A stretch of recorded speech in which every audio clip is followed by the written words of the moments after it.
Chapter 869, Seen Through. The 100 Shui Luo guards that had followed Jianghu went back to their respective residences, while Jianghu brought Yu Zhong towards a particular camp. Jianghu was one of the dozens of captains within the Shui Luo guards. Along the way the checks were more relaxed for him, hence the journey was somewhat smoother. Soon they came across an oval bunker made out of mechanical parts that stood over 20 m tall. There were 4 soldiers standing guard outside the bunker, each of them wearing a Type 4 battle armor. By their waists curved combat blades hung and reflected light, giving them an added sense of danger and cold killing intent. Experts? These 4 are definitely experts. Yu Zhong's pupils narrowed slightly when he saw them. He could tell that they were definitely top experts, their strength not far from Jianghu. That meant that each of them was at least a Type 4 divine warrior as well. In Green Region, any Type 4 expert would be a local hegemony already. However, in the Shui Luo fort they were merely guards. This showed the depths of the strength of the humans from Cloud Region. In terms of technology and experts, Cloud Region possessed the cream of the crop. Even though Yu Zhong had evolved to the Type 5 realm, if he were to be exposed within the Shui Luo fort, his life would be in danger. One of them stepped forward to stop Jianghu. "Captain Jia, please hold, what's the matter?" Jianghu spoke in a low voice, "I have a classified matter to report to General Ouyang Wumia, please help me notify him. This is an informant, he has to go in as well." The soldier pointed to a small room beside and replied, "Understood, I'll go notify him now. Captain Jia, please go over there to turn over your equipment and weapons." Equipment was extremely important to humans whose physiques were weaker compared to the other races of this world. If Jianghu removed all his equipment, he was definitely not a match for any of the personal guards of Ouyang Wumia. Each general had their own tight security, making it tough to assassinate them. "I understand." Jianghu nodded and entered together with Yu Zhong, taking off his Type 4 battle armor as well as battle spear, before sitting beside Yu Zhong quietly while waiting. Not long after, a soldier came over and said, "The general has summoned you. Come with me." Jianghu and Yu Zhong stood up quietly to follow the soldiers. After entering the mechanical bunker, Yu Zhong could see the various installations of automatic defenses. At the same time, there were many soldiers patrolling in Type 4 battle armor, no weaker than those at the gate. There are so many experts here, how did the capital city groom so many? Yu Zhong looked at the numerous experts and felt a bad feeling. He had a hunch that the only way that the Cloud region could push out so many Type 4 divine warriors was relying on some extreme means. Humans had weaker physiques, even training with perfect cultivation techniques would not be easy to reach the Type 4 realm. Luo Qing had her Storm 8 greats who were all talented people. However, of the 8 of them, other than Han Zishan who finally broke through in a life-and-death situation, the rest were still at the peak of the Type 3 realm. It was apparent just how hard it was to evolve into the Type 4 realm. The appearance of more than dozens of Type 4 experts in this Shui Luo fort caused Yu Zhong to be uneasy. After passing by the heavy security, the 2 of them finally arrived at a grand hall under the escort of the 2 soldiers. Within the hall, there were 8 warriors in Type 4 battle armor, giving off a powerful, killing intent. With 8 Type 4 experts as personal guards, adding on their Type 4 battle armor, even an initial Type 5 expert would not be their match. At the edge of the long study table in the hall, there was a middle-aged man with decent features and a huge beard, quietly reading a book. This was the leader of the Shui Luo guards, General Ouyang Wumia. Ouyang Wumia shot Jianghu a sharp look as he asked, "Jianghu, what do you have to report?" Jianghu responded, "Great General, things are bad. Blood Red City has been overtaken by the rebels, and they have recruited a large number of soldiers from the poor folk from District D, arming them in the process. They have spread rumors about the orders given by His Majesty, and the stupid poor folk has believed them. Thus they're on their side." Ouyang Wumia's eyes flashed coldly as his gaze fixed upon Yu Zhong venomously. "Who is this person?" Jianghu pointed to Yu Zhong and said, "This is a subordinate of mine, Zhang Li, and he had infiltrated Blood Red City on his own, risking his life to obtain valuable information and bringing it out." Yu Zhong stepped out to carry out a standard military salute. "Your subordinate greets General." The corners of Ouyang Wumia lifted slightly as he revealed a cold smile and ordered, "Capture the 2 of them. If they resist, kill without mercy."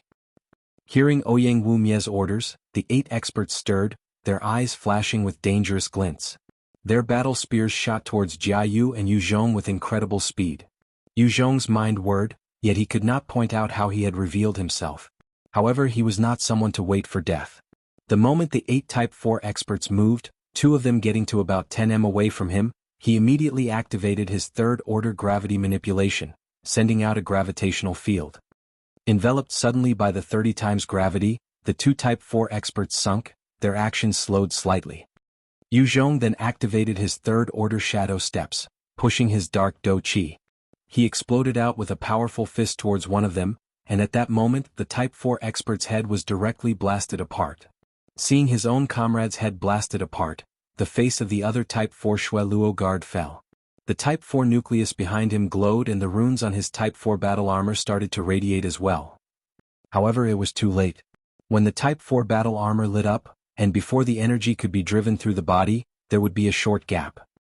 At that instant, Yu Zhong had already burst forward, appearing in front of the Shui Luo guard, sending a fist mercilessly towards his head, blasting it apart.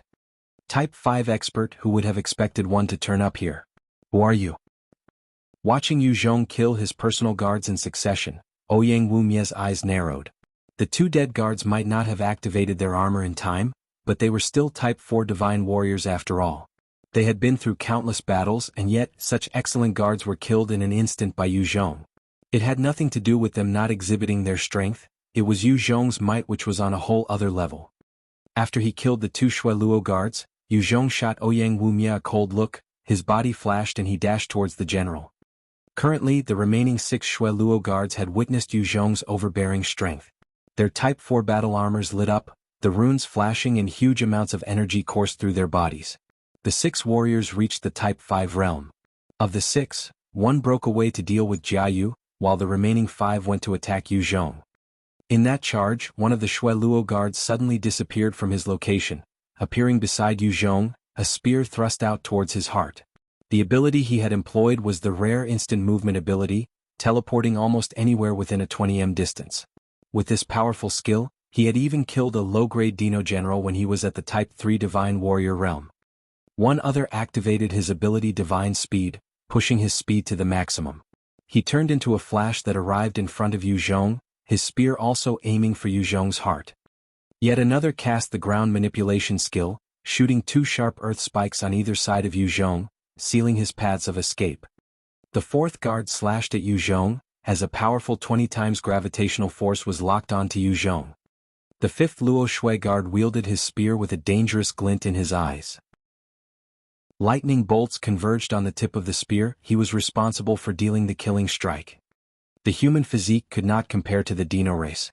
Any of these guards would be easily killed by a single mid-grade Dino General in one-on-one combat.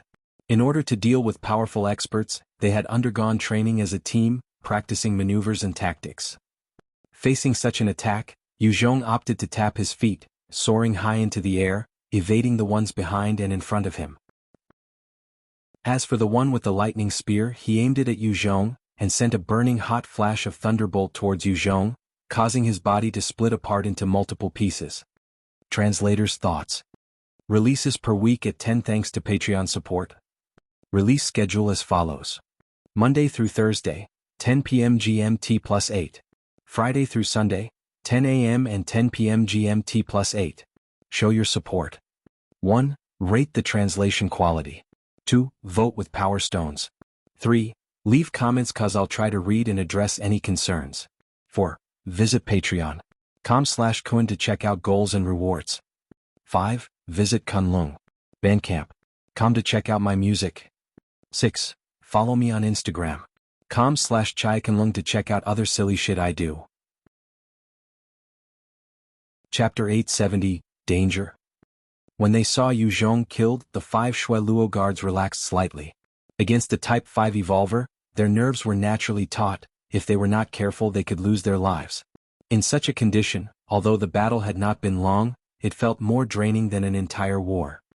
Ouyang Wumie barked out, "Watch out! He's not dead. He's still there." When his words landed, a powerful fist wrapped in thick dark Do Qi pummeled onto the head of the Shui Luo guard with instant movement, blasting his head apart.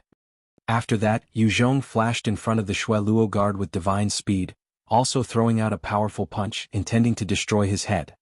Yu Zhong had released a shadow clone and his third-order stealth ability at the same time. During the battle, Everyone's attention had been attracted to Yu Zhong's clone, thus enabling him to evade their senses.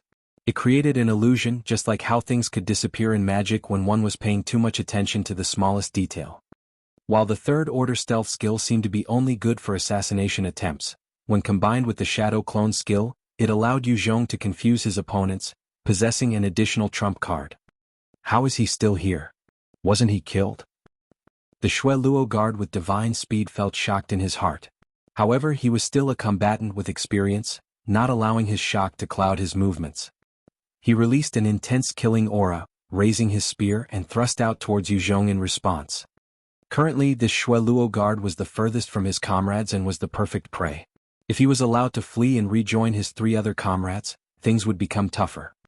With a thought, a void appeared in midair, and 10 sharp bone spikes shot out, clashing with the battle spear, slamming it to one side. Yu Zhong's figure flickered, dodging the battle spear that was knocked askew, appearing beside him the Shui Luo guard with divine speed. His punch landed squarely on the head of the Shui Luo guard, instantly blasting it in a shower of blood and brain matter. Ouyang Wumie's countenance finally turned ugly after witnessing Yu Zhong slaughtering 3 of his personal guards, his hands slamming onto a button. Stop! In an instant, a number of ray guns, electromagnetic cannons and laser weapons swiveled out, pointing at Yu Zhong. On the other hand, Jianghu was completely overwhelmed, his body full of injuries as though he could not hang on anymore.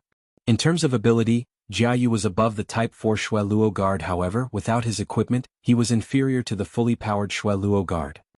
Looking at the appearance of the automatic weapons that swiveled out from the ceiling and walls, the remaining Shui Luo guards relaxed slightly. Having witnessed Yu Zhong's might, they had no confidence to take him on with just the 3 of them. Yu Zhong glanced at the weapons and his lips curled slightly. Get rid of them. The weapons that had appeared suddenly obeyed Yu Zhong's words, adjusting their aim towards the remaining Shui Luo guards. Multiple shots and beams were fired towards them. With the enhancement of their battle armors, these Shui Luo guards were already at the Type 5 realm. The moment the weapons changed their aim on them, they reacted and ducked out of the way, evading the flurry of attacks. However, with Bai Yi's ability and incredible calculations, all the weapons had been turned into a fire net, not allowing even the tiniest of space for the Shui Luo guards to escape to. They were shot down mercilessly. Under the concentrated fire, their armor was blasted to pieces, and their bodies ripped to shreds. Even a Type 5 Divine Warrior would not be able to defend against such focused fire without defense equipment. A Type 5 Divine Warrior would be able to exhibit his or her prowess in a wide space. In such a narrow space, a Type 5 Divine Warrior would be helpless with such automated weapons, especially if it were under the control of Bai Yi, a Super AI. On the other side, the moment the automated weapons had switched targets, Ouyang Wumie had slapped down with his huge hands on the button beside his table. In an instant, a blue energy shield opened up in front of him. When the beams and shots slammed into the shield, they created ripples throughout. However, they could not break through it. Ouyang Wumie stayed behind the shield, eyeing Yu Zhong with a hint of admiration, as though he did not mind the loss of his 8 Shui Luo guards. Super AI, you actually have such a treasure on you. Kid, hand it over and swear your loyalty and become my subordinate. I'll forego today's matters.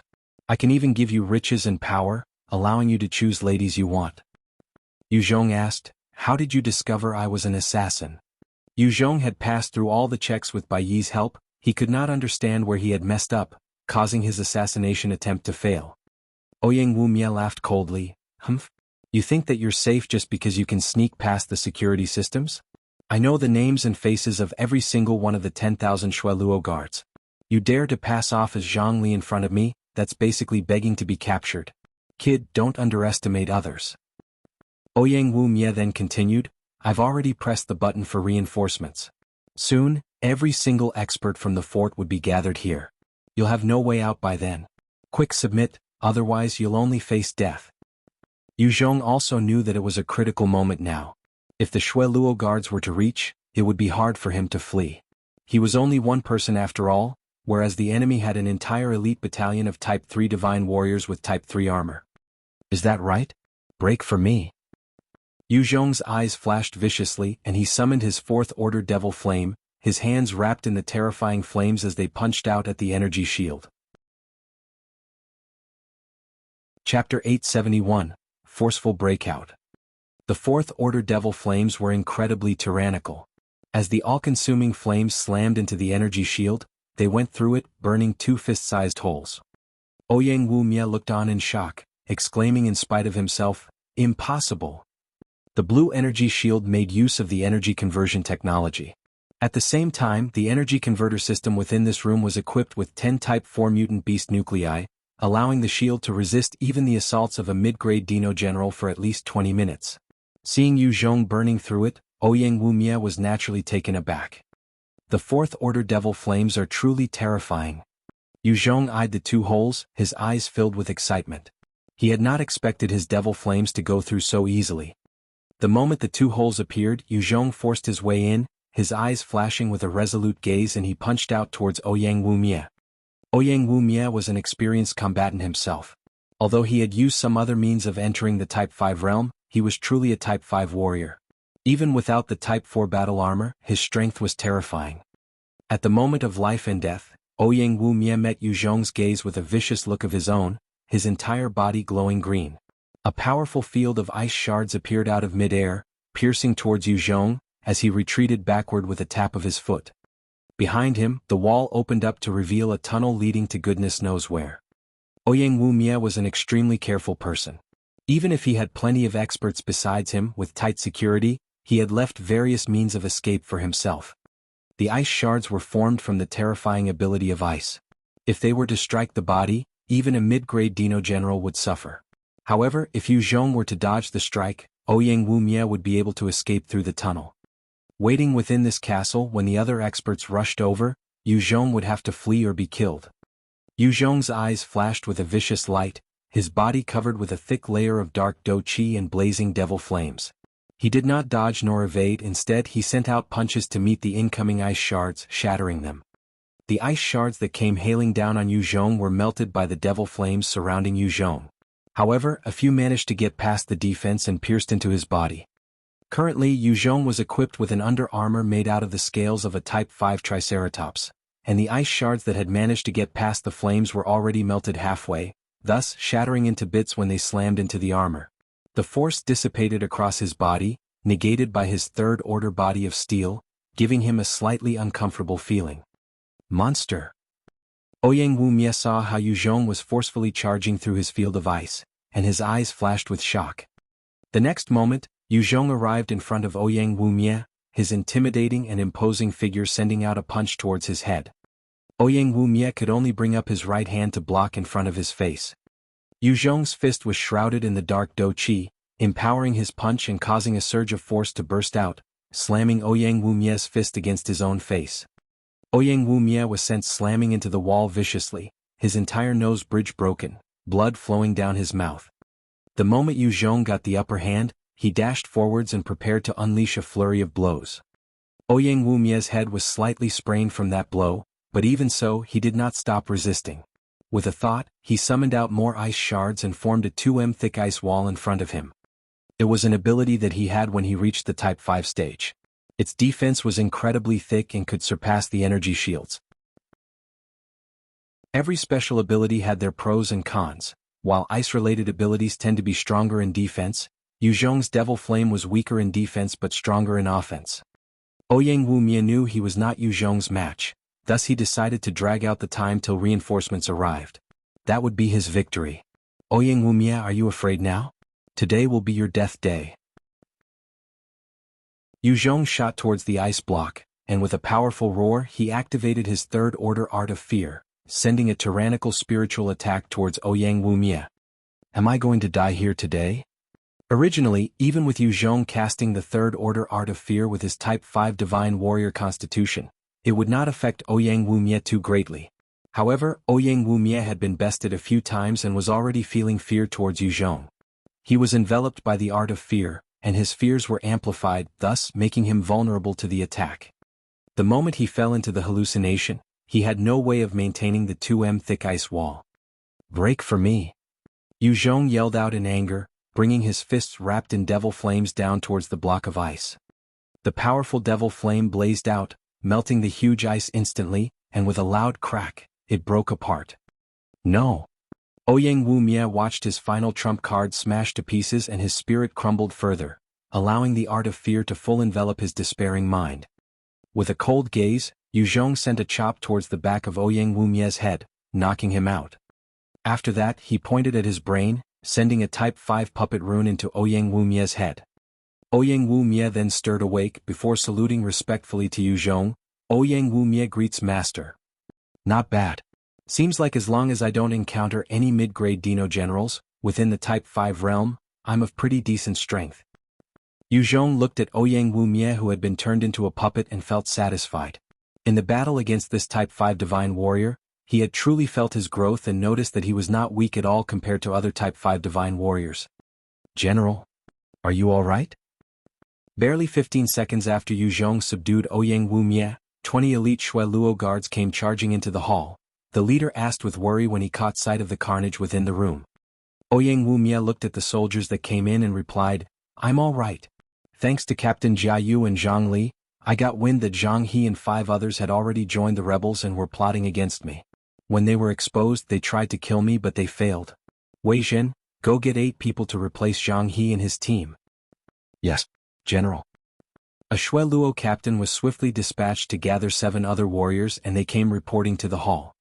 The leader of the group frowned as he asked out of doubt, General, there's something that doesn't add up. In order to kill Zhang He and the 5 traitors, why did you cut off the control of our central computer within the 20th fort?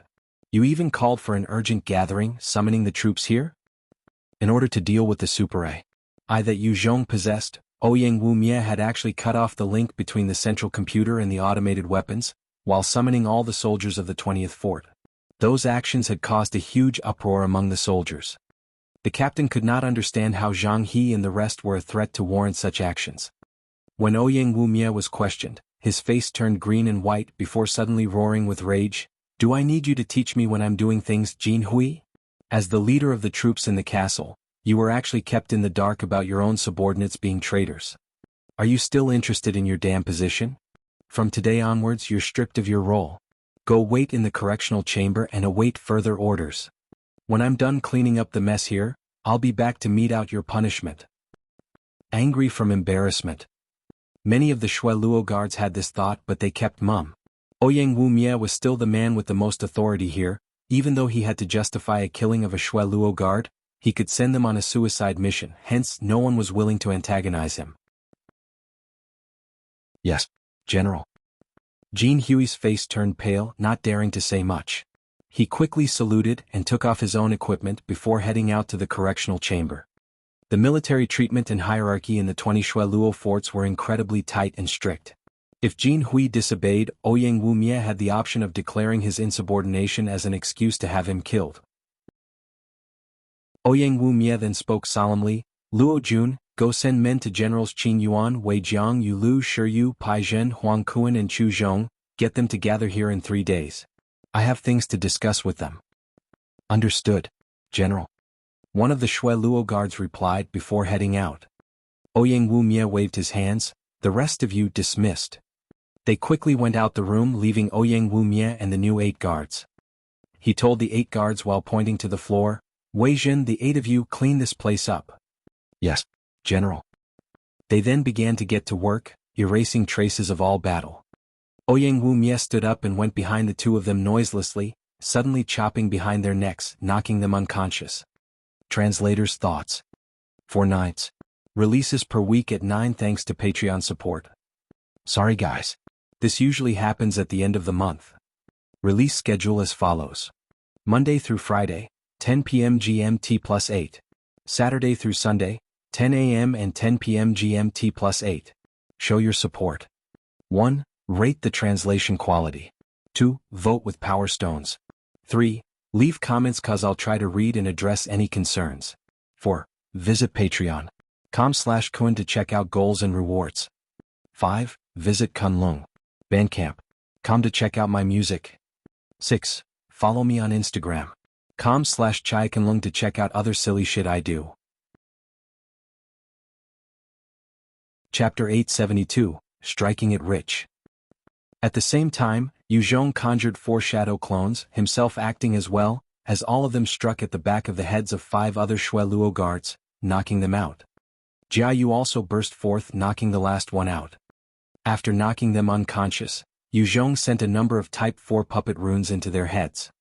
These 8 guards were to be Ouyang Wumie's personal guards. If they stuck long enough, no matter how stupid they were, they would be able to tell if something was wrong with Ouyang Wumie. Thus, Qiong had to bring them under his control so as to keep the secret. After dealing with the 8 of them, Qiong gave Ouyang Wumie an order: bring me to the central computer's location. After that, take me to the armory. Bring me to the one that has the most advanced technology. Yes, master. Ouyang Wumie replied with respect. With the general leading them, Qiong's party was basically unhindered throughout the 20th fort. He first came to the central command, making use of Bai to gain control over the central computer, before heading towards the armory. The central computer was incredibly important. Once controlled, Bai could truly keep watch and oversee the situation within the fort. Otherwise, with her Super AI abilities, she could at most affect some of the operations but vulnerable to interference. For example, if an interference wave was to be emitted over the area she was trying to work on, her own waves would be cancelled, and she would not be able to control anything. What a lavish armory! Under Ouyang Wumie's lead, Qiong came to the armory and noticed a number of equipment that he could not pry his eyes away from. There were numerous Type 3 battle suits, battle spears, battle blades, ray guns, electromagnetic cannons, energy bombs, sensor landmines, and multi-purpose helmets, as well as other advanced techs. Qiong did a quick count and noted there were easily 2,000 of the Type 3 battle suits, and there were another 10 such armories within the 20th fort itself. If Qiong were to bring everything back to Earth, he could quickly empower and raise a powerful army. This was not yet the best that the 20th fort had to offer. Qiong suppressed the greed to take away everything, and continued towards the heavy weapons area. What advanced technology! Coming to the area where they housed the heavy weaponry, Qiong caught sight of the sci-fi-looking equipment and sucked in a breath of cold air. There were 40 laser-mounted vehicles, double-barrel cannons, reapers, laser-equipped motorcycles, all-purpose assault helicopters, 235mm cannon launchers, energy shields, as well as other top-grade equipment. If such equipment were to be placed on Earth, it would cause a huge uproar. Seeing the various heavy weapons of the 20th fort, Qiong felt a cold sweat down his back. Li Qingshan had been too optimistic with his projections. Even if they had successfully gained Blood Red City, as long as the Shueluo fort sent out 1,000 soldiers with weapons, they could easily crush the rebellion. If Qiong did not risk his life to gain control over Ouyang Wumie, when the Shueluo troops really attacked Blood Red City, he could at most bring Han Zixin away. There would be no chance of victory at all. With his current Type 5 Divine Warrior strength, there would be no problems wiping out an entire infantry regiment. However, against the Shueluo troops with the advanced tech, he would not even be able to defeat an armed battalion. Qiong took a look at the 235mm cannon launcher and felt his heart run cold. If such a fearsome weapon were to be fired once, the area of impact would be obliterated. Even a mid-grade Dino general would not be spared. Cloud region was able to stand against the Dino race without being wiped out, was because of such weapons as well as their natural terrain advantage. If it were just a comparison of physique, then even the top expert of Cloud region would be completely dominated by the weakest mid-grade Dino general. Qiong looked at the equipment that was impossible to manufacture given Earth's current technology and felt his heart itch. He was tempted to just keep everything in his storage ring. After all, he knew the advantages these equipment represented. Qiong then forced his gaze away, asking Ouyang Wumie, "General, does every single fort possess such a number of weapons? If all 20 forts were to really be hoarding such advanced and powerful weaponry, then the might of Cloud region was truly terrifying." Ouyang Wumie replied, "No. Our fort contains the most advanced and has the highest amount of equipment. This is due to our status as the king's direct subordinates. Of the first 19 forts, since the first, second and third are in charge of defending against the Dino race, the combined amount of theirs is about half of ours. The remaining forts contain roughly 10% of ours each." He then pointed to a maintenance soldier. The equipment of soldiers in the other forts is like that. The maintenance soldier who was currently working on a laser motorcycle was wearing a multipurpose helmet, his body decked in a light but sturdy bulletproof vest. There was a small handgun at his waist, and he was focusing hard on fixing the laser motorcycle. Evidently, even if it was Cloud region, not everyone could wear a full suit of equipment. They were not cabbages after all, and only the elites could wear them. Qiong nodded slightly before following Ouyang Wumie towards another storage room. "Oh my goodness. I've struck it rich. I've struck it rich. The moment he entered the storage room, his eyes lit up at the sight, his excitement level easily surpassing that when he had seen the Reapers.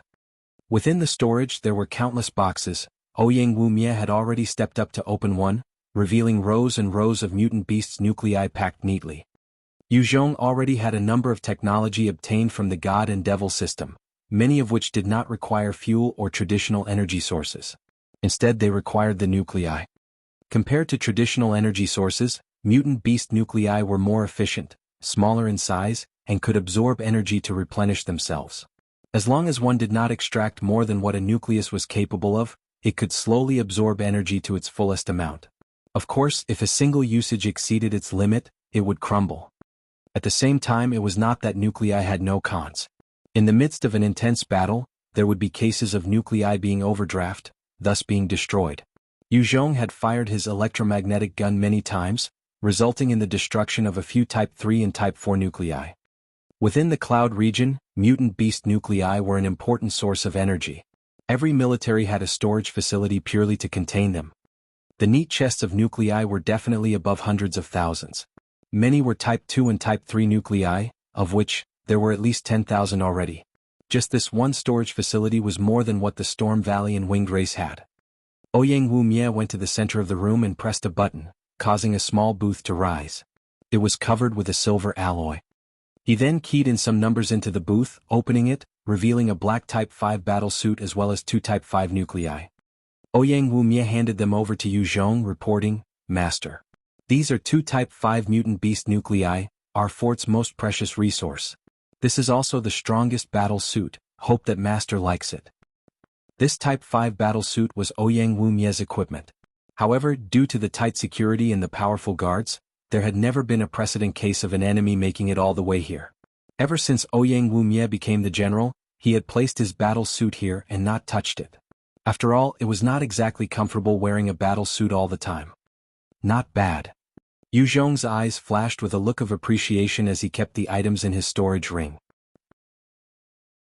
He had gotten 2 sets of Type 5 battle suits from the Sun Alliance. However, they had suffered quite some damage during the battle with the mid-grade Dino generals. In fact, they were almost on the brink of breaking apart. This Type 5 battle suit will allow Yu Zhong to possess an additional trump card. With his current strength, adding on to the enhancements provided by the suit, his combat strength would likely reach an unfathomable level. After storing it, Yu Zhong did not hesitate to suck all the nuclei into his storage ring. With enough mutant beast nuclei, Yu Zhong could create more puppet runes and gain better control of the Shueluo fort. With a flip of his hand, the puppet box appeared, and he inserted multiple nuclei inside, causing it to flash and generate out puppet runes. Yu Zhong handed 100 Type 4 puppet runes to Ouyang Wumie, ordering, "Go turn everyone within the inner fort into puppets. Do it secretly." Yes, Master.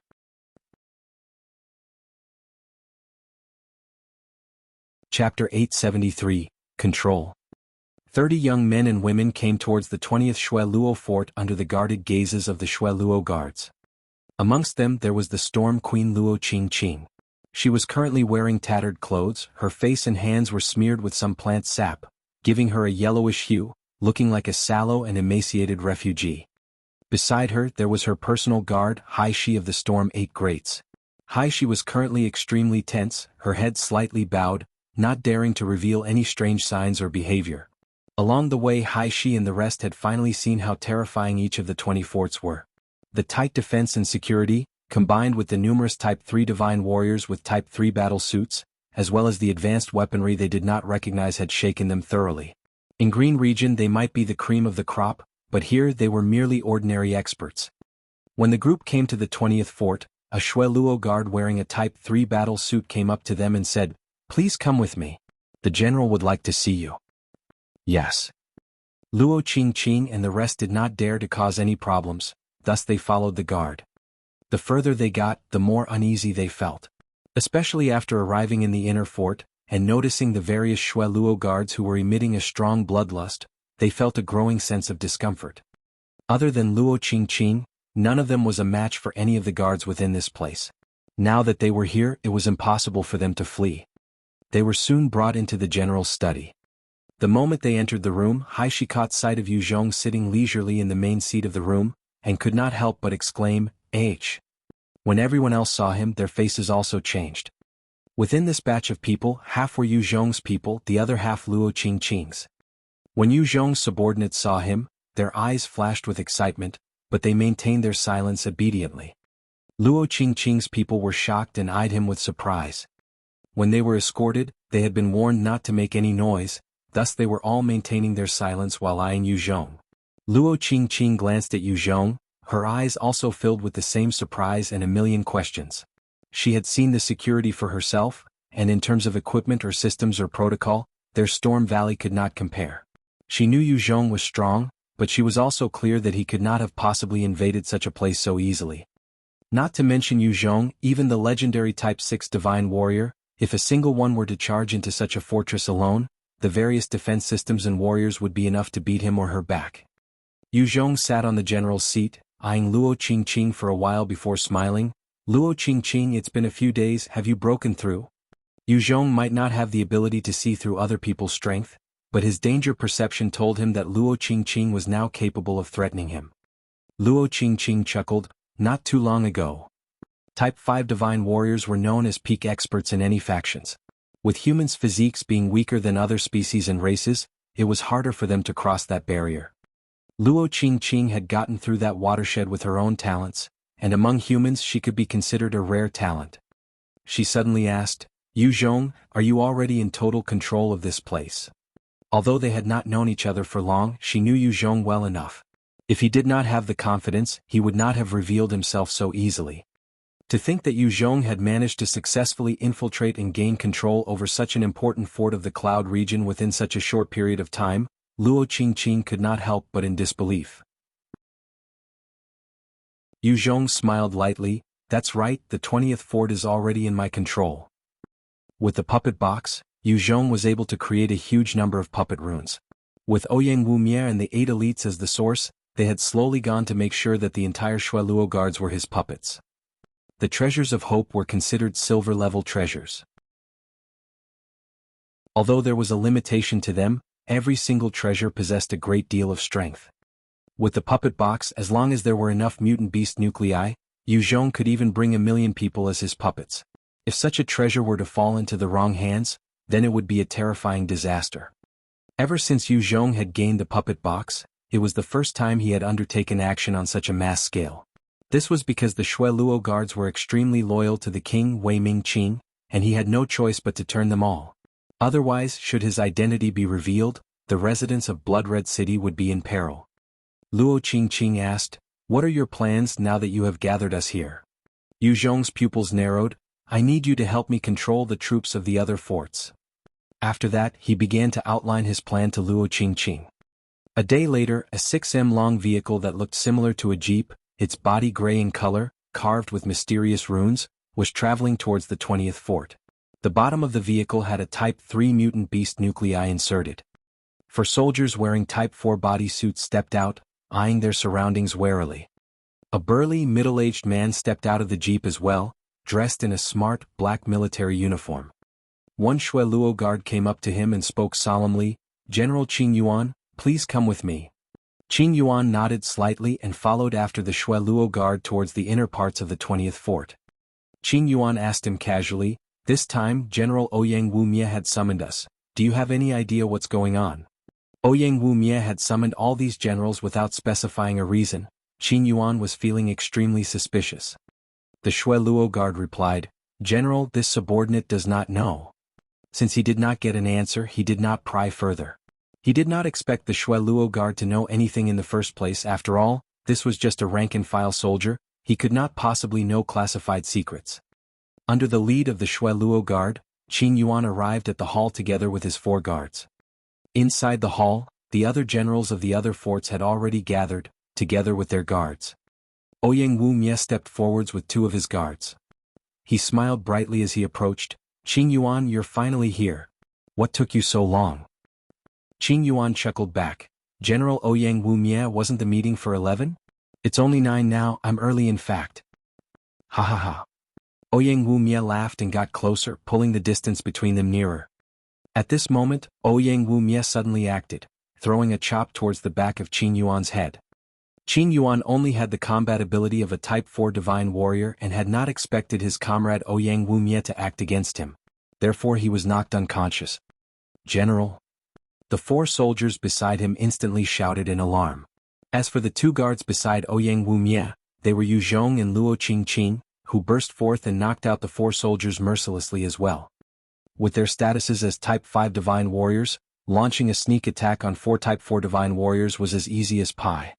Yu Zhong opened his palm and sent Type 4 puppet runes into the 5 unconscious newcomers. Luo Qingqing saw the runes and looked at Yu Zhong with a complicated expression.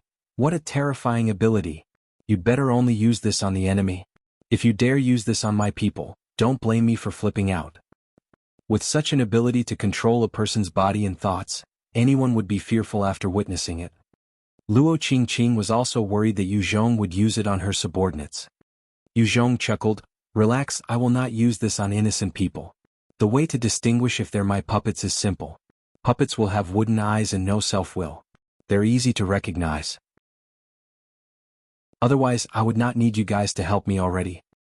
The puppet runes were terrifying, and Yu Zhong did not wish to abuse the power of this treasure of hope. It was a principle and line that he would not cross. However, against his enemies he had no qualms. Yu Zhong looked at Qing Yuan as he spoke. "The last one has been captured, let us begin." Luo Qingqing nodded, "Yes." Soon, Qing Yuan left the 20th fort, heading back to the 19th fort, followed by Luo Qingqing as well as 1,000 Shui Luo guards. Qing Yuan immediately gave an order when he arrived back at his fort, summoning the various commanders.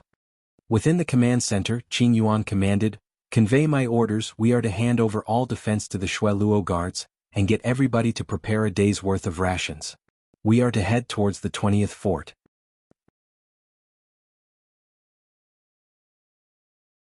Chapter 874, Gaining 8 Forts. Hearing this order, all the commanders exchanged looks. Such an order was extremely strange. It was the first time in the hundreds of years that such an order was given. One of the captains could not help but ask, "General, this subordinate would like to know the reason." Qing Yuan's face turned cold. "This is a secret of His Majesty. You're not qualified to know. Immediately carry out my command, execute those who resist." "Yes." The faces of all the commanders paled, and they responded quickly, not daring to ask any further questions. Although they were at the borders, many of them had relations with the capital, and they knew about the recent developments of the King Wei Ming Qing and his insanity recently. Those that had dared disobey his orders had already been eradicated. If they did not want to die, they had to maintain their silence, otherwise if they were executed by Qing Yuan, no one would seek justice for them. Many of them guessed that their deployment was likely to suppress the rebellion in Blood Red City. Regardless of what they thought, they still had to follow Qing Yuan's orders, deploying the troops of the 19th fort, and abandoning all their weapons, taking 1 day's worth of rations over. The 20th fort had more weapons and the equipment was advanced as well. The 19th fort knew this well and they drooled when they thought of equipping those amazing tech. Just as the 19th fort troops arrived at the designated parade square, suddenly, the various bunkers around opened up to reveal automated defenses, aiming at the soldiers from the 19th fort. "We're allies. We're allies from the 19th fort. Don't open fire. Don't open fire." Seeing the sudden appearance of the weapons as well as the Shui Luo troops holding weapons against them, the various commanders shouted out in shock and fear. Their faces were pale and their hearts were filled with fright. They had no equipment nor weapons now. If the Shui Luo guards were to open fire, they would be slaughtered without a doubt. No one would survive. Ouyang Wu Mie came in front of them, speaking with a strong, intimidating aura. "I am Ouyang Wu Mie. I have received intelligence that among you of the 19th fort, there are a few commanders who had defected to the rebels. Do not resist and accept our interrogations and checks. If there's nothing wrong, I will release you immediately. Resistance would be dealt with harshly." Hearing his words, most of the soldiers relaxed. If it was just an inspection, they had no fear. One captain replied, "We're willing to be checked." When he stepped out, the rest of the commanders also agreed to be investigated. Ouyang Wu Mie then left a sentence before turning around, "In that case, line up orderly." The many commanders of the 19th fort thus stepped forwards obediently, before being led by the Shui Luo guards into the cells. In this manner the troops of the 18th to the 13th forts were all tricked by Yu Zhong into the 20th fort, and thrown into jail. Just like that, the 20th fort was filled with many captives, every single cell filled to the brim. Yu Zhong gained 70,000 captives and 10,000 elite Shui Luo guards successfully. He then brought Bai Yi to the 7 forts, gaining control over their central computers. At the same time, Yu Zhong stationed 2,000 Shui Luo guards at the 13th fort to control the area carefully. With them standing guard, even if the 12 other forts were to force their way over, they could buy some time. As for the 70,000 captives, they were not like the Shui Luo guards who were 100% loyal to the king. Thus, Yu Zhong had no intentions of making them all into his puppets. He just set aside 500 soldiers to oversee and stand guard over them. In fact, with Bai Yi's help, if the 70,000 captives dared to escape, they would only be seeking death. However, just for precaution, Yu Zhong allocated 500 elites to watch them. After all, while Bai Yi might be a super AI, it was not impossible for someone to possess computer-related abilities. After bringing the 7 forts under his hands without causing a commotion, Yu Zhong heaved a sigh of relief. He now had 7 forts controlled together with the 20th, as well as 10,000 elite Shui Luo guards. He even had the support of logistics from Blood Red City. It could be considered a decent footing within Cloud region. If anyone wanted to flee, they would have to pay a painful price. Within the 20 forts, from time to time, troops and mercenaries would leave through the forts to hunt mutant beasts outside, increasing their strength and assets. The entire body of mutant beasts were treasures. The blood and flesh could strengthen, the fur and hide could be made into protection, while claws and teeth could be made into weapons. Nuclei were a strong currency, therefore, there would be hunters almost every day. Blood Red City was near the border, and the mutant beasts near the city had already almost been hunted clean. That left those hiding in the swamps and lakes. Of them, there were a few Type 4 and Type 5 mutant beasts which most hunters were not willing to provoke. If it were those land-based mutant beasts, humans could still deal with them. Even a Type 5 mutant beast could be brought down by weapons of humans if they did not have an innate ability. As for those Type 5 mutant beasts within the swamps, even the toughest and most elite Shui Luo troops would be helpless against them. As long as the beasts remain in the water, most attacks would be ineffective. Furthermore, many of them had some form of toxin or poison. Their attacks could corrode the Type 3 battlesuits. The moment a person was splashed with the tiniest bit, he or she would be corroded to death. The 1st, 2nd and 3rd forts continued to defend their own turfs, not leaving easily. Therefore, there were still many mutant beasts in the mountains near them. Under such circumstances, the optimal hunting grounds would be mountain range nearby the 20th fort. On this day, a unit of 100 people wielding a number of mutant beasts' heads and formed an entire line. The leader of this troop was precisely Yu Zhong's subordinate, Xiao Yun. Xiao Yun handed an electronic name card to one soldier at the gate. "Sir, this is our identity pass." The soldier took a look at Xiao Yun before placing the card in the machine to verify. He then waved his hands. "Proceed. Let's go." Xiao Yun relaxed slightly when the soldier allowed them passage. 100 people were swiftly making their way towards the city. After entering the fort, the huge alloy doors closed shut with a loud boom, sealing the entrance. 100 warriors wielding ray guns and electromagnetic cannons suddenly emerged from some covers, their weapons pointed at Xiao Yun and the rest. A number of defense systems were also activated, locked on Xiao Yun and his men. When Xiao Yun and his men saw this, their faces changed, but they did not make any sudden movements. Those weapons and firepower were enough to slaughter the whole lot of them. As long as the other side intended to, they would be killed instantly. A middle-aged man stepped out, his figure burly and muscular, wearing a Type 5 body suit. He was like a sharp sword that was unsheathed, as he walked toward Xiao Yun while eyeing them menacingly. There were 16 personal guards around that man, each of them wearing Type 4 body suits, eyeing the 100 mercenaries as though they were prey. Xiao Yun saluted the middle-aged man while speaking respectfully. "This general, we do not know how we might have offended you, but if we did, we apologize sincerely." The man spoke out coldly, emitting an intimidating might. "These few days you people have been moving into Cloud region under the guise of mercenaries, refugees and other factions, numbering more than 3,000 people. Especially those mercenaries. Just because you have proper documents, you guys really think that you can saunter around so unbridled? Have we been discovered?" Xiao Yun muttered before he lifted his head in a neither servile nor overbearing manner, replying, "This general, my lord does not think like that. He guessed that our movements would surely attract some attention sooner or later. May we ask if General Zheng Yan he is around? Our lord would like us to pass a message. The middle-aged man replied indifferently, that is me. Speak. Xiao Yun immediately continued, our lord wants us to tell you, the 13th to 20th forts are already under his control. We hope that both sides can coexist peacefully. After all, we are all humans and should not engage in mutual slaughter. When Zheng Yan he heard this, his impassive face immediately fell as he lost his calm. He stared at Xiao Yun, who is your lord? Lu Yunfeng? Or Zhang Jinhe?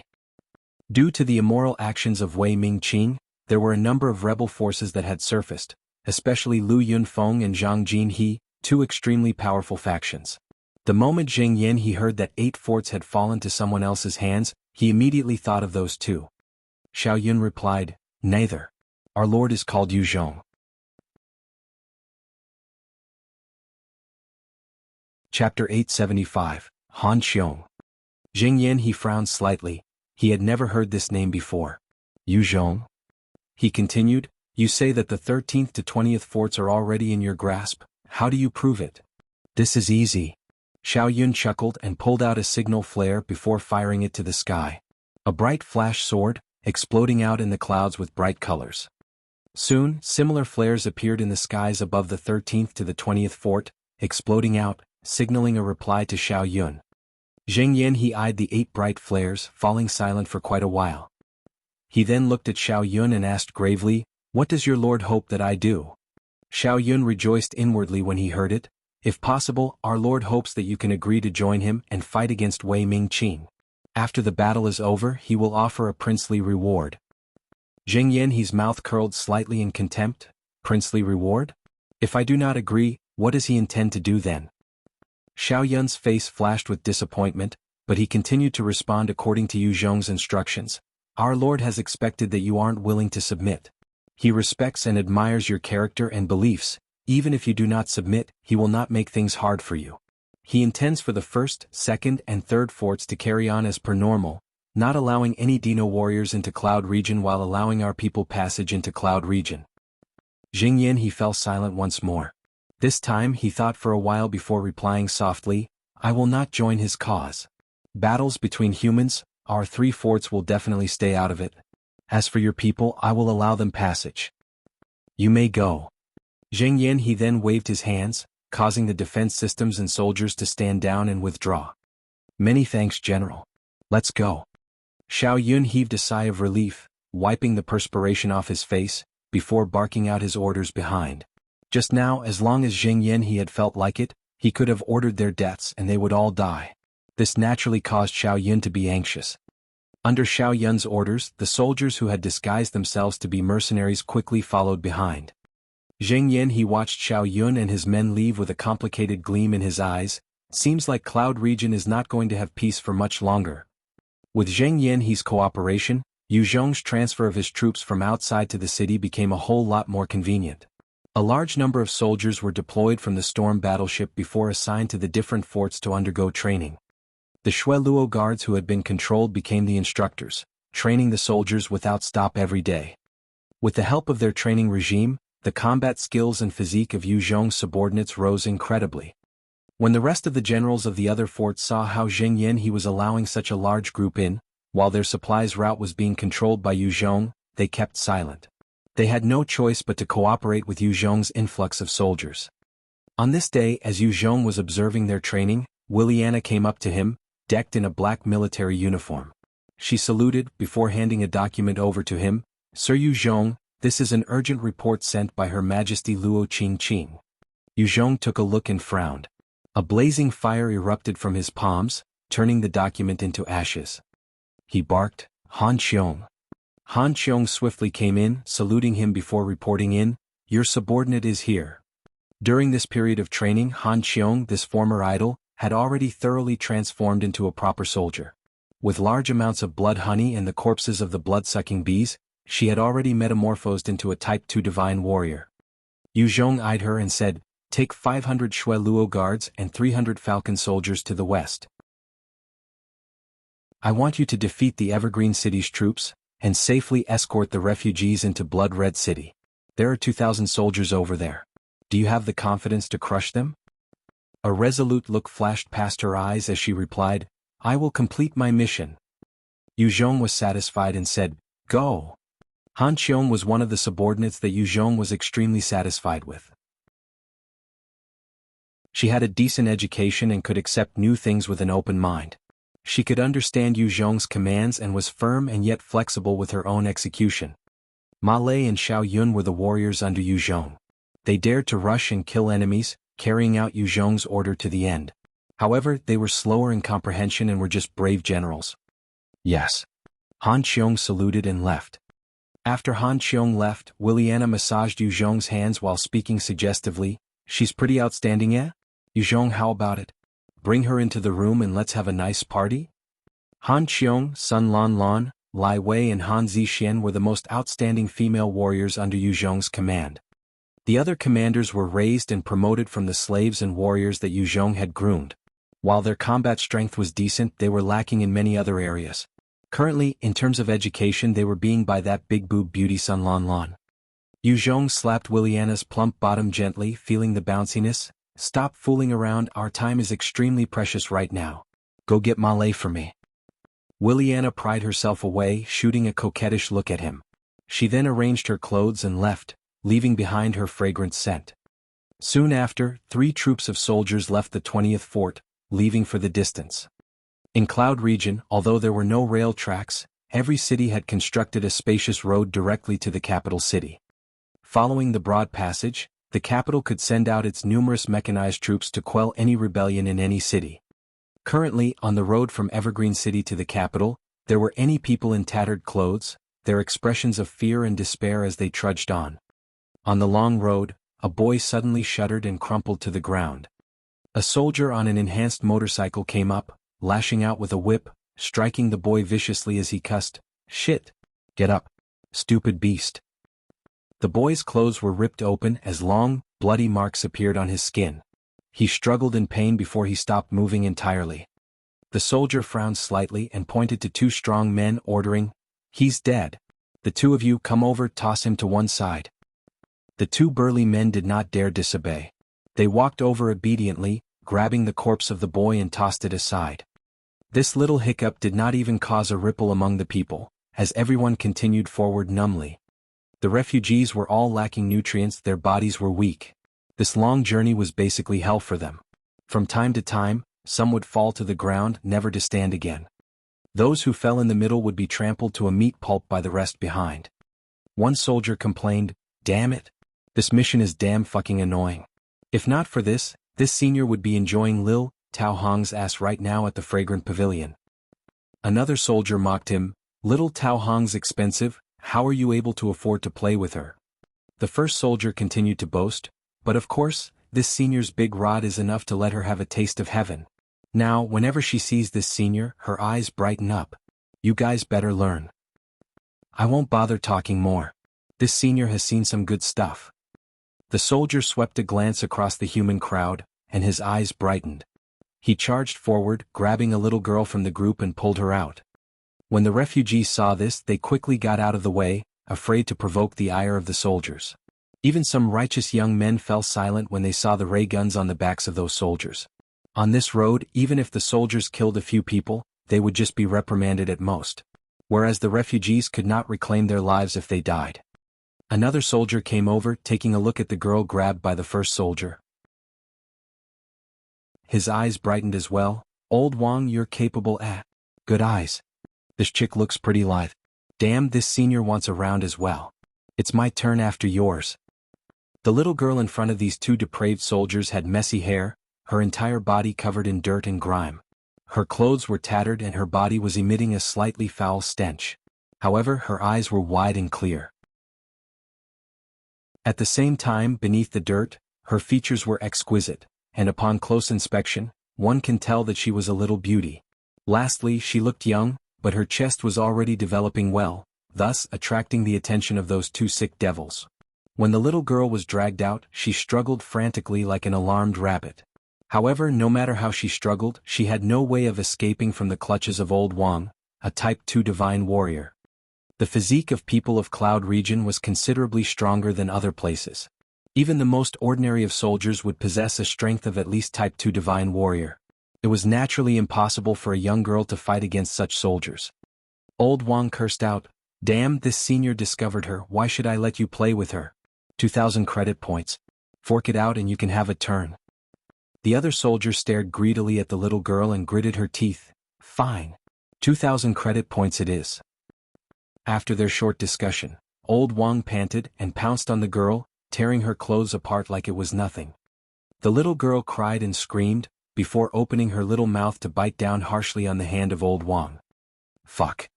You little bitch. You wanna die." Old Wang roared out in pain and rage, sending a vicious slap across her face. The cheeks of the girl started to swell as blood flowed down her mouth. She cried out, before twisting her head to stare at him fixedly with a glare that was eerily similar to an enraged wild wolf, her gaze filled with hatred. Old Wang was momentarily taken aback by that stare, his hair standing on end. He retreated 2 steps uncontrollably before he roared out in shame, "What are you looking at? Do you believe this senior will dig out your eyeballs?" Even with that loud shout, the girl continued to stare at him fixedly. Old Wang felt a chill in his heart, and he emitted a killing intent. "Enemy attack! Enemy attack! Ah! Help!" Right at this time, there were cries and screams of shock from behind. A number of laser beams and electromagnetic shots fired from behind. The crowd began to panic and ran in different directions, causing some to fall under the stampede. Shui Luo guards. They're the Shui Luo guards. The Shui Luo guards are killing their way over. It's the Shui Luo guards. We are allies. Why are they attacking us? The intense battle lasted no more than 10 minutes, forcing the thousands of soldiers back in retreat. The soldiers of Evergreen City were far from comparable to the Shui Luo guards. Furthermore, their equipment was lacking, adding on to them not being prepared for the Shui Luo guards. They were thus easily crushed by Han Qiong. Many fled in other directions. Old Wang watched his comrades fleeing past him, and his eyes flashed with fear. He grabbed the girl and tried to drag her towards his motorcycle. "Come with me." The girl was weak. No matter how hard she struggled, she could not resist. Right at this time, an electromagnetic beam shot from a distance, directly penetrating Old Wang's head. Blood showered all over the girl. The girl turned to look in the direction of the shot, only to see Han Qiong riding over valiantly on her own enhanced motorcycle, decked in a black Type 3 bodysuit. When she came up to the girl, Han Qiong asked, "Are you all right?" The little girl nodded. Han Qiong surveyed the surroundings but did not discover any parent figure. She sighed lightly, "Come on up." She had seen plenty of such cases. The little girl scrambled up the motorcycle. Chapter 876, Capital City. Han Qiong led 800 elite soldiers with the Shui Luo guards in front, easily charging through the troops from Evergreen City. She deployed 200 Shui Luo guards to chase after those who were fleeing while sending another 300 to gather the scattered refugees. Under her efforts, the refugees were gathered once more, reaching a staggering figure of 100,000. It was truly a difficult feat to perform. One female warrior came up to Han Qiong and reported, "Captain Han, there's a troop about 20 li away. There are about 3,000 soldiers, and they're likely to be the reinforcements of Evergreen City." One other commander beside Han Qiong asked out of concern, "What should we do? Captain, should we disperse?" They numbered only 800, with 200 already sent to clean up the fleeing Evergreen troops. 300 were maintaining order, thus leaving behind another 300 that was available for combat. Han Qiong's eyes flashed with a decisive look. "No. We cannot flee. I will take the troops to go fight it out with them. You guys stay here and maintain order." After the chaos and panic earlier, over 2,000 refugees had perished in the stampede, while another 8,000 were missing in the wilderness. If panic was to break out again, the refugees would definitely be harder to control, and more people would suffer under the chaos. When she made her decision, Han Qiong immediately kick-started her motorcycle.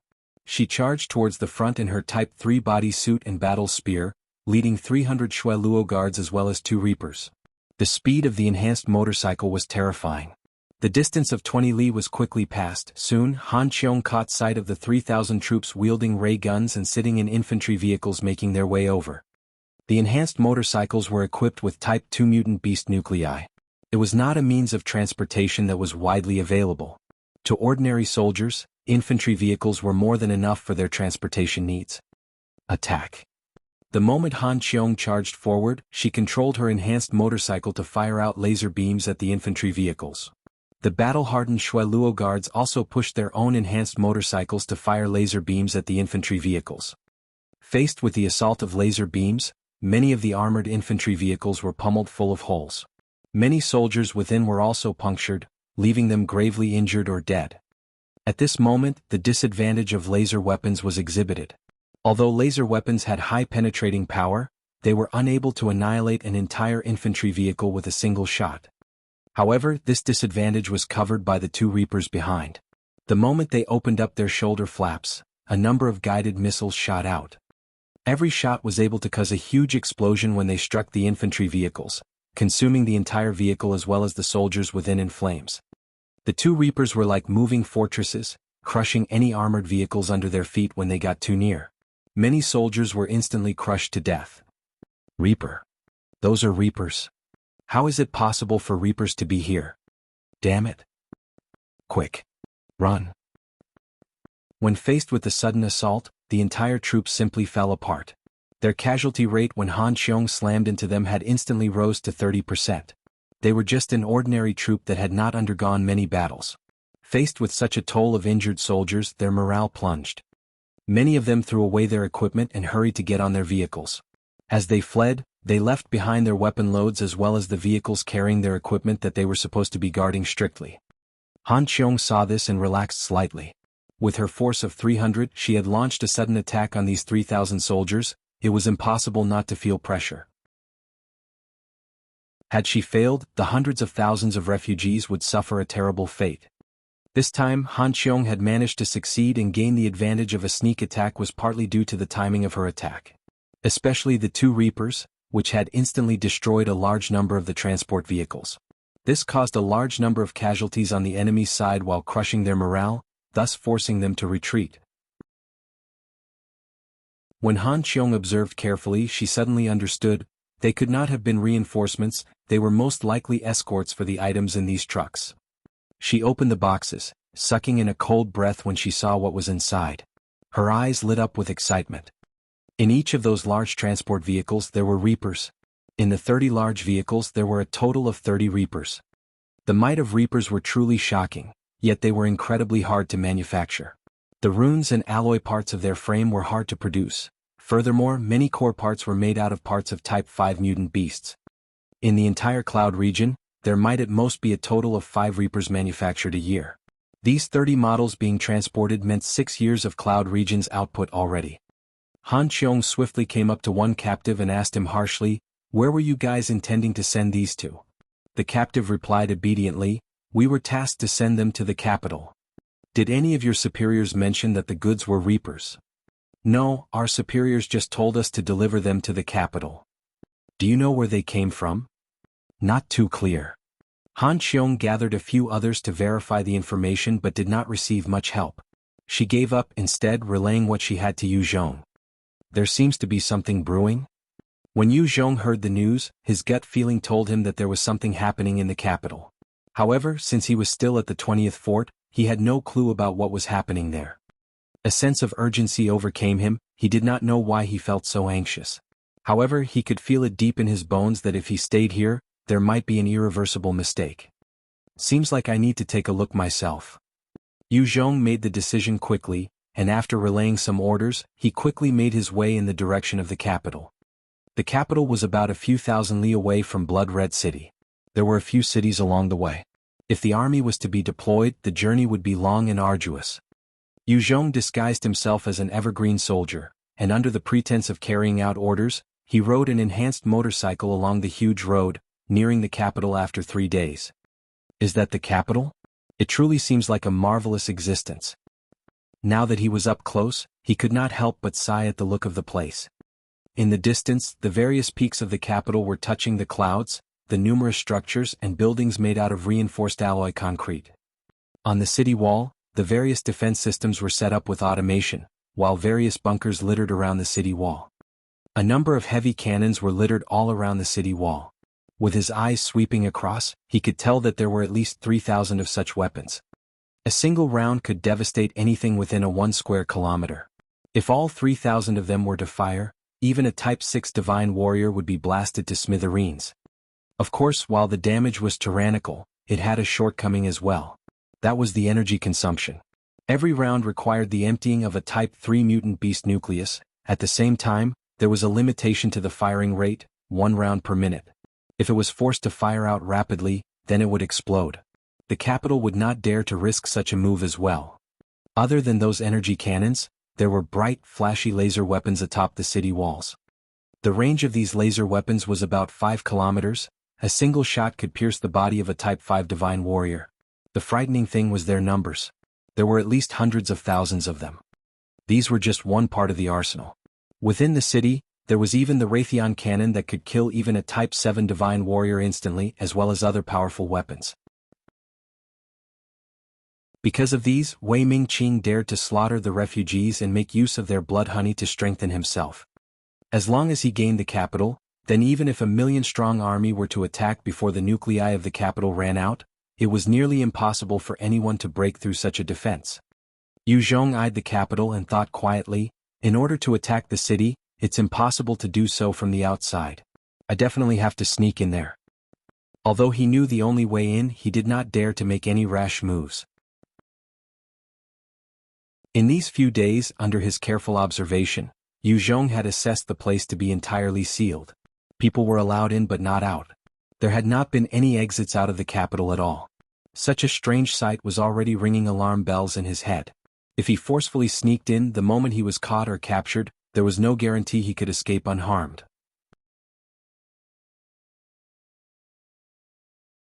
Chapter 877, Phantom.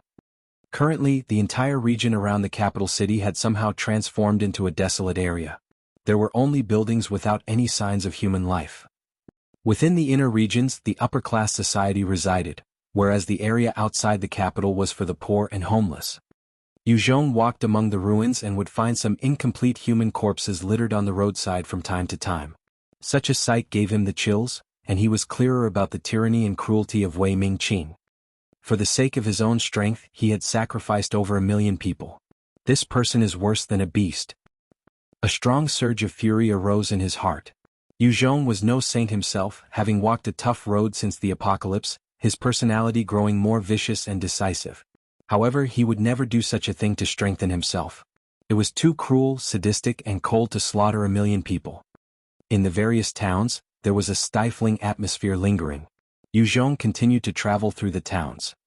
Right at this moment, a strong sense of danger rose up in his mind. He channeled his dark Do Qi, twisting his body at an impossible angle, evading towards the side. A black dagger flashed across his chest with a trailing light, tearing through the Type 5 mutant beast hide Yu Zhong was wearing. Fresh blood flowed from his wound. Had Yu Zhong's reaction been slower by just a little, he would have been killed instantly by that dagger. Yu Zhong twisted his body once more, quickly activated his third-order gravity manipulation, causing the owner of the shadow to sink. He then sent an explosive fist towards the assailant. At that instant, the fist went right through the black shadow, feeling as though he passed through the air. There was no sensation at all. Yu Zhong's pupils narrowed and swiftly turned back to assess his surroundings.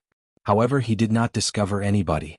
The bloody wound on his chest gave him a reminder that there was a powerful and terrifying expert hidden within this barren town. Expert? There's an expert here. Yu Zhong looked all around at the dilapidated buildings, his pupils constricted. The expert could flee from his hands, which meant that he was not some riffraff, and was likely at least a peak Type 4 Divine Warrior. After checking his surroundings, he did not discover anybody. Proceeding into an alley carefully, he flipped his hands and took out a multi-purpose helmet. Yu Zhong put it on and walked out. With Bai Yi's control, the helmet was able to scan for signs of life within a radius of dozen meters, sending the information to Yu Zhong. With it on, his sensing abilities became stronger. Nobody? Yu Zhong walked carefully through the town for a period of time but did not discover any signs of life. A sense of doubt arose, but he still proceeded on cautiously. At this moment, there were the sounds of motors roaring to life from a road far in the distance. His heart pumping, Yuzhong swiftly leaped onto the roof of a nearby house and activated his third-order stealth, blending into the surrounding. Soon, 100 enhanced motorcycles came roaring past, each of them driven by an elite soldier that had an enhanced battle spear on his back. They had ray guns hanging by their waist, their battle suits all of the Type 3 level, and they were all wearing multi-purpose helmets. They quickly came charging right through the town. The moment they entered the town, they quickly got off their motorcycles. Spreading out, they quickly went to occupy several locations. A soldier in Type 4 battle suit turned to his comrade who was in a similar armor, asking doubtfully, "Sir Luo Hai, will Phantom truly be here? There's already nobody in this town, why would she be here?" Luo Hai swept a glance across the village, his eyes brightening. "She will. This is where she was born, there were her friends here. At that time when we swept through this place, there were no signs of anybody. We had already surrounded them, they could not possibly have escaped. It is obvious that there's some mechanism somewhere here hiding the people. This is also a trap we set.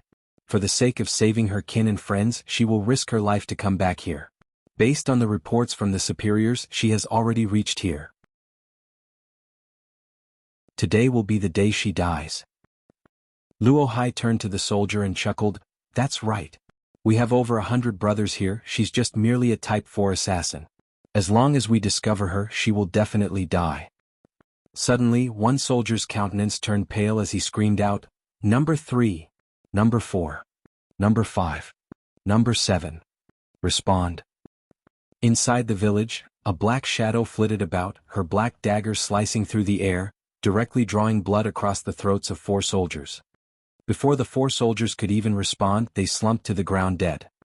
Another 8 soldiers quickly made their way over. When they saw the corpses of their 4 comrades, one quickly pulled out his communication device. "Number 3, 4, 5 and 7 are dead." The faces of Luo Hai and the other soldier turned dark. In a split second they had 4 dead soldiers, it was practically a slap in their faces.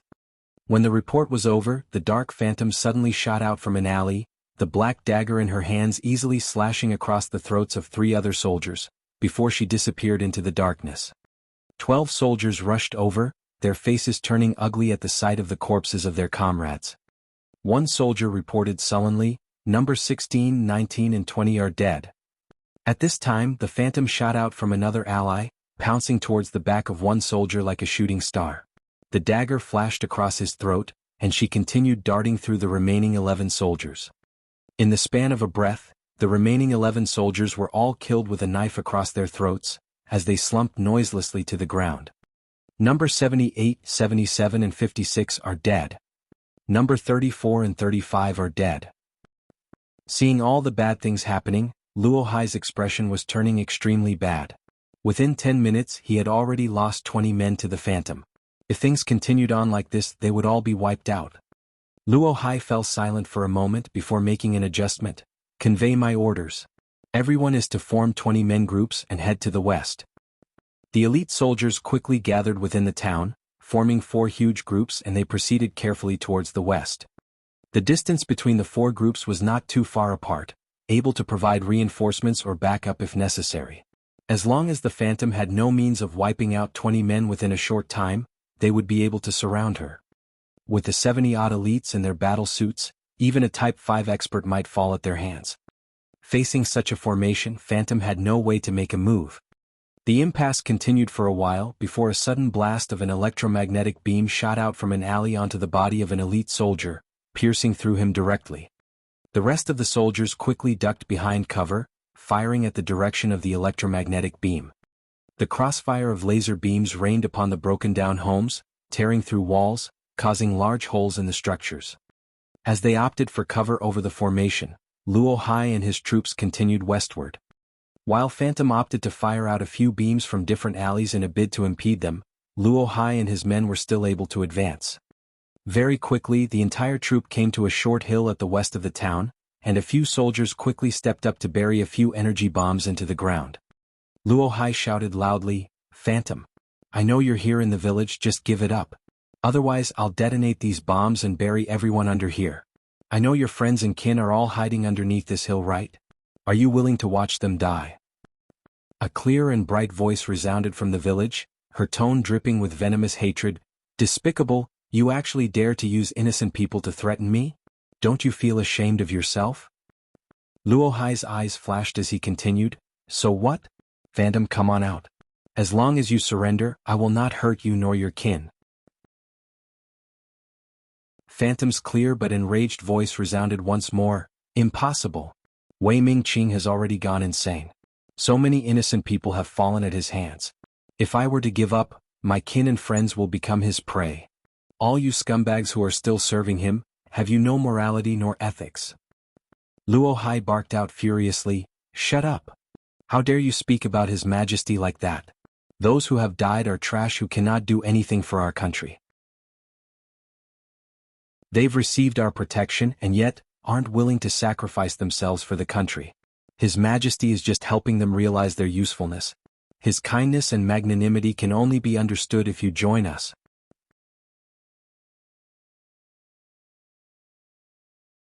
Chapter 878, Threat. Luo Hai's face sunk as he snarled, Phantom, if you were to submit now, I will let the people below hear off. Otherwise you can all go to hell. I'm giving you 10 seconds to consider. After 10, don't blame me for detonating the bombs. 0, 9, 1. No. At that moment when Luo Hai counted down to 1, an extremely beautiful woman walked out of the town, her voluptuous figure decked in black leather, while her long hair was tied in a ponytail. Her eyes were filled with hatred. Fool. Luo Hai watched the woman walk out and sneered quietly in his heart before ordering, Men, go capture her. Remember to inject the weakening serum. 2 soldiers walked over to Phantom, immediately injecting her with the serum, before dragging her towards Luo Hai. She lifted her head proudly and stared daggers at Luo Hai. I've already surrendered. Honor your words, release them. Luo Hai stared at the extremely beautiful expert who was now a mere mortal, his eyes flashing with delight. Ha! Fool. Phantom, you're truly stupid. Aren't you clear about the way we do things? Let me tell you, even if you surrendered, those people will still die. They're to be sacrificed for His Majesty's evolution. Phantom's eyes flashed with despair as she cursed, Despicable. Shameless. You damn beast. Luo Hai's gaze turned perverse as he caressed Phantom's jaw, laughing in an unbridled fashion. Ha ha. Curse all you want, little bitch. Whatever you say. I've long since wanted to have a taste of you, Phantom. However, your position has been too high. This time you're truly stupid to betray and flee from the capital. Otherwise, I wouldn't have had such a chance. Now that you're stupidly giving yourself up, ha ha ha. Seems like your brain has gone dumb from killing. Honk, honk, honk. Following some loud explosions, the small hill was blasted open, revealing a tunnel below. A dozen soldiers quickly dug a huge hole, advancing deeper into the mountain. Soon, 200 refugees were driven out, their clothes tattered and their bodies emitting a stench. They looked at the soldiers with fear. Luo Hai hooked Phantom's chin, his eyes flashed with excitement and lust. Look! These are the people you were trying to protect. Phantom, you were a graceful swan high above the skies, never even looking me in the eye. My professions of love to you, you've ignored them. Do you know how mad you made me feel? Do you know how much I hated you? Phantom stared at Luo Hai, spitting out her saliva at his face. Pay. You pervert. Luo Hai reached out to wipe her saliva while licking it in a disgusting fashion, his eyes mad with excitement. Ha! Ah! You're still so proud, not even looking at me. Good. Good. In a while, I will fuck you right in front of these people you swore to protect, and let them see your slutty side.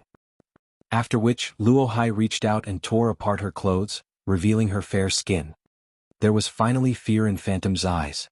When she thought her impending fate being violated by Luo Hai, she was truly spooked. No. No. When the other soldiers saw this, their breaths turned ragged and their gazes fell upon her soft and fair skin, unable to tear their eyes away. Before Phantom had betrayed the capital, she was the trump-card assassin of the palace. Her position was far above these elite soldiers. Not only did she possess a strength none of them did, her looks and figure made her the goddess-like persona to many of them. To think that this goddess would be stomped on right in front of them, their blood started to rush, and their breathing became panting. On one side, the villagers were all filled with despair. Their only protection had been captured and their fate was worse than death. As everyone's eyes were on Luo Hai and Phantom, behind them, an indistinct figure appeared behind one soldier. The figure had just brushed past the soldier, and a bloody gash appeared on his neck as fresh blood splattered out and he slumped down noiselessly, dead. When over 30 soldiers had fallen, some of the refugees caught sight of the corpse falling strangely. Their hearts were filled with fear and hope at the same time. What was that? Yu Zhong's speed had already surpassed the sound barrier. Adding on to his third-order stealth ability, he could confuse people's perception, and most ordinary people could not see him. However, these soldiers were all elite after all. When Yu Zhong killed his 40th soldier, one soldier finally discovered something wrong and he roared, "Enemy!" He had just screamed out when his head was slashed open by Yu Zhong, and blood splattered upwards into the sky. The cries of the soldier had attracted the attention of his comrades in an instant. They quickly channeled the power of their Type 3 battle suits and quickly searched for Yu Zhong's location. In response, Yu Zhong activated his shadow steps, darting through the human crowd, slicing off the heads of the soldiers one by one. No one could even withstand his strikes. "Who are you?" Luo Hai's tossed Phantom to one side, while channeling his Type 4 battlesuit's energy, and thrust out with his battle spear towards Yu Zhong. The other two warriors beside Luo Hai also activated their Type 4 battle suit, their combat strength reaching the peak of the Type 4 realm, pouncing towards Yu Zhong. Yu Zhong's body flickered and 7 clones appeared, dashing towards 7 different directions. They attacked simultaneously, killing all 7 in an instant. After the shadow clone technique was raised to the third-order stage, Yu Zhong could split into 9 clones at one go. While the clones could not compare to Yu Zhong, they had a decent attacking might. The only weakness was that they would dissipate in a single strike. Having dealt with the final 7 soldiers, Yu Zhong then dashed towards Luo Hai and the other 2.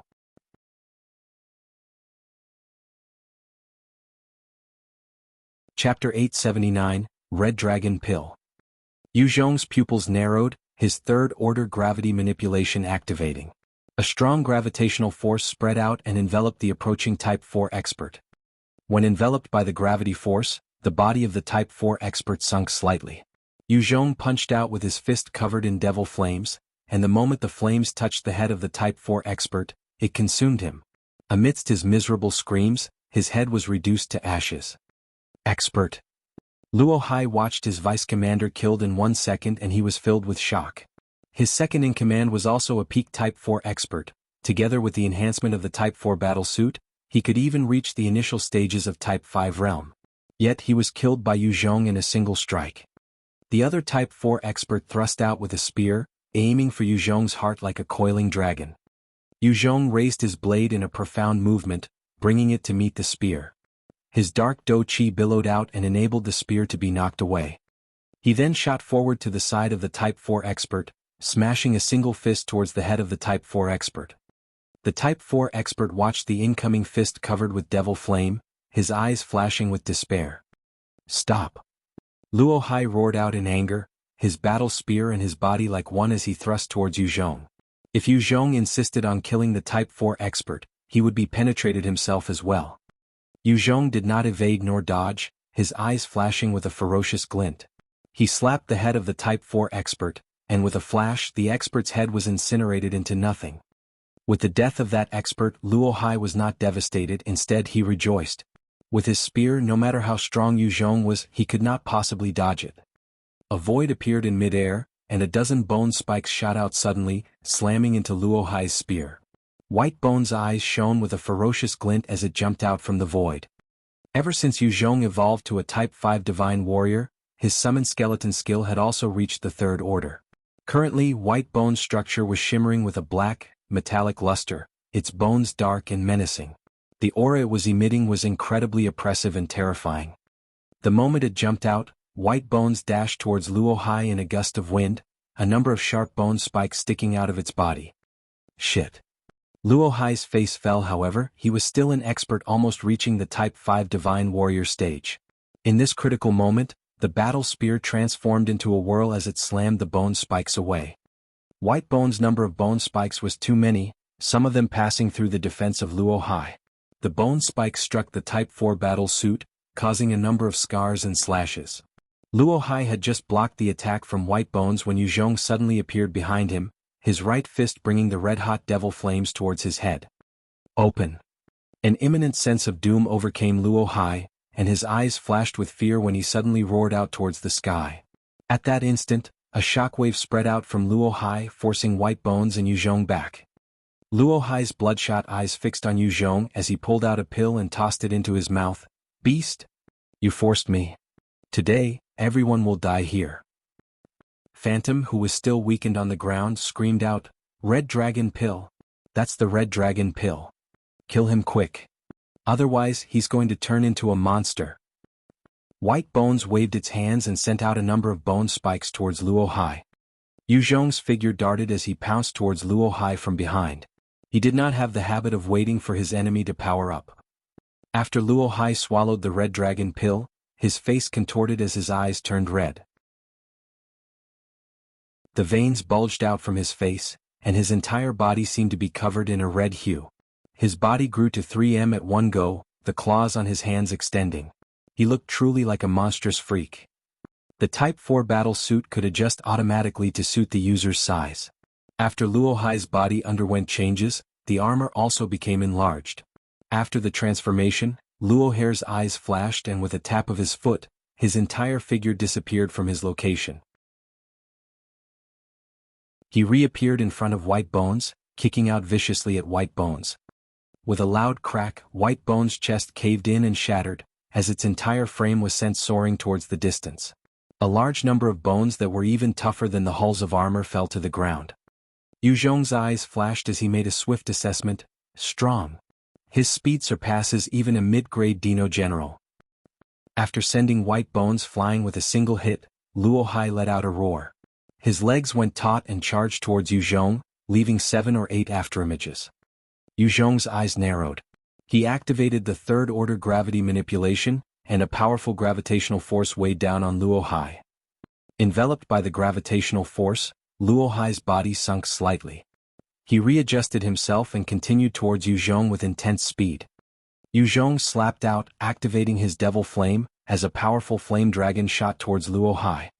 Luo Hai's body twisted continuously, evading the attack of the Devil Flames. He suddenly appeared in front of Yu Zhong and kicked out viciously. Yu Zhong raised his left shoulder to defend against the vicious attack from Luo Hai.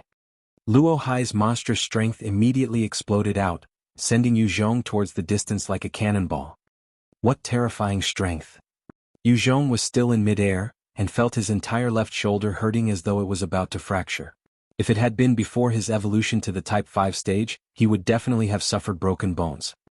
After Yu Zhong was sent flying, Luo Hai's eyes gleamed with incomparable ferocity. He tapped his foot and disappeared from his location, appearing behind where Yu Zhong was about to land and slashed out at his chest.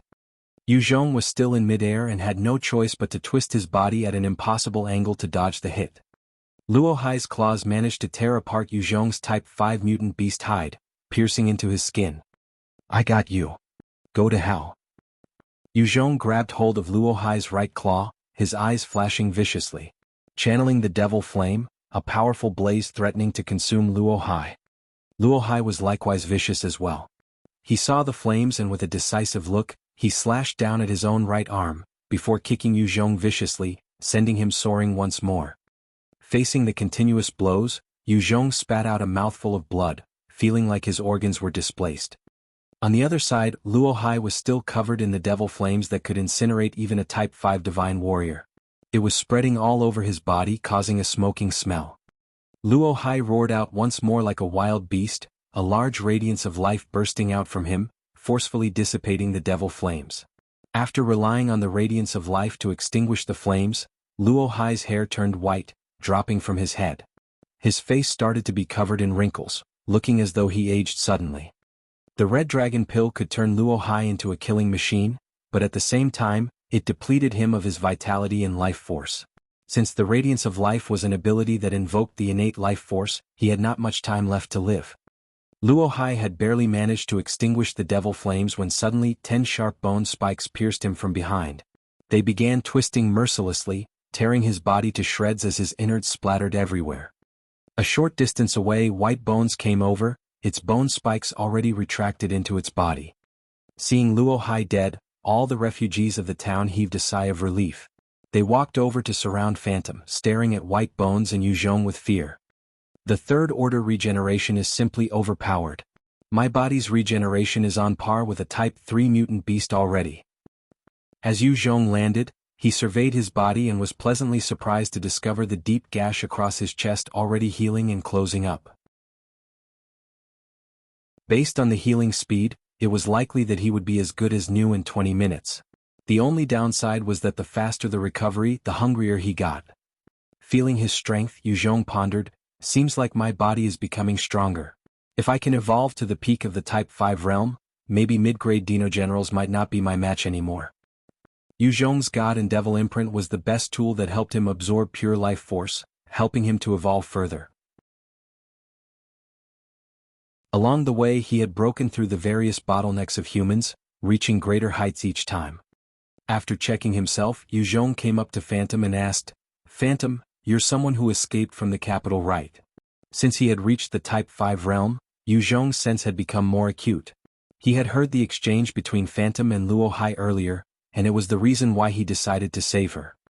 She looked at him warily. "That's right. Who are you?" Yu Zhong pulled out the antidote to the weakening serum, and replied indifferently, "I'm Yu Zhong, one of the leaders of the rebels. I want to know information on the capital. This is the antidote. If you're willing to speak, it's yours."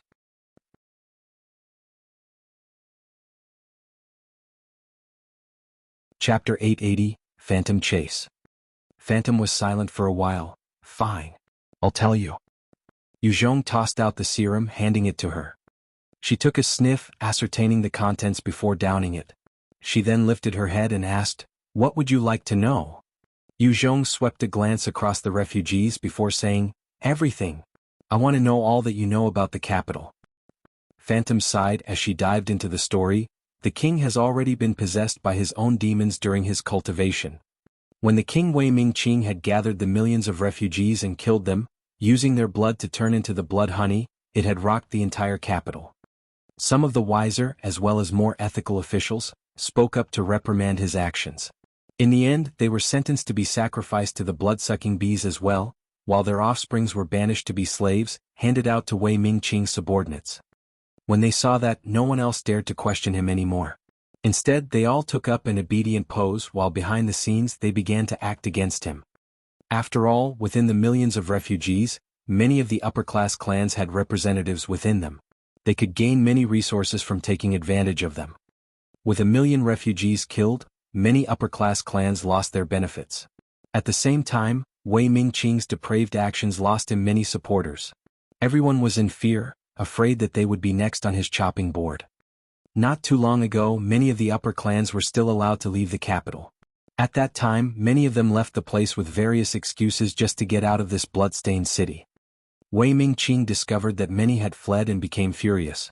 He passed the order to close the city gates. Other than those from the military under his orders, no one could get out. After the order was given, the capital was sealed. The residents had no way of leaving freely. However, it caused more chaos within and rumors started to float about. They were mostly about Wei Ming Qing intending to slaughter everyone in the city, helping him to break through to the Type 6 realm. When those rumors surfaced, the investigative officers and army had to step forward and apprehend those responsible for spreading. They were thrown and fed to the blood-sucking bees.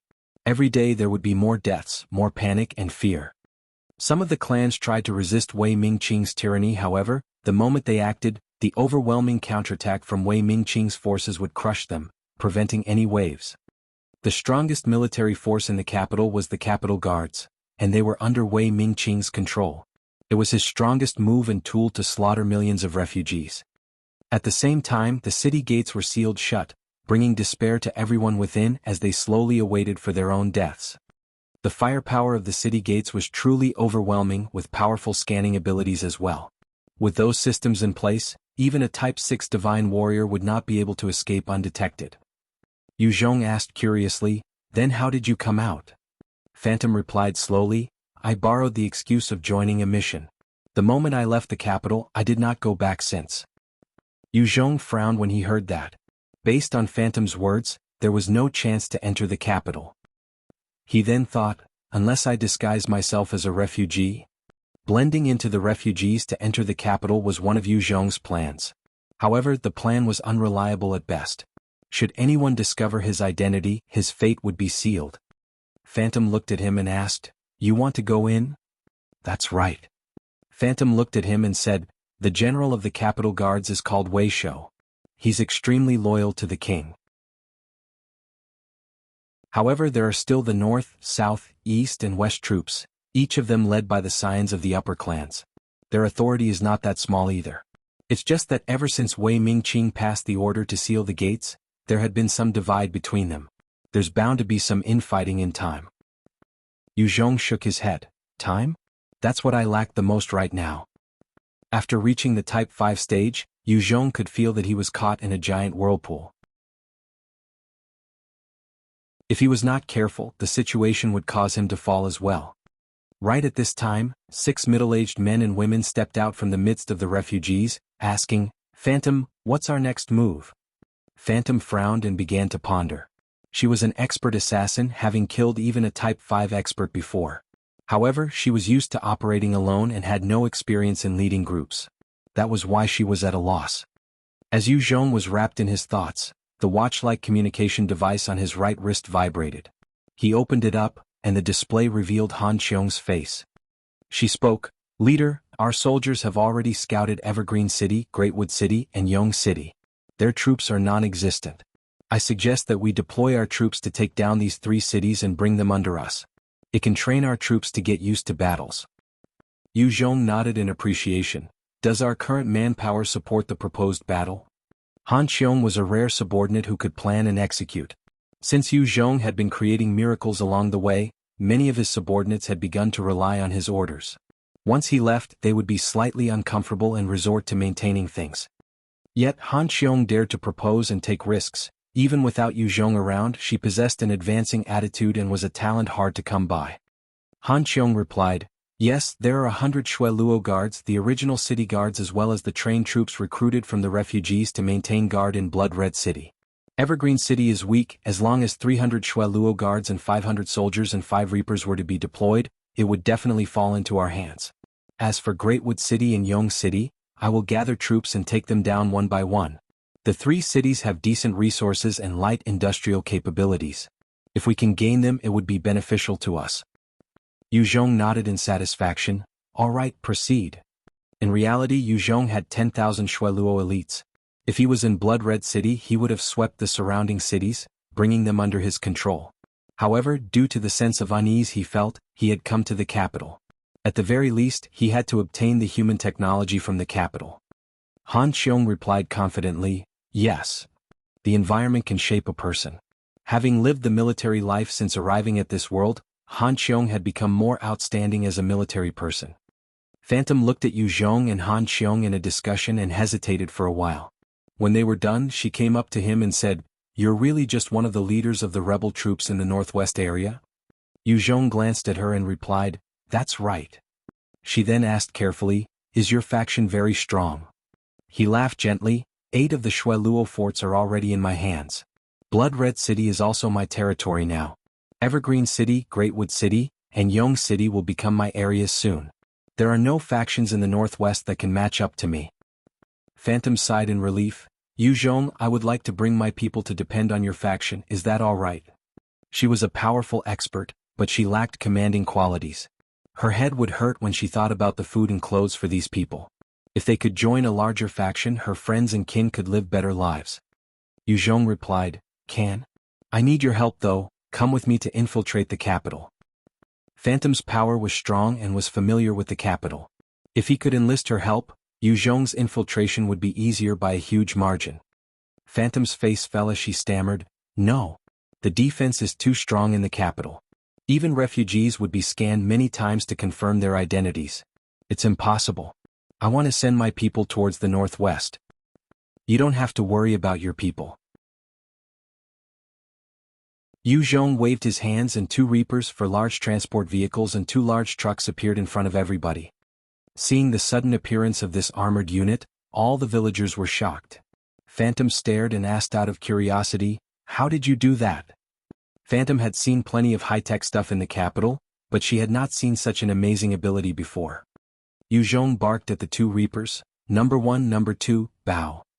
The eyes of the 2 reapers flashed as they bowed. Yu Zhong turned to look at Phantom.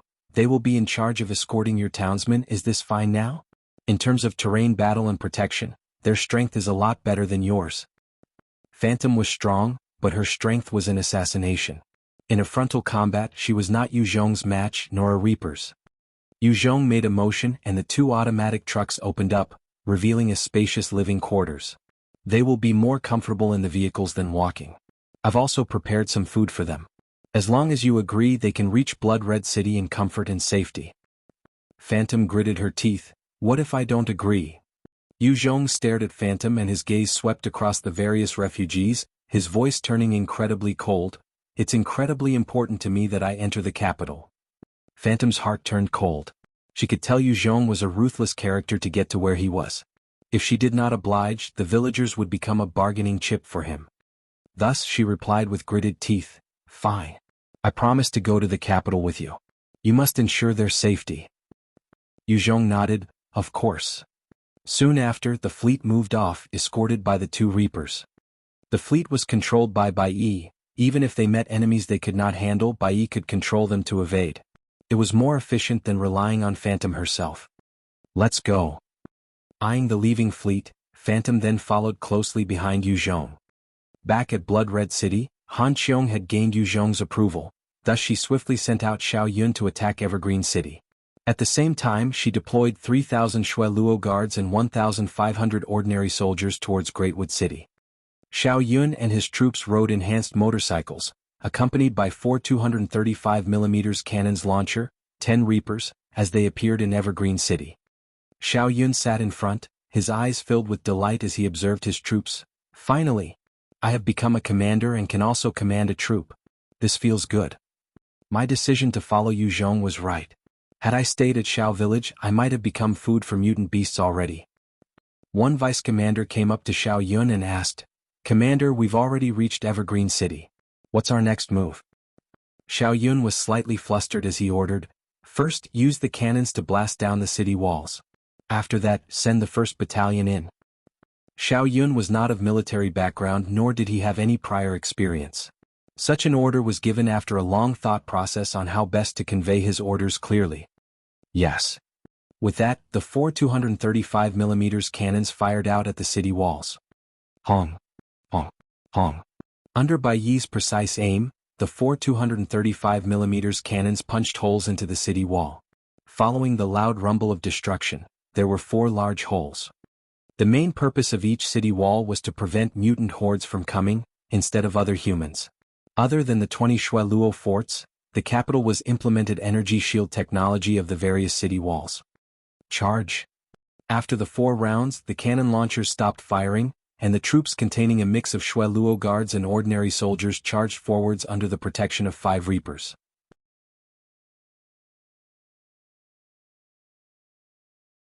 Chapter 881. Strange Movements from the Tyrannosaurus Kingdom. We surrender. Stop attacking. We surrender. The 1st Battalion had just rushed into the broken wall when they discovered a person raising the white flag.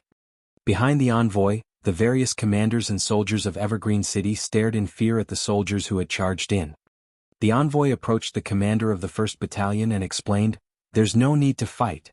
The city lord has already fled, we're all surrendering." Evergreen City's forces were thus taken down easily like this. Although there was recruitment over the years, many of their morale was low, and their equipment subpar. Thus they had no way to muster any fighting will. When the city lord had discovered Xiao Yun's Reapers as well as the other energy-based weapons, he immediately packed up all his assets and brought 100 members of his guard to flee with him.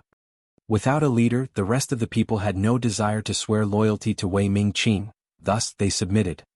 Xiao Yun cursed upon hearing this, fled. Damn bastard, I was still looking forward to a good fight. However, he still brought his troops in to begin taking over. On the other side, Han Qiong led 4,500 soldiers as they neared Greatwood City. Greatwood City's defenses put up more of a resistance when compared to Evergreen. However, under the assault of the 20 heavy cannon launchers and 20 Reapers, they were easily crushed. After they defeated the resistance from Greatwood, Han Qiong swiftly took over and began delegating jobs. Roughly 5,000 kilometers away from the 20 forts, it was the location of the Tyrannosaurus Kingdom, the lifelong enemy of Cloud Region. The Dino warriors within this kingdom followed the evolution line of the Tyrannosaurus, giving them fearsome close combat abilities. A single weak Tyranno warrior had a half-step type 4 strength. When enraged, they could kill even a mid-grade Dino general from the Stegosaurus kingdom. At the same time, the experts in the Tyrannosaurus kingdom were rampant. There were already 7 experts with the type 6 strength, whereas the Stegosaurus kingdom only had 1. Yet, while the Tyranno warriors dominated in power, they had a weakness, which was their numbers were low. In the entire kingdom there were at most 300,000 citizens. The other was that they loved slaughter and seldom captured enemies. Thus far, the total number of slaves was at most about 600,000. Compared to the hundreds of thousands of soldiers from the Stegosaurus kingdom, they were very much weaker. Because their numbers were low, each time they attacked the 20 forts, they had no choice but to retreat the moment their losses hit a certain threshold. In order to take down all 20 forts, it would take their entire kingdom, but even so they had no sure victory. The converse was similar for the humans of Cloud region. Should they wander too far, they would be killed by the elites of the Tyrannosaurus kingdom. The Reapers had truly astonishing combat power, but in a one-on-one, a Type 6 Tyrannosaurus Dino warrior would destroy a Reaper in 5 seconds. At the same time, the night was not as favorable to humans. Even with the multi-purpose helmets, human warriors could not compare to what they could do in the day.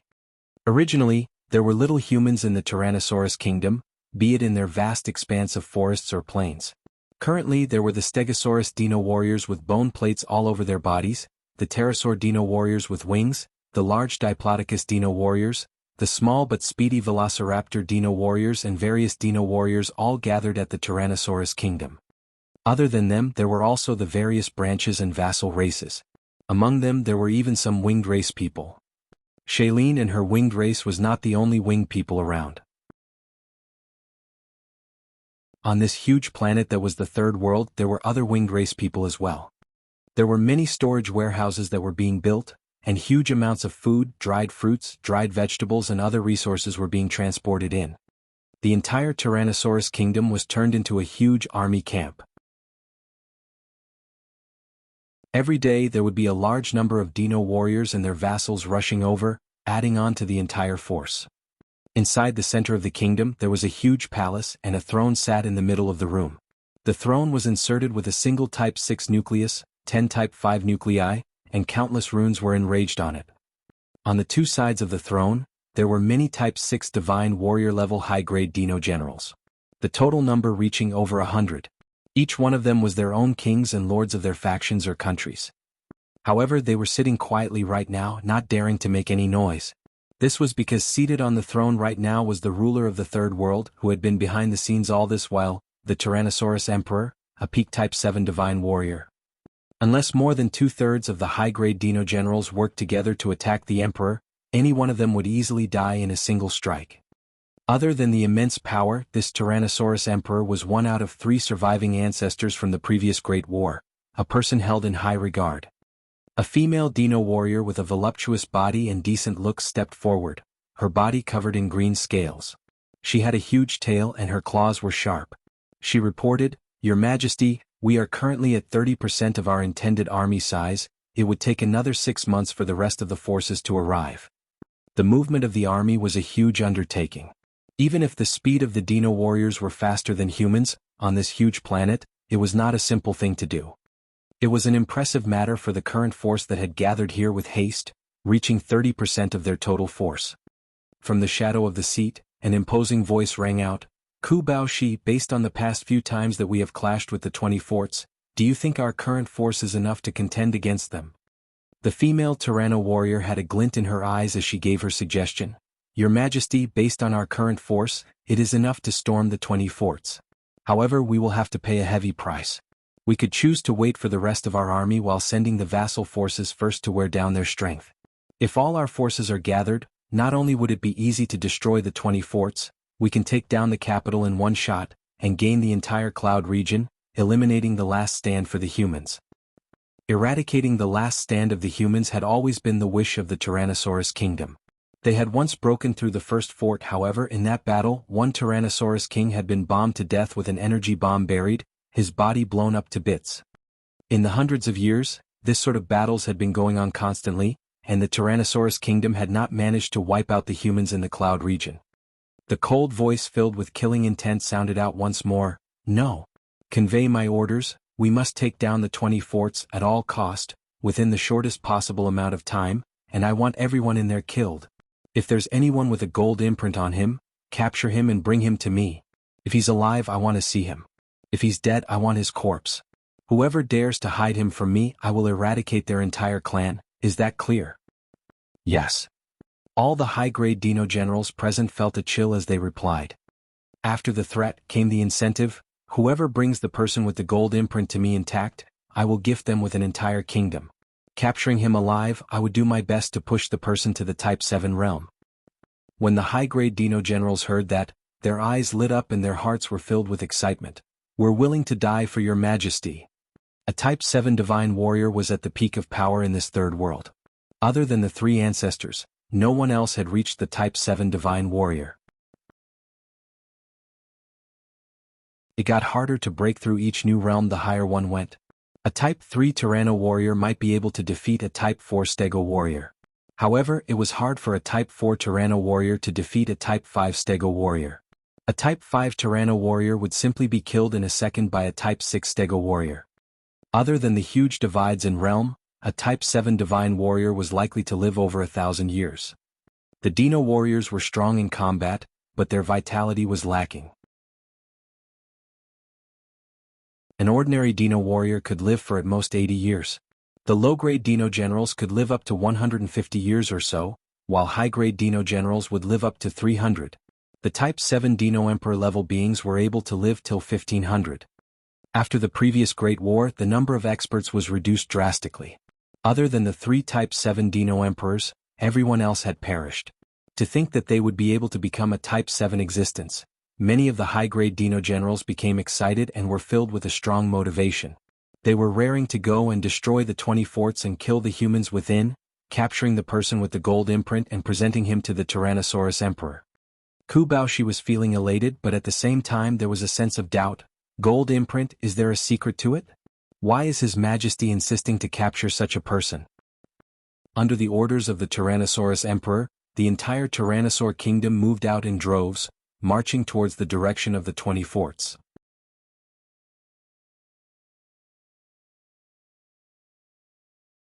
Chapter 882, Sneaking into the Capital.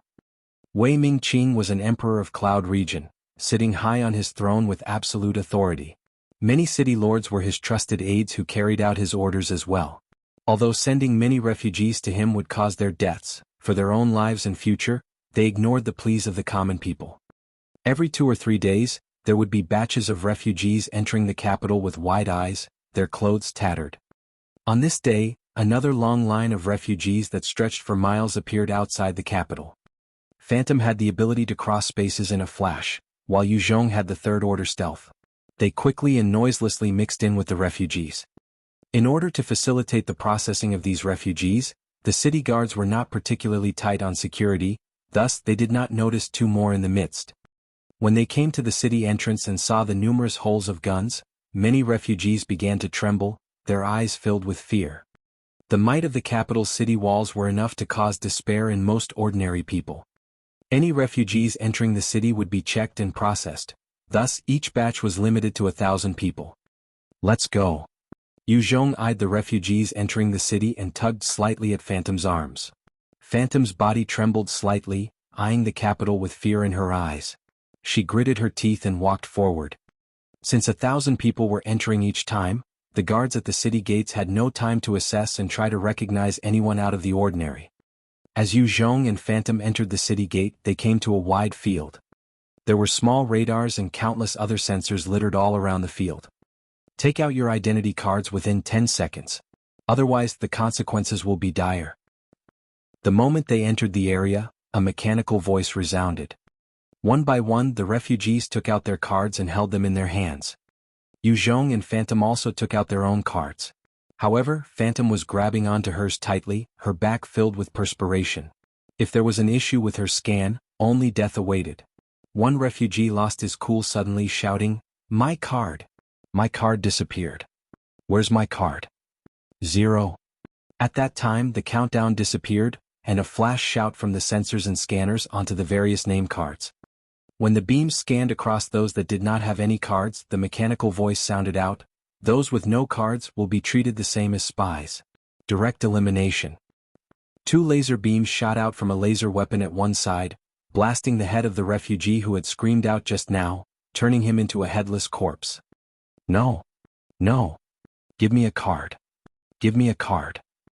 Another one who had lost his card was pale, as he screamed out and pounced on the nearby people. A laser beam also fired at that refugee, turning him into countless meat parts as fresh blood splattered everywhere. Many of them had lost their own cards along the journey. As the lasers swept out, those who were lacking their name cards were instantly obliterated. Phantom watched those pitiful refugees being killed with a pale expression, her body trembling. The field was installed with multiple laser lights, radar, poison mist, and even poisonous liquid to deal with enemies. It even had a few energy bombs. If they were trapped here, the energy bombs buried here could explode out and blast a Type 6 Divine Warrior to smithereens. Phantom was barely touching the Type 5 realm, and her ability was more for assassination.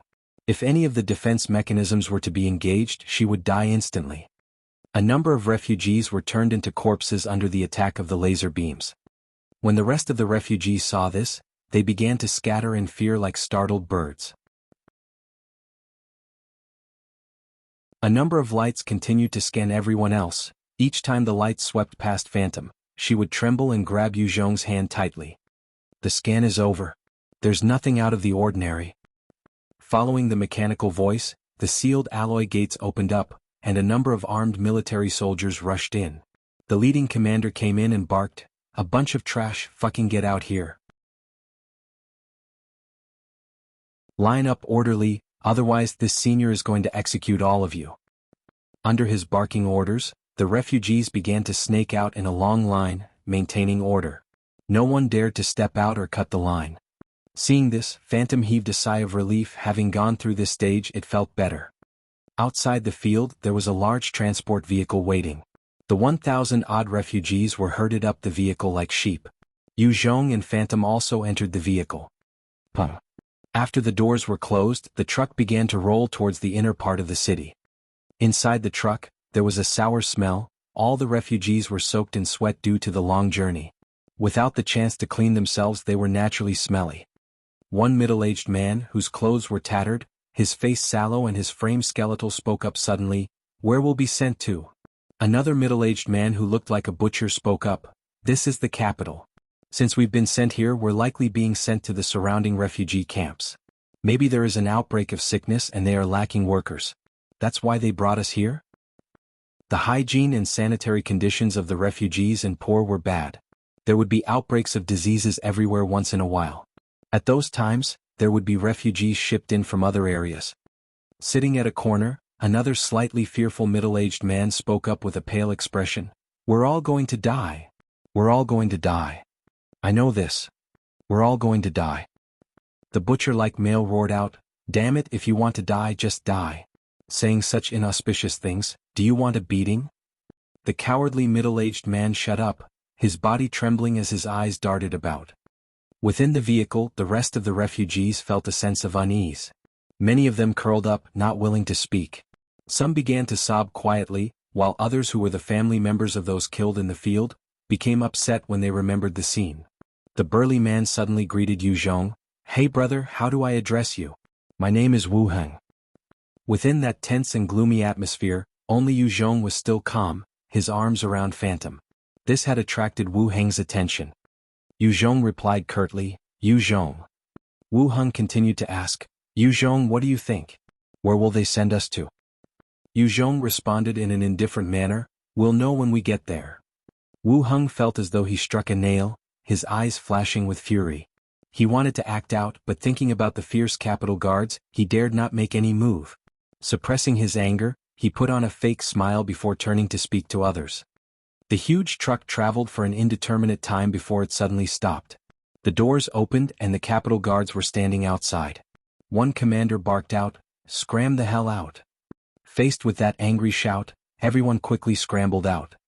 Yu Zhong immediately surveyed his surroundings the moment he stepped out. By now they were within a huge camp or jail, as there were tall walls of about 20 m surrounding the entire place. On top of the walls, there were electric fences, and the entire place was rigged with surveillance equipment and motion sensors. The only way out was a huge, thick wall installed with automatic weapons. The soldiers were all dressed in anti-bullet vests, wielding ray guns and equipped with multi-purpose helmets. They patrolled while shooting cold looks at the survivors. Inside the huge camp, there were many large white domes. They were likely where the refugees were sent to stay.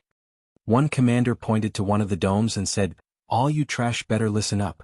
From today onwards, this is where you will be staying. You are not allowed out. No one is to kill anyone or give us trouble, otherwise we'll smash your head in. Damaging any equipment will also warrant death." After that, they were herded into the White Dome. Qiong discovered that the interior of the dome was packed with people. He estimated that there were about 500 of them inside the place. At the same time, the men, women, old and young were all herded together with no clear separation. At one corner, a few men were gathered together. 8 pairs of couples were engaging in lewd acts, their intense and passionate moans resounding throughout the place, but no one bothered about them. After he had taken in the environment, he grabbed Phantom's hand and went towards the dozens of men gathered together.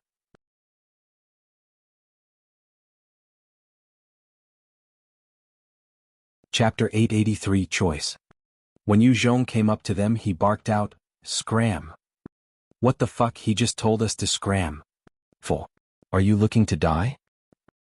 The men looked at Qiong as though he was a clown. One blonde-haired, blue-eyed man stood up, shooting Qiong a glance, before spitting a glob of saliva on the floor.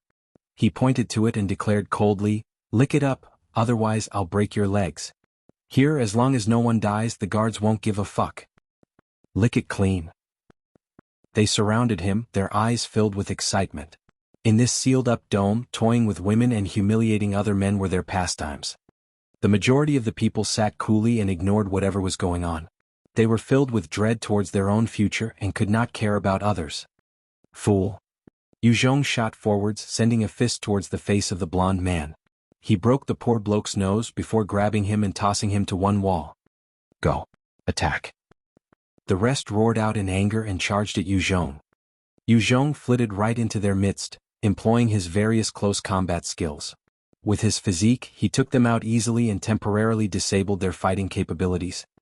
Seeing how ruthless he was, the couples engaged in their romp quickly squealed and darted to one side. Qiong then pulled Phantom to the corner, shooting daggers towards his left and right. He activated a mild form of Art of Fear and sent it out, filling the nearby refugees with dread. No one dared approach, and the entire space was left private for Qiong and Phantom. He then tugged her as they sat down before he spoke softly, "From this camp, are you able to get me to the capital?" The capital was split into the outer city and inner city. The outer city had tall and thick walls with a powerful defense. The inner city was a further layer within, only allowing those higher clans and the king himself to reside. Phantom buried her head in Qiong's chest as she replied, "There are surveillance and listening devices here." Qiong bent down towards her fair neck and spoke, "No need to worry, I've already controlled the electronics here." Phantom felt a slight tingling and her face flushed red, giving her an increased allure. "Okay. As long as we can get out from this camp, I can bring you to the inner city. However, the experts within the inner city are aplenty, and the defense is tight. Furthermore, security is a lot heavier and we might not be able to sneak it as easily." Qiong replied, "No problem. Let me handle the rest." As they were discussing the details, the doors of the dome suddenly slammed wide open. Soldiers stepped in as a commander barked out, "All you trash, get the hell out here." With such a shout, those refugees who had just entered had no choice but to step out from the building. The refugees walked out and were led to a large enclosed area. Qiong surveyed his surroundings before suddenly frowning. He discovered that there were a number of mech fighters, each about 8 m tall, made out of alloy and installed with various electromagnetic cannons.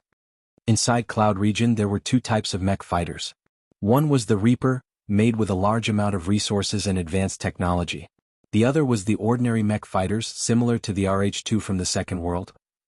Due to the requirements of the Reapers, many camps chose to manufacture the ordinary mech fighters. However, they were more common in the 20 forts as well as the capital, compared to other places. When the refugees were herded towards the enclosed area, they saw the surrounding mech fighters and felt a growing sense of unease. As for the soldiers, they hurried out of the place and closed the door shut. No one is to leave the field, anyone who does so will be executed on the spot. A bright announcement rang out within the area. When they heard this, the refugees did not dare move. After all, every one of those soldiers was cold-hearted killers. Damn it, don't tell me? Qiong stood there, and when he looked once more at the huge crowd of people, he felt his scalp go numb. At almost the next instant, his premonition came true, as a loud buzzing sound drew closer to them. Blood-sucking bees. Fucking beasts. What should I do? Qiong saw the clouds of bees and his heart plunged. To Qiong, a Type 5 divine warrior, these bees were of no threat. He could easily make use of any of his techniques to prevent them from nearing. However, these tens of thousands of refugees would fall prey to them, becoming corpses. Although Qiong was vicious and harsh in his methods, to imagine the tens of thousands of people dying in front of him, even someone with a cold heart like him would falter. They were fellow humans after all, not some livestock. Blood-sucking bees. Those are blood-sucking bees. Quick escape. We're over. Those are blood-sucking bees. Amidst the tens of thousands of people, some of them with good vision had already caught sight of the cloud of bugs. Their countenance was pale as they tried to flee.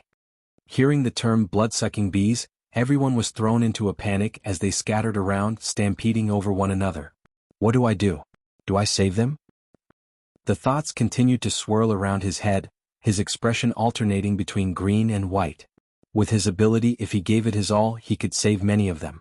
However, it would reveal his position in the capital, and he would be forced to reveal some trump cards. As he was hesitating, he suddenly caught sight of a small boy being pushed to the ground. Behind him, 7 or 8 people were rushing forward in a frenzy, stampeding towards the boy without concern for his safety. With a flash, Qiong quickly grabbed the small boy into his arms.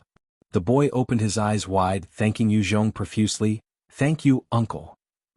Qiong saw the innocent and untainted look of the small boy, and his heart was softened. He gave up on his initial plan. Forget it. If I don't have the ability, then that's too bad. Now that I have the strength, I will save them. Phantom came to Qiong and said, "The bees are here. Qiong, let's escape quick." Qiong replied, "No. Our objective has changed. I want to control this jail. And save these people as much as possible." Phantom had a look of disbelief. "Are you crazy?" Even though Qiong was a Type 5 divine warrior facing a swarm of blood-seeking bees, he would be hard-pressed to protect himself. In order to wipe out the whole swarm, it would not be enough with him alone. Furthermore, the defenses of the camp were extremely tight. The army was not something an ordinary Type 5 divine warrior could handle. The most important thing was that Phantom did not expect Qiong to be someone who would throw away his own life for a bunch of strangers. "I'm not crazy. I just still have some humanity in me left." Qiong sighed, and with a flip of his hand, the handheld computer appeared in his hands. He opened it and commanded, "Control all the computers inside this facility." Bai Yi's eyes flashed with data. "It would take another 3 minutes for all the equipment to be under my control." Qiong pointed towards those 40 mech fighters and asked, "What about those robots?" Bai Yi replied, 5 seconds. Qiong ordered swiftly, "Control them immediately. Order them to break into one of the domes and get the refugees in." Understood. Bai Yi's eyes immediately flashed with data. After 5 seconds, the eyes of the mech fighters all lit up, as they swiftly charged towards the domes and punched them wide open. Seeing the holes, the refugees went crazy and charged towards them, fighting among themselves to get ahead. What's happening? What's going on? How come the mechs are acting on their own? Is there something wrong with the central computer?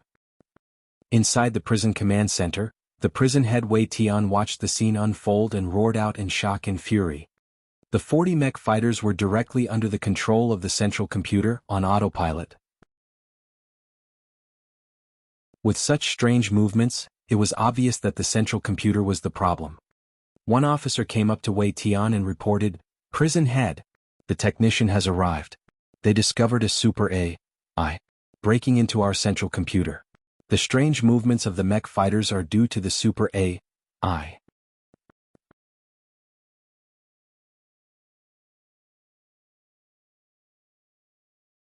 Chapter 884, The Four Great Clans. Wei Tian's face fell as he gave an order, immediately cut the power supply to all the automatic units. Shut down the central computer. Go cut the supply to the Reapers as well. Understood. The soldier quickly left when he received that order. Although there was no Super AI, like by E within Cloud region, their ancestors had come across experts who had similar abilities, thus they knew ways to counter it. Wei Tian and the rest had never encountered a Super AI before. However, now that they have met one, they did not lose their calm. Wei Tian's eyes flashed with a cold look as he pointed at the large domes. Convey my orders, go destroy those storehouses. A number of electromagnetic beams fired onto the domes, causing large holes. Zhong saw the electromagnetic beams and cursed out loud, "Beasts!" In the skies, the swarm of blood-sucking bees swooped down, making their way for the people below. Save me! Save me! One man ran frantically as the cloud of bees enveloped him. He was soon covered in a layer of black, moving bees as he screamed out in terror. Many other refugees were also enveloped in the multiple swarms of bees, as they screamed out and struggled on the ground. After mere seconds they stopped thrashing, while the bees flew off, leaving behind emaciated and dried-up corpses. The black cloud was like a plague. Everywhere they went there would be screams and deaths. Zhong stood with the rest of the refugees, pretending to be helpless as well. He might be a Type 5 divine warrior, but faced with a million bees, he could only try to preserve himself. Save me. One woman in tattered clothes ran towards Zhong. She had run just a few steps when the cloud of bees swarmed over her, sending her to the ground. She struggled for a while before her twitching stopped. Fuck. Wei Ming Qing wardens, you bastards. Zhong looked at the corpse of the woman who had fallen barely 20 m away from me. His fury had reached a peak. When Zhong heard that over millions of people had been sacrificed by Wei Ming Qing to be sources of nutrients for the blood honey just for his own personal benefit, he had been furious. However, right now he was witnessing these helpless refugees die in front of him. This hell-like scene was truly crossing his line. Zhong did not claim to be a saint. He had killed over thousands of captives in his rage before. However, those were enemies. Such a merciless sacrifice of countless refugees was worse than a beast. Come with me. Zhong looked at the chaos and grabbed the small boy beside him. He wrapped himself in devil flames while keeping the boy safe, and ran towards the center of the concentration camp. Phantom continued to follow beside Zhong. A large number of bees shot towards Zhong. However, they were burnt by his immolation, turning into crisp ashes that fell beside him. The boy, whose eyes were exceptionally clear, looked at Zhong, his eyes flashing with admiration and respect. It was the first time he saw someone so godlike. Wei Tian was currently inside a sentry tower. He saw Zhong rushing towards them and ordered loudly, "That guy in flames. He's a divine warrior. At least Type 3. Attack him. Kill him." The shutdown of the central computer meant that most of the defenses in the prison were not working. Automatic weapons, sensors, radars, targeting systems were all obsolete. The soldiers could only rely on their naked eyes. Even so, most of the 400 human soldiers in the prison were not affected. With their Type 3 battle suits, ray guns, and even electromagnetic cannons at their posts, they began firing at Zhong and Phantom. A number of lasers and electromagnetic beams shot at Zhong. Having lost the guidance of the central computer, the accuracy of the human soldiers suffered. They were unable to hit a 100% accuracy within 300 m. However, the rain of firepower still proved to be a threat to Zhong. With a flip of his hand, Zhong pulled out an energy converter shield, his body flickering consistently like a specter as he dodged the various beams. When he could not fully evade one or two shots, the shield could deflect it. After 5 seconds, he appeared near the fort of the jail. He flipped his hand and pulled out an energy bomb, throwing it into the castle. No! When the dozens of soldiers guarding the fort saw the bomb, their eyes flashed with despair as they screamed out in terror. Hong! Following a loud boom, the intense explosion rocked the building, directly blasting 3 of the soldiers to death. On the other side, Phantom darted around, throwing multiple bombs into the castle, blowing up the various soldiers. Zhong had gained 8 of the 20 forts, thus he had come across a huge amount of resources. He could basically afford to splurge on the energy bombs. Wei Tian, who had been hiding and observing, turned white upon seeing the destruction.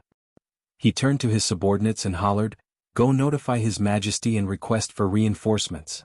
The enemies are 2 Type 5 divine warriors.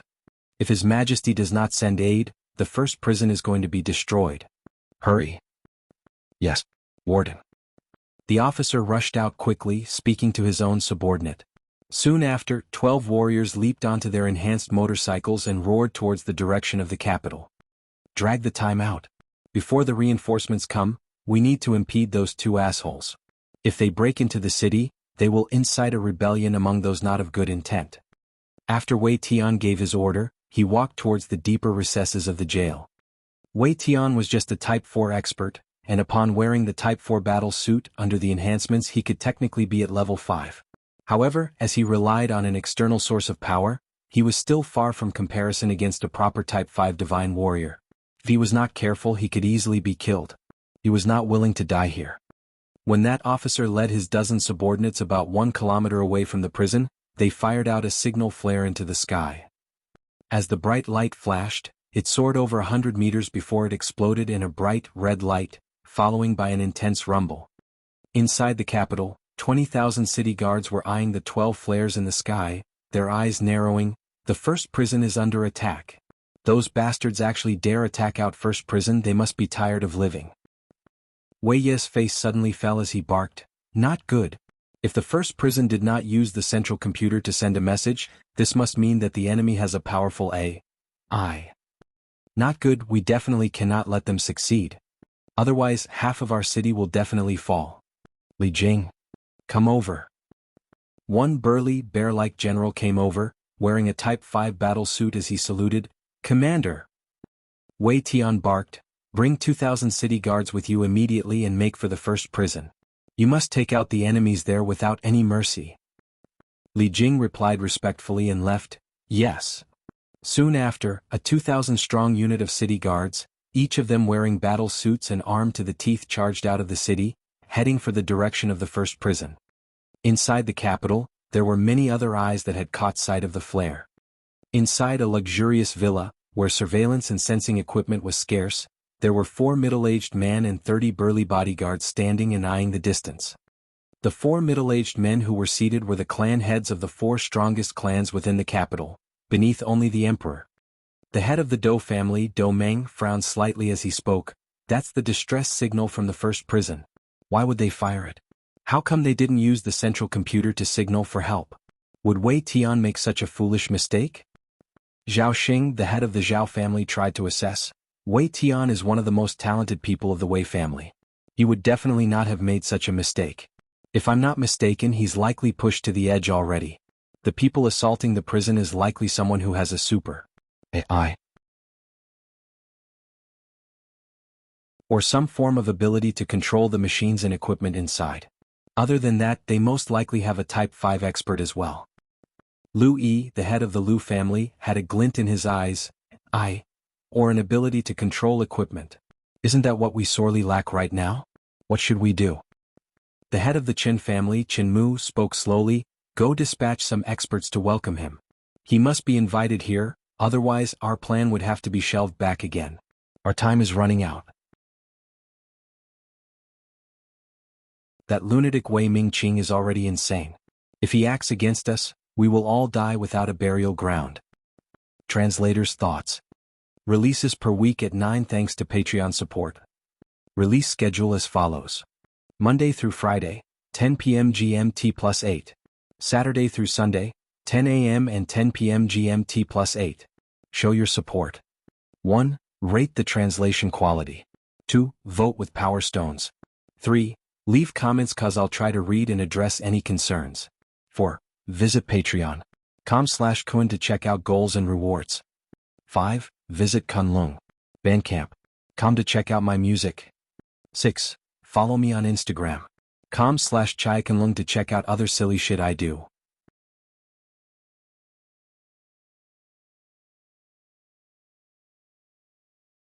Chapter 885, Helpless. Qin Mu finished speaking and everyone fell silent. Wei Ming had slaughtered over 1 million people without so much of an excuse. Such a vicious and tyrannical person had thoroughly frightened everyone within the city. Furthermore, he had eradicated those clans which opposed his position without mercy. Although this had shocked the rest of the clans, causing them not to speak up out of fear in secret, many of them were filled with fear and hatred. They were unsure if they would be the next ones to be targeted. The undercurrents of a coup de grace was already brewing within the capital. If it wasn't for the mighty forces under Wei Mingqing's command, there would have been a rebellion long ago. Do Meng continued solemnly, "Let's go rescue him. We must pull the person into our side. If we can control him, our success of taking down the inner city will increase by 30%. The remaining 3 clan heads exchanged looks, their eyes flashing with resolution as they nodded in agreement. After the 4 clan heads made their decision, a small unit of 30 experts ran out towards the direction of the first prison. "I surrender. Don't kill me. I surrender." Inside the first prison, a number of wardens had raised their hands in surrender, eyeing Yu Zhong and Phantom with fear as they walked out obediently. They were all human after all and were fearful of death. When Yu Zhong and Phantom killed over half the wardens in the first prison, it had crushed their morale instantly. Yu Zhong brought a gun coldly towards the head of one warden and spoke icily, "Where's the central computer?" The warden hesitated for a moment. The location of the central computer was classified. If he revealed it, it would mean his betrayal towards Wei Mingqing. A single electromagnetic beam directly pierced his head, causing white and red matter to ooze out from the hole. Seeing such a cruel scene, the little boy who had been standing quietly by Yu Zhong's left trembled a little. His face turned pale, yet he did not throw up. The refugees had come from afar, and due to the numerous deaths along the way, the little boy was already numb. After killing the warden, Yu Zhong pointed his electromagnetic gun towards another warden and barked, "Location." The warden was so frightened that he wet his pants as he cried out immediately, "Go along this tunnel and another 50 m, then go downwards for another 30 m, you will see the central computer. Don't kill me. Please don't kill me. Better hope that you spoke the truth, otherwise only death will await." Yu Zhong eyed the warden coldly before leaving the boy in white bones behind. He then darted forwards, heading towards the central computer. Only by controlling the central computer of this prison, Yu Zhong could then gain control over all the weapons and equipment here. Retreat. Just as he was about to enter the basement, he felt a sense of danger arise, and he barked out loudly in alarm while stepping back explosively. Phantom was shocked as she activated her ability and flashed, disappearing from her location. Hong. With a loud bang, the entire entrance of the basement exploded, sending a powerful shockwave that billowed towards Yu Zhong. Yu Zhong's speed of retreat was quick, and he was able to get out of the epicenter. However, there were a few pieces of shrapnel that shot towards him. In response, he slapped out with his hands, knocking them away. After the dust settled, Yu Zhong's expression turned ugly when he discovered the rubble blocking the entrance. With his current abilities, it would take too much time to clear the debris. Yu Zhong eyed the tunnel and frowned slightly. "Seems like there are some intelligent people." Hong. Hong. Right at this time, there was an earth-shaking explosion somewhere in the first prison. The powerful blast traveled outwards, blowing many things away, shaking the entire place. Yu Zhong was also caught in the tremors, his balance affected. Bai Yi appeared on the handheld display reporting, "Master, the backup energy generator of this prison has been blown up. If the enemy had cut off the power, then the entire prison is in a state of no power. There's no point in controlling the central computer then." This vicious move of Wei Tian had thwarted Yu Zhong's plans to control the first prison with Bai Yi. Pung. Yu Zhong slammed his fist furiously into a nearby wall, destroying totally. He was currently infuriated. Without the chance to control the first prison, then he could not make use of the facility to rescue the refugees. The millions of blood-seeking bees would soon suck the refugees dry. He forcefully suppressed his raging fury and ran towards the armory. Without the first prison, he would still sweep the armory clean. Inside the first prison there were 2 Reapers, both their computer systems already destroyed. They were basically junk metal. Yu Zhong swept a glance across the area and decided to keep both the Reapers in his storage ring. That's a heavy assault helicopter. Yu Zhong had just left the armory when he saw a number of assault helicopters flying over. The total number was over 100, blotting out the skies. No good. Are they going to kill everyone here? Yu Zhong eyed the helicopters and felt a growing sense of unease. Yu Zhong rushed back to the room where they kept the captives and threw a watch to Phantom. Phantom, bring the kid and go hide. Quickly leave this place. Those bastards have deployed huge numbers of assault helicopters. They're likely planning to level this whole place. Phantom's face turned pale as she asked, what about you? I'll try my best to impede them and buy you time to flee. Don't waste any more time, go now. Yu Zhong left immediately after speaking, disappearing from the place like a specter. Don't go. Bring us along. Please save us. Take us with you. When the captives heard that 100 assault helicopters were coming, their faces fell and they began to beg. Shut up, when those poor refugees were being sent here, you bastards did not even give them a chance. This is your retribution. Phantom shot them a cold look before taking the boy as she ran out quickly. In a few breaths she disappeared, leaving behind the wardens with looks of despair. Yu Zhong shot out like a bullet, coming to a small hill near the first prison. With a flip of his hand, he pulled out an electromagnetic sniper cannon. He then laid down on the ground before asking Bai Yi, are you able to gain control over them? If Bai Yi could wrest control over all 100-odd assault helicopters, then Yu Zhong's military might would gain another huge boost once again. Bai Yi dashed his dreams. Impossible. The enemy has already destroyed the computer systems and switched to manual. I have no way of establishing control. Guess we have to rely on ourselves. Yu Zhong then aimed his electromagnetic sniper cannon at the skies. After locking onto a target, he fired once. The electromagnetic beam flashed out, slamming into the rotor engine, directly destroying it. The moment the engine was lost, the helicopter lost control and began to wobble in the skies. When it descended to the ground, it exploded out with a loud bang. The region around it was consumed in flames. There were obviously terrifying energy bombs being transported on board. Taking out one helicopter with a single shot, Yu Zhong attracted the attention of the other helicopters as though he had struck a beehive, as 30 of them immediately changed directions towards him. Multiple electromagnetic beams began firing at Yu Zhong. Since they disabled their central computers, the accuracy of the soldiers all suffered. However, with their superior firepower, it was enough to suppress Yu Zhong, forcing him to evade constantly. The remaining 69 heavy assault helicopters continued towards the direction of the prison.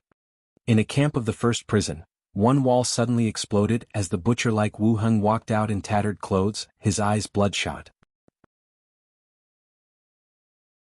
A large number of blood-sucking bees flew towards Wu Heng. However, the moment they got close, they would be enveloped by a mysterious force. Their bodies were then crushed by that unseen force as the juices got squeezed out. Wu Heng laughed out madly. Ha ha! I have awakened as a Type 5 divine warrior. I'm invincible. Ha ha! The world is my oyster now. His arrogant and unbridled tone had shaken Phantom, who was fleeing. As she fled, she turned around to glance at Wu Heng, her eyes flashing with shock. Type 5 divine warrior? How did he awaken as one? During the journey to the prison, Phantom had assessed Wu Heng and did not discover anything off about him. Seeing him suddenly become a Type 5 divine warrior, her heart was full of shock. Even so, she continued to flee frantically. She was very clear about the destructive might the heavy assault helicopters were bringing. Even a Type 5 divine warrior would not be able to survive that kind of blast zone. Amidst Wu Heng's maniacal laughter, the fleet of heavy assault helicopters arrived above the first prison.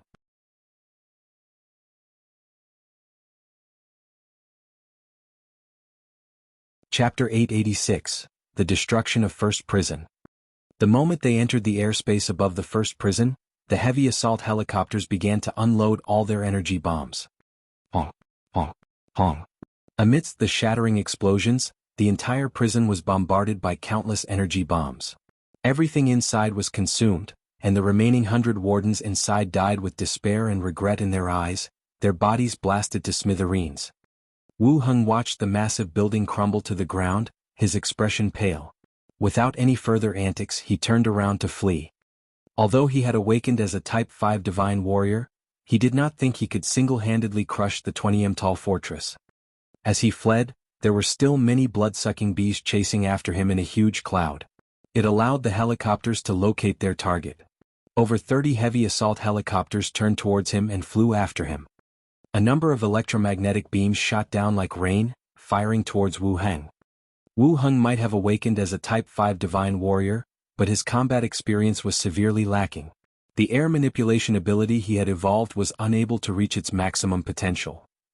With the dense beams of electromagnetic beams, one slammed into his right shoulder, blasting it off instantly. A cloud of blood-seeking bees immediately swarmed over, sucking the entire right arm dry. Wu Heng tumbled twice on the ground before he got on his knees and kowtowed, pleading loudly, "It hurts. No. Please don't kill me. Please. I'm willing to serve you guys with all my life, spare me please." In response, Wu Heng was showered with a multitude of laser beams, directly shredding him apart. At the same time they flew over and let off a number of energy bombs. The moment the energy bombs landed, they exploded out with immense force, consuming everything around including Wu Heng's corpse. The orders of the pilots were to eradicate all life of the first prison. They would definitely not allow someone like Wu Heng to survive. The powerful explosion caused a single shrapnel to shoot forward, penetrating the body of the boy beside Phantom. "Ah!"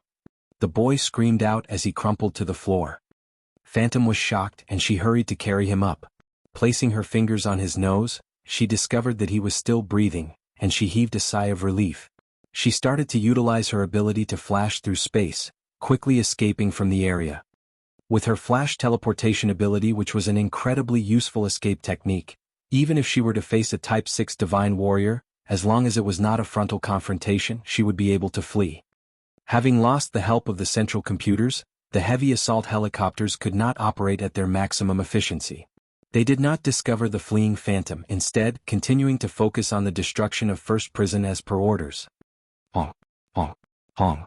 Without anyone to stop them, the entire First Prison was turned into a burning land, as explosions rocked the place over and over again, blasting the various structures into smithereens. After a round of baptism through fire, the heavy assault helicopters in the air released one more volley of napalm fire. The blazing flames came to life, covering the entire place quickly, not leaving behind any chance for survival. Bai Yi's face suddenly appeared on the handheld device. "The First Prison has been thoroughly annihilated. Based on calculations, everyone within has died." Yu Zhong had set up a few surveillance equipment within the prison. They were Bai Yi's eyes, thus she could see clearly the image of First Prison's destruction. As he hid in a forest, he thought quietly, "Seems like it's time for me to evacuate." In the process of evading the pursuit of the earlier 30 assault helicopters, Yu Zhong had destroyed 4. However, he was still forced to flee. If he continued, then there would definitely be experts that followed after.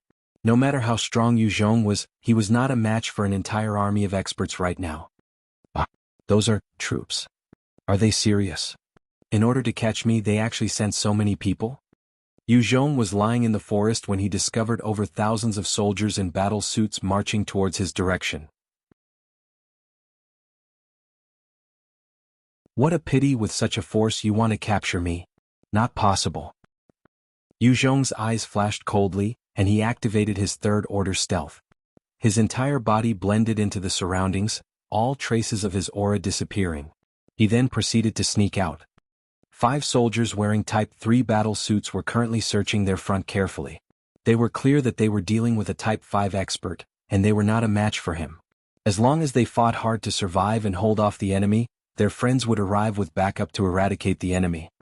Atop a tree, Yu Zhong eyed the nearing 5 soldiers and leaped lightly, landing on another tree. As he passed by above the heads of those 5 soldiers, they did not notice anything at all, still warily surveying their surroundings. With their acute senses, the rustling of grass and leaves would not escape their notice, but Yu Zhong managed to get past them with his third-order stealth. As he passed through the various teams, he finally arrived at the border of the forest. At the edge of the forest, Yu Zhong noticed a small squad of 30 men, all of them in Type 4 battle suits, wearing helmets, lying prone on the ground. One of them asked softly, "Captain, the enemy has deployed 2,000 men to search the mountain. How can we find the target before them?" Hearing this voice, Yu Zhong was preparing to leave, but he stayed behind a huge rock to eavesdrop. Another male replied, "The clan lord had not expected that mad dog Wei Ming Qing to respond so fast. They actually sent 100 Desolator fighters over to eradicate the entire First Prison. Not only that, he even sent 2,000 men to search the mountain. This is not a force we can contend with. We wait a while more, then we search." If it's not possible, we will retreat immediately. We cannot waste our brothers' lives here. The captain then ordered solemnly, everyone spread out. Search 100 meters further. If there are no signs, we will retreat immediately. Those man-eating city guards will reach our location soon. Without a sound, Qiong suddenly appeared, his right hand grabbing the captain before he leaped back with his electromagnetic gun placed against the captain's head. No need to search anymore. I think I'm the guy you're looking for. Speak, who are you people? Captain. Seeing Qiong suddenly capturing their captain, the remaining 29 soldiers were all taken aback as they hurried to whisk out their guns. Stop. Don't move. The captain was able to readjust his emotions, getting over the initial shock of being caught by Qiong, and quickly barking orders at his subordinates in a low tone. Scolded by their captain, the soldiers all lowered their weapons, eyeing Qiong warily. The captain spoke without fear. How do you do, little brother? My name is Zhongbu. May I ask your name? Qiong replied impassively, I'm Qiong. I had broken into the first prison and am being pursued now. Zhongbu waved his hand, and a soldier quickly came forward to pass a handheld computer to Qiong. So it's little brother Qiong. If I didn't guess wrong, you are someone who has a super AI. Or you have an ability to manipulate computers and equipment. We hope that you can prove it. If so, you will become a very valued friend of ours, and we can work together to overthrow Wei Ming Qing. Qiong received it and pondered a while before pointing at the device. Crack it, Bai Yi. Bai Yi's image appeared on the device within seconds. Yes. Master, I've already done so. Amazing. Seeing this miraculous scene, all the soldiers had looks of surprise and excitement, yet they did not dare shout out loud, only growling through their throats like wolves. With the appearance of a super AI, there was hope for these soldiers. Wei Ming Qing had controlled Cloud region for years. With the control of the powerful central computer, no one had been able to resist his rule. All opposition had been entirely suppressed. Only with Qiong and his super AI, there was a chance Wei Ming Qing's central computer could be cracked. If Qiong did succeed in bringing the central computer of the capital into his hands, he would possess 1/3 of the entire Cloud region's force. Even if Wei Ming Qing employed all sorts of methods to defend against the super AI, it would whittle away at his resources. Zhongbu then spoke respectfully, Sir Qiong, we don't mean any offense. Please come with us. We assure you that you will receive the most fitting of service and hosting. In response, Qiong asked, who are you people? Zhongbu's eyes flashed with difficulty. Sir Qiong, we cannot say. I can only tell you that we are opposing Wei Ming Qing. When you see the clan heads, you will naturally know who we are. Please come with us. Qiong thought for a moment before agreeing, fine.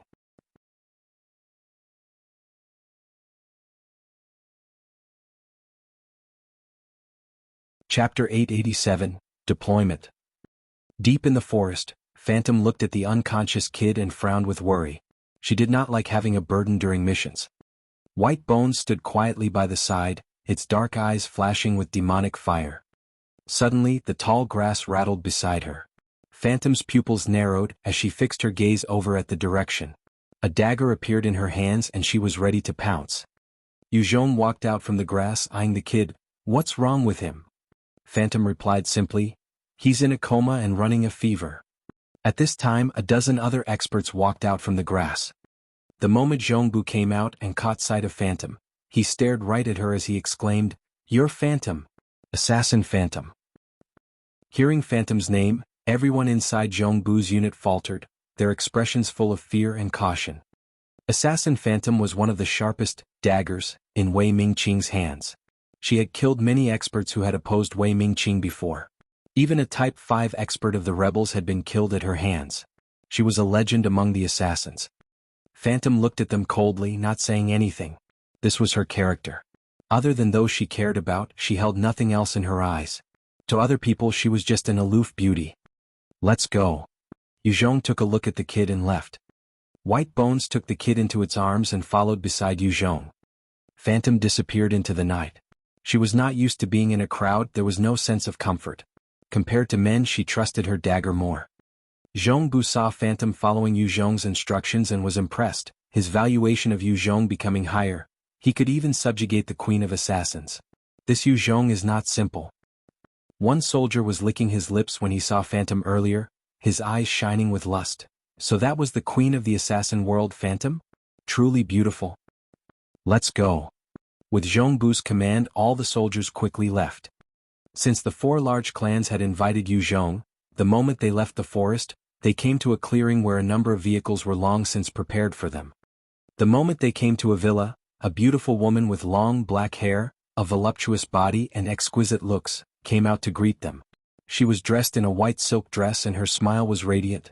"Sir Yu Zhong, I'm Kai Wei, please come with me." Yu Zhong followed silently behind as they came to a living hall. Inside the hall there was a young man who was incredibly handsome. When he saw Yu Zhong and the rest, his expression immediately became professional as he welcomed them. "How do you do, Yu Zhong?" "Welcome. I'm Zhang Huan, the leader of the largest Republican rebel group here in the city." Yu Zhong frowned, his mouth twitching as he shot a sarcastic look. "Republican group? I have not heard of any such organizations within the capital. If you guys aren't sincere, then forget about it. Hiding the head while sending the tail? I'm not interested in cooperating with such riffraff." After that, Yu Zhong directly turned around to leave. Zhang Hui's face turned pale as he called out, "Wait! Mr. Yu Zhong, please stay behind, we can discuss this. We can discuss this." The 20 bodyguards who looked skilled stood in front of the door and shuffled to block his way. Yu Zhong eyed those 20 bodyguards, his gaze turning incredibly cold. A strong killing intent emitted from him as he declared, "Are you all seeking death?" The 20 bodyguards were thoroughly spooked by that oppressive killing intent, and their expressions flashed with fear. However, they gritted their teeth and remained where they were. Yu Zhong kept his gaze level as he spoke icily, "Fine, since you're looking to die, let me send you on your way." At his current realm, killing 20 Type 3 divine warriors was an easy feat. A wizened voice resounded from the side as 4 middle-aged men stepped out. "Stop, Yu Zhong. We're sincere in working with you to eradicate Wei Ming Qing." Yu Zhong turned to them and spoke with an impassive face. "You finally decided to come out? 4 great clan lords?" He had known from Phantom's report about the power division and the factions within the capital. A faction that could extract him noiselessly from the first prison was definitely only the work of the 4 largest clans. The rest of the factions could not pull out 30 Type 4 experts just to escort Yu Zhong. Ming reached out with an extended hand intending to shake his hand. "Hello Yu Zhong. I'm Ming of the Dou clan. These are Zhao Xing from the Zhao clan, Lu Yi from the Lu clan, and Qin Mu from the Chen clan. This matter is grave, do forgive us as it concerns the life and death of our clan. We had to be cautious. We seek your pardon for the behavior earlier." Yu Zhong went to sit on the sofa and shot them a look. "I can understand, but I truly hope that it's a cooperation we're talking about.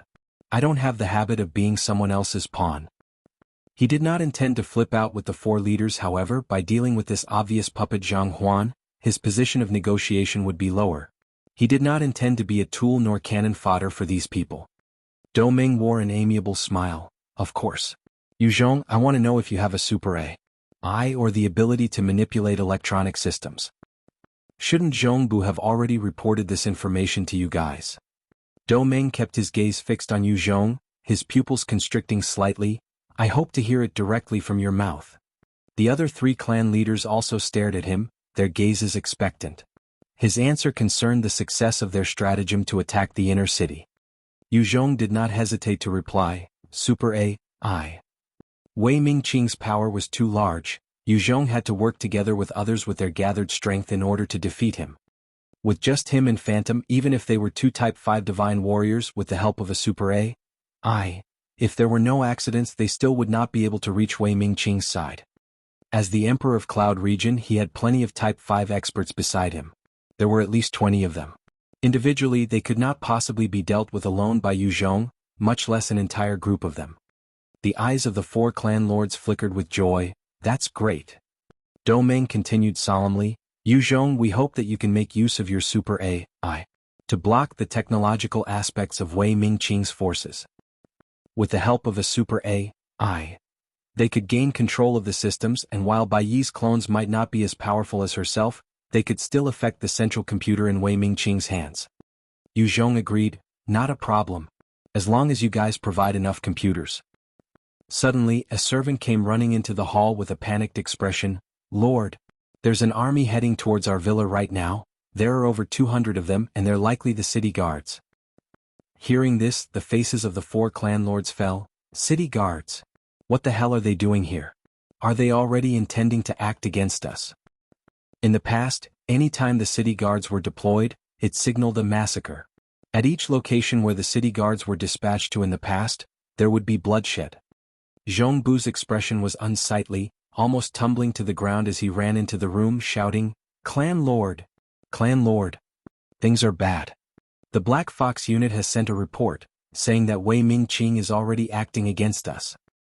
Black Fox was the intel unit that the 4 great clans paid a huge price to infiltrate the city guards, sending crucial reports at the most crucial times. Doming's face fell. Damn it. He's already making a move just because of suspicions. This bastard is truly unscrupulous. In the past, Wei Ming Qing had given some consideration to the 4 great clans and did not try anything funny with them. However, he actually deployed his cards today, obviously intending to wipe them out without even talking about evidence of any traitorous behavior. Such an act might incur the ire of the residents in the capital. However, at this point, the madman could not care less about anything. That showed how much caution he had thrown to the wind. Qinmu's eyes flashed with anxiety. "What happens now?" Doming declared, "Seems like we need to bring forward our plan." The other 3 leaders also nodded. Doming immediately gave an order to the 4 intelligence soldiers beside him. "Convey the command, Operation Kill King is in effect." "Yes." The 4 intelligence soldiers quickly retreated, and worked on transmitting the order. Doming then spoke to Yuzhong. "Yuzhong, please come with me, we have already prepared the computers for you. You just have to create clones of your AI within the network." Against the impending attack of the 200 city guards, Doming seemed to not mind them.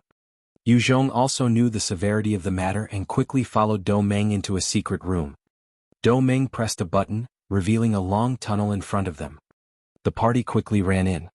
Translator's thoughts. Releases per week at 9 thanks to Patreon support. Release schedule as follows. Monday through Friday, 10 p.m. GMT plus 8. Saturday through Sunday, 10 a.m. and 10 p.m. GMT plus 8. Show your support. 1. Rate the translation quality. 2. Vote with Power Stones. 3. Leave comments cause I'll try to read and address any concerns. 4. Visit patreon.com/Kun to check out goals and rewards. 5. Visit Kunlun Bandcamp.com to check out my music. 6. Follow me on Instagram.com/ChaiKunlun to check out other silly shit I do.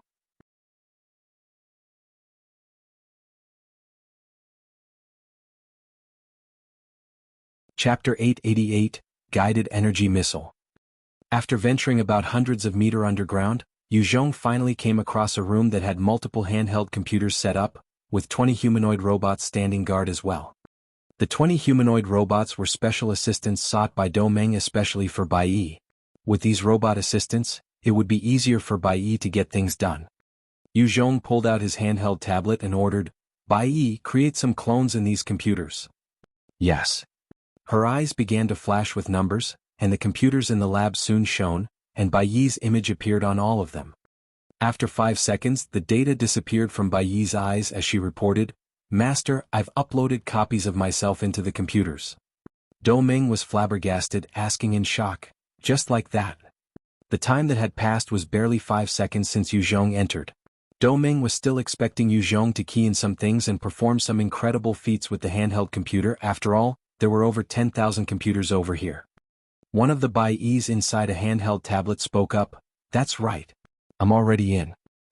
Doming looked at the computer and exclaimed in excitement, "This is great. Finally, with these clones, we can stand up to Wei Ming Qing." Outside, the 200 city guards that were decked in Type 4 battle suits and riding enhanced motorcycles appeared at the villa where the 4 clan heads had gathered. This unit was the elite of the elite within the city guards, specially meant to massacre those large clans with a deep root in the city. Even if the clan had a Type 5 expert, they would be helpless against this unit. The leader of the troop was an expert wearing a Type 5 bodysuit, and he pointed at the villa, barking, "Kill! Leave nothing alive." The eyes of the 200 city guards flashed with an intense bloodlust, as they leaped out their vehicles excitedly, charging into the compound like wolves. It was like they could already see the countless people dying at their hands. The moment the city guards moved, the entire villa shuddered, as countless automatic weapons appeared and began firing madly at those soldiers. Faced with that intense firepower, over 40 city guards were immediately turned into sieves. The rest of the 160 were able to maintain their reaction and quickly ducked behind cover the moment the defenses got to work. The four great clans really are planning to rebel, to think they actually killed our men. This time, I must level all of them to the ground. The Type 5 city guard snorted and raised his battle spear, thrusting out at some of the defenses, completely obliterating them. At the same time he wielded a large energy shield, blocking the multiple beams that fired at him. Right at this moment, a small hill about 3 kilometers away from the villa suddenly split open, as a number of missiles fired out from it, shooting towards the entrance of the villa. The Type 5 city guard saw the incoming guided missiles and his expression finally fell as he barked out frantically, "Guided energy missiles. Damn it. How come they have such weapons? Retreat now." When the city guards heard the name of those missiles, their countenances turned pale, and they began to retreat with all their might, dispersing in all directions. The moment those missiles landed on the ground, they blew up explosively, and the resulting blast shot outwards, leveling the surrounding area. As the dust settled, many holes of about 6 or 7 meters deep were revealed. All around them there were corpses in Type 4 battle suits as well as some Type 4 nuclei. Those nuclei were truly hardy, the only way to destroy them was to suck them dry of their power. The terrifying energy storm consumed the lives of over 100 Type 4 city guards in mere seconds, leaving the Type 5 city guard leader and 30 others who were frightened out of their wits. The bottom line of the four great clans of the capital had finally been forced out under Wei Mingqing's madness. The tyrant had not acted against them for so long because he did not know precisely just how much might they were hiding from him. Initially there were 5 families controlling the Cloud region, with the Wei clan being the strongest and largest, and thus recommended for the emperor's position. However, the rest were not to be taken lightly. In these hundreds of years, Wei Mingqing was the only emperor who had dared act against the 4 great clans. One of them asked the Type 5 leader, "General, what do we do?" The leader had regained his senses and made a judgment call: "Retreat. The 4 great clans have rebelled and we are not their match. The most important thing now is to report to leader Wei Yi." Upon giving the order, the remaining city guards swiftly fled towards the inner city. The hill also stopped firing the guided missile. The strength of those missiles was too great, able to wipe out even a Type 5 divine warrior. However, they were weapons of war suitable for dealing damage over a wide area. Against a single Type 5 divine warrior, it was like using a cannon on a mosquito, not worth the expenditure. On top of the capital's outer city walls, a burly man in black military uniform surveyed the region sternly. This was precisely the great general in charge of city defense, Wei Shou, and he was currently looking out at the city with worry. The 4 corners were the 4 great clans, and the people within, from the common soldiers to the officers, had been scouted over to their side since long ago. Although Wei Shou was a general in name, he had no means of truly activating the 4 city guards in those areas. One commander came up to him, "General, how was it?" The officer replied, "General Dou De, General Chen Yun, General Lu He and General Zhao Tan are delaying and refusing to come." Wei Shou's face turned ugly as he cursed, "Damn bastards, do they hold the emperor in their eyes? Do they value the country at all?"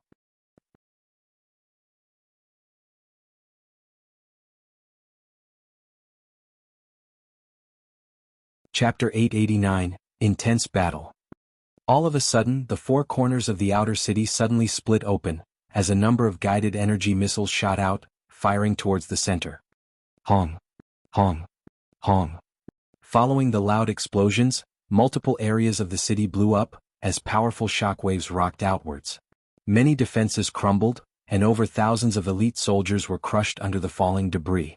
The entire outer city felt the intense tremors. In the aftermath, Wei Shou was hiding in one corner and he roared out furiously, "What the hell is going on? Why wasn't there any warning? What did we get those on sentry duty for?" One military officer came up to Wei Shou and reported in a pathetic state, General, the sentry and guard personnel did not receive any notification from the central computer. They suspect that the central computer has either been destroyed or compromised. What should we do now? Wei Shou shot up in anger, charging towards the command center. Retaliate. Convey my order, we retaliate with all we got, and we must eradicate these bastard rebels. The officer suddenly shouted out with a panicked expression, General, watch out. In the skies, 2 guided energy missiles descended from the skies, directly exploding right in front of Wei Shou. The resulting blast enveloped him. The rebels of the 4 great clans did not know that the general in charge of city defense had been blown to death by them. They continued to fire out multiple guided energy missiles. The intelligence of the 4 great clans was extremely advanced. They knew clearly what the city guards were capable of, and they had high-tech equipment. If attacked by them, they would not be able to resist. Damn it. They're rebelling. They've betrayed the emperor. Where's the general? Where's the general? Why isn't he giving any orders? Attack. Fight back. Having lost Wei Shou's command, the city guards were thrown into a panic, not knowing whether to defend or to attack. A troop of 1,000 soldiers went to attack the west, while another attacked the north. There were many other units who were at a loss, running about like headless flies. Under the constant barrage of the guided energy missiles, the outer city was being demolished, as debris flew in all directions. The imposing city wall, which had seemed invincible and impossible to be destroyed, finally came crumbling down, the massive effort and resources gone down the drain. There were many experts within the city guards. At this critical moment, a number of Reapers, heavy assault helicopters, as well as enhanced motorcycles came roaring out. The elite experts began to clash with the rebel forces with bloodshot eyes and bloodlust. Soon as both sides clashed, the casualty toll was rising. The best warriors of the human race were not killed in combat against other races, but due to infighting, it was truly a huge pity. Wei Ming Qing wants to kill all of us to help himself break through to the Type 7 realm. Everyone stand up against him and wipe out this demon. Otherwise we will just be fodder for him. Wei Ming Qing is no longer a human, he's a freak now. Let's revolt. The 4 great clans have begun to rise against Wei Ming Qing's tyranny. Outside the capital we have over 2 million allies. We will definitely win this battle. Everyone, join us and eradicate Wei Ming Qing. Or else, we'll only face death in this godforsaken land. The various pawns planted in the capital began to act. Those various upper clansmen who had trembled and stayed silent under Wei Ming Qing's tyranny began to respond as well, leading their own clan to join the uprising. Wei Ming Qing relied on slaughter to maintain his rule, especially massacring those that oppose him without any constraint. This has already caused alarm and fear in the rest of the clans. They were long since upset with his rule, they were just afraid of voicing it out. Now that the 4 great clans had taken the lead, their pent-up feelings exploded out. As the mob grew, those police and moles that belongs to Wei Ming Qing were dragged out and killed.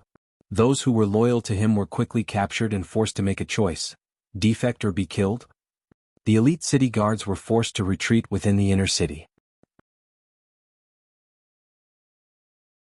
The rebel troops of the 4 great clans did not immediately launch an attack on the inner city. Instead, they swept through the entire outer city, ensuring no loose ends were left and that the city was thoroughly in their control. After that, they began to deploy the various troops to the battlefield between the city guards and rebels. The 4 great clans were clear about the might of the city guards. They were truly the most outstanding elites with advanced equipment, resources, and training. Other than the Shueluo guards, no one could be a match for them. Furthermore, they had retreated into the inner city and were defending it, preventing the rebel troops from invading. While the 4 great clans could take down those in the outer city, it was because that was their turf, and they had many pawns set up everywhere. Each pawn that was activated could cause the death of a unit. They had to leave the tough city guards for the last. Once they have taken out the outer city troops and regathered all their forces, it would then be possible to launch an all-out attack and assault the inner city. As both parties were at a standstill, numerous guide energy missiles fell upon the inner city like rain. The various radar-like devices within the inner city got activated, firing out beams that formed a huge energy shield above them. When the guided missiles struck the shield, they exploded and caused ripples. There were guided energy missiles within the capital as well. The next moment, one could see the ground within the inner city splitting apart, as multiple missiles were fired in response, shooting out of the region. They fired. Fools. Go to hell.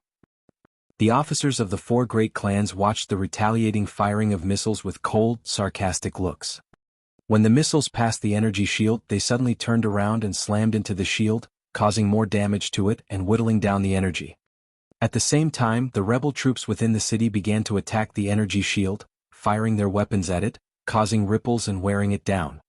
The energy shield of the inner city was truly hardy, but the energy consumption was likewise astounding. The more powerful the attack, its energy spent would be larger. As long as the threshold was met, the entire shield would collapse. However, before it crumbled, the inner city was still as protected and solid as a rock. The head of the inner city guards, Wei Ming, looked out into the distance, his expression steely. He was silent for a long while before speaking slowly. Jin Sheng. A subordinate wearing a Type 5 battle suit stepped forward. Your subordinate reports. Wei Ming stared at him and spoke. Go take 5,000 city guards to attack the rebel. They have a Super AI with them. The firepower support I can provide is very little. Do you have the confidence to crush them? Jin Sheng's tone was filled with pride as he replied, your subordinate promises to finish this task. Wei Ming waved his hand, set off. Yes. Suddenly the city gates opened and 5,000 city guards wearing battle suits charged out under the lead of their various commanders, swiftly attacking the rebel troops of the four great clans. Without any preparation, the rebel troops were only able to fire off 2 volleys before the 5,000 city guards sliced through them like knives. In this battle, the disparity in strength between both parties was highlighted. Many of the rebels were easily slaughtered in the clash. The intense battle went on for not long, and the rebel forces on the front lines were forced back. The 5,000 city guards continued to slaughter their way throughout the crowd, and the situation fell into a deadlock. Wei Ming looked at how easily the rebels were being killed with a condescending look. Humph, bunch of riffraff. Even if you have a super AI, you can't beat our city guards. On the battlefield, Jin Sheng was like a rampaging tiger. He charged everywhere, the battle spear in his hands would pierce out and kill the rebel soldiers like it was nothing. He would laugh maniacally, his visage frightening and evil. Right at this time, there were sounds of whirring from the distance as a dozen assault helicopters flew over. The moment they appeared, electromagnetic beams were fired down mercilessly. Under the shower of firepower, many city guards were pierced through. In order to dodge those electromagnetic beams, the city guards had no choice but to duck behind cover. However, it was not enough, as the missiles fired were enough to blast their cover and the soldiers to smithereens. Wei Ming looked at the sudden appearance of the assault helicopters and lost control, slamming his fist into the wall, leaving a deep imprint. Beasts.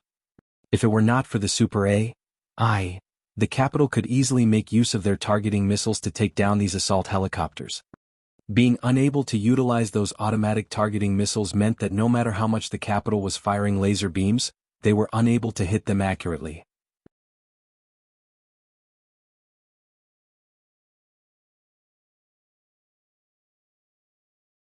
Chapter 890, Sneaking into the Heart of the Imperial Capital. With the 10 assault helicopters in the air joining the fray, the tides of the battle changed once again. Many city guards were injured, and they did not dare continue their unbridled assault. Under those circumstances, the rebels managed to find their footing and began to regroup and counterattack.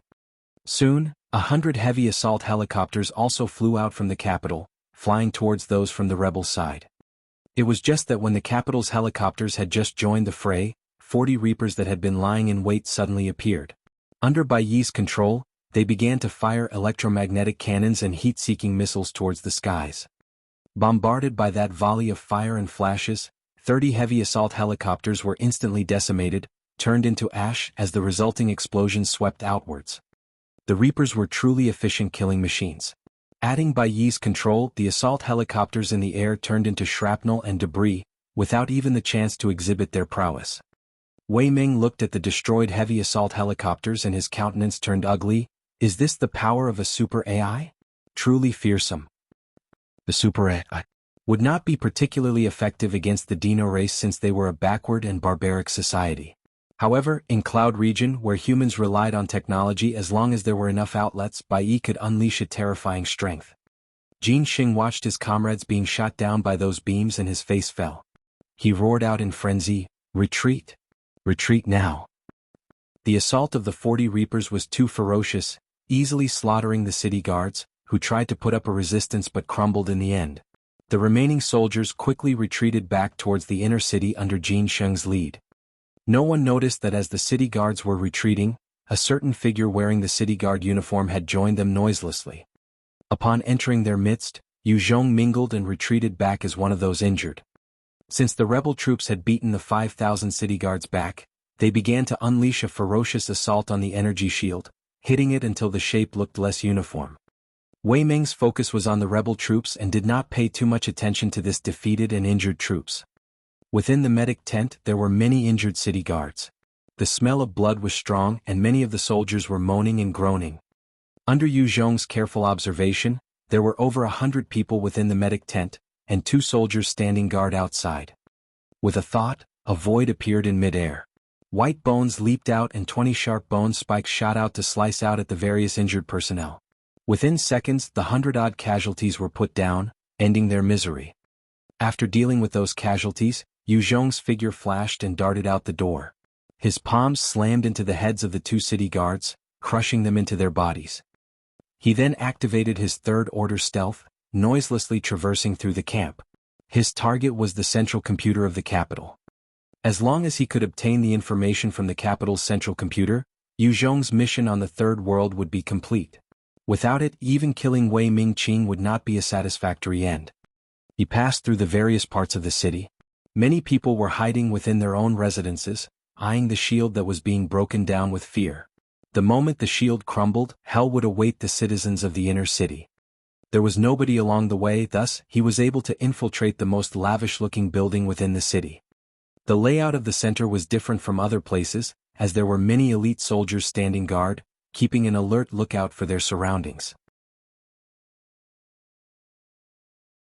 Even Zhong would not be able to sneak in without a problem. "No distractions, eh? Let me create one for you guys." He observed the surroundings carefully, and with a thought, a Reaper appeared out of nowhere. The moment the Reaper appeared, it began to unleash carnage as countless laser and electromagnetic beams were fired out like rain, aiming for the clueless city guards. Honk, honk, honk. With the explosions, many of the city guards were blown to bits by the intense firepower. Enemy attack! Enemy attack! Sounds of alarm rang throughout the capital, as elites poured out from everywhere, launching attacks on the Reaper. Initially, a single Reaper would be nothing to this inner city that was installed with countless automated defenses. Just a single weapon would be able to reduce this Reaper into a pile of scrap. However, in order to defend against the Super AI, all automated equipment had been stopped. The elite experts had no choice but to act, attacking the Reaper. Since there was a deployment, there would be flaws in their formations and movements. Zhong took the opportunity when the attention of the city defenses was focused on the Reaper to quietly sneak into the crowd, entering the city center. "Which general are you under?" Barely moments after Zhong sneaked into the Imperial capital, a Type 5 battle suit-wearing expert came over, flanked by 4 subordinates as he barked out at Zhong. Zhong began to exclaim in urgency and panic, "Sir, I have something to report to the superiors. I discovered that our general is a pawn of the 4 great clans. He's chasing after me." The Type 5 expert frowned and got closer as he barked loudly, "What? Calm down. Who's your general? With me around he would not be able to hurt you." Zhong's eyes flashed with fear as he stared past the expert and pointed, "He's there. He's right behind you." The heart of the Type 5 expert turned cold and he promptly turned around, only to discover nothing. Zhong's eyes flashed coldly as he smacked down viciously on the back of his head. Caught defenseless, the Type 5 expert fainted. "Commander." Seeing their own general being knocked out by Zhong, the 4 soldiers exclaimed out in shock. Zhong's eyes flashed again as he sent out his third-order art of fear, and an intense spiritual wave slammed into the 4 soldiers. Although the third-order art of fear was insufficient to scare those 4 Type 4 experts to death, it was enough to cause them to falter. In that instant, the four Type 4 experts regained their consciousness, only to discover Yu Zhong had disappeared. Behind them, four of his clones smacked out at their heads, knocking them out. Relying on sneak attacks to take down this five experts, Yu Zhong heaved a sigh of relief and sent out a Type 5 puppet rune, and four Type 4 puppet runes into the brains of these five experts. If he did not manage to deal with this five in the shortest possible time, he would likely be swarmed by other enemies. The best-case scenario would be for him to flee then. After Yu Zhong shook them awake, the Type 5 expert, called Niu Qing, saluted him respectfully. Niu Qing greets Master. Yu Zhong ordered, "Bring me to where the central computer is." Yes. Niu Qing replied and led Yu Zhong together with the four subordinates deeper into the palace. Along the way, Yu Zhong caught sight of many beautiful women. They were the palace maids. Currently they were all having expressions of fear and uncertainty, some even sobbing. Once the palace was broken into, their fates would be extremely miserable. "Niu Qing, why are you here?" After 100 meters in, another Type 5 expert wearing a Type 5 battle suit appeared in front of Niu Qing and questioned him. Niu Qing barked out, "Jianghu, I'm under the orders of his lordship Wei He to bring men and guard the central computer. Stand aside. If anything were to happen, you will not be able to bear the consequences." Jianghu frowned and immediately opened a path. However, he grumbled, "Isn't it time to provide reinforcements outside? How come we still have to defend the central computer? Truly a useless silk pants who cannot see the big picture." Wei He was Wei Mingqing's blood brother, however he only knew to play and enjoy life, a silk pants who was infamous. However, he was truly loyal to the emperor, thus he was given some authority to command troops. While Zhang Hua cursed Wei He for his stupidity, military orders were absolute, hence he did not dare impede Niu Qing. Along the way, Yu Zhong finally saw for himself how big the inner city was. They had come across a total of 19 Type 5 experts. When those experts heard Niu Qing's excuse, they all allowed him passage. Military orders had to be obeyed, thus they did not dare to stop them for too long. After passing countless alleys and walking over 2 kilometers underground, they finally came to an area which was where the central computer was kept. Only to see a huge pillar that stood in the middle, covered in countless runes and blood vessel-like tubes. There were 5 Type 5 nuclei inserted in the huge pillar, carved with mysterious engravings. This was the central computer that controlled everything in the capital. Without Bai Yi's existence, this central computer could control countless equipment and weapons, quelling all uprising with ease.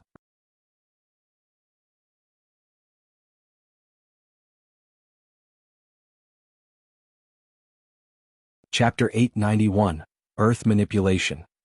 Yu Zhong then issued a command to Bai Yi, immediately retrieve all information from the central computer. Yes. Bai Yi responded and her golden wires stretched out from the handheld tablet, inserting into the central computer. As the wires entered the central computer, bright alarms blared out all over the city. Type 1 alarm. What's wrong with the central computer? 2 Type 5 experts at the entrance of the Imperial city whirled around, eyeing the tunnel behind them with shock. In front of them, the Reaper had already been obliterated under their efforts. The Reapers could display a strength that was superior to Type 5 Divine Warriors. However, when facing 2 Type 5 experts together, it still ended up as scrap metal. As Yu Zhong heard the alarms, his brows furrowed. "What's going on?"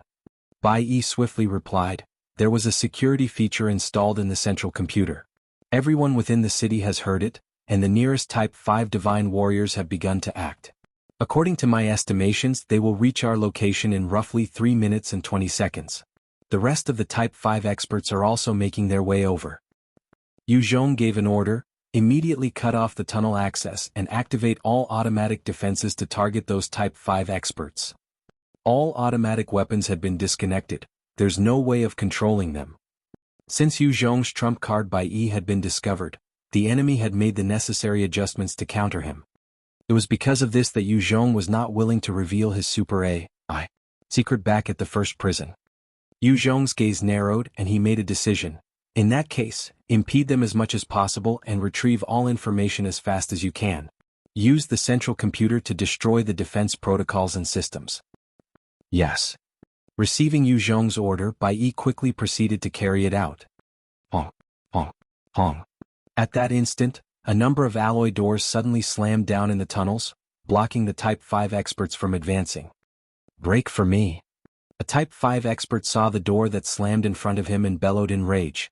The battle spear in his hands gathered energy and slammed into the door, piercing it directly.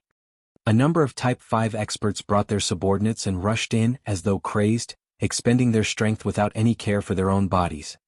The central computer was important to the capital. Without it, their defense systems would crumble right before their eyes. Hong. Hong. Countless missiles slammed into the energy shield covering the inner city, causing it to deform as ripples spread out more violently. It was because of this energy shield that the forces outside the city were helpless, unable to push in. All of a sudden the energy shield shuddered slightly and disappeared. Wei Yu was shocked when he saw the energy shield disappear as he lost his cool and shouted, "What's going on? Why did the energy shield disappear? Our resources are still plenty." Why? Despair flashed across the eyes of the various city guards. The next moment, the guided energy missiles slammed into the city wall, blasting various parts, causing many city guards to die in the resulting explosions. The damage of the guided energy missiles was truly terrifying. Having experienced it, many city guards fled for cover. Without the protection of the energy barrier, without the support of the central computer, the situation of the inner city became extremely bleak. Many guided energy missiles fell upon the inner city, blasting out many large holes, killing numerous city guards along with the destruction of the buildings. After firing over 100 rounds of missiles, the four great clans stopped firing and began sending the troops in. Every single missile would require 5 Type 3 mutant beast nuclei, as well as the materials and human resources, to manufacture. Even the four great clans did not have so many in reserves.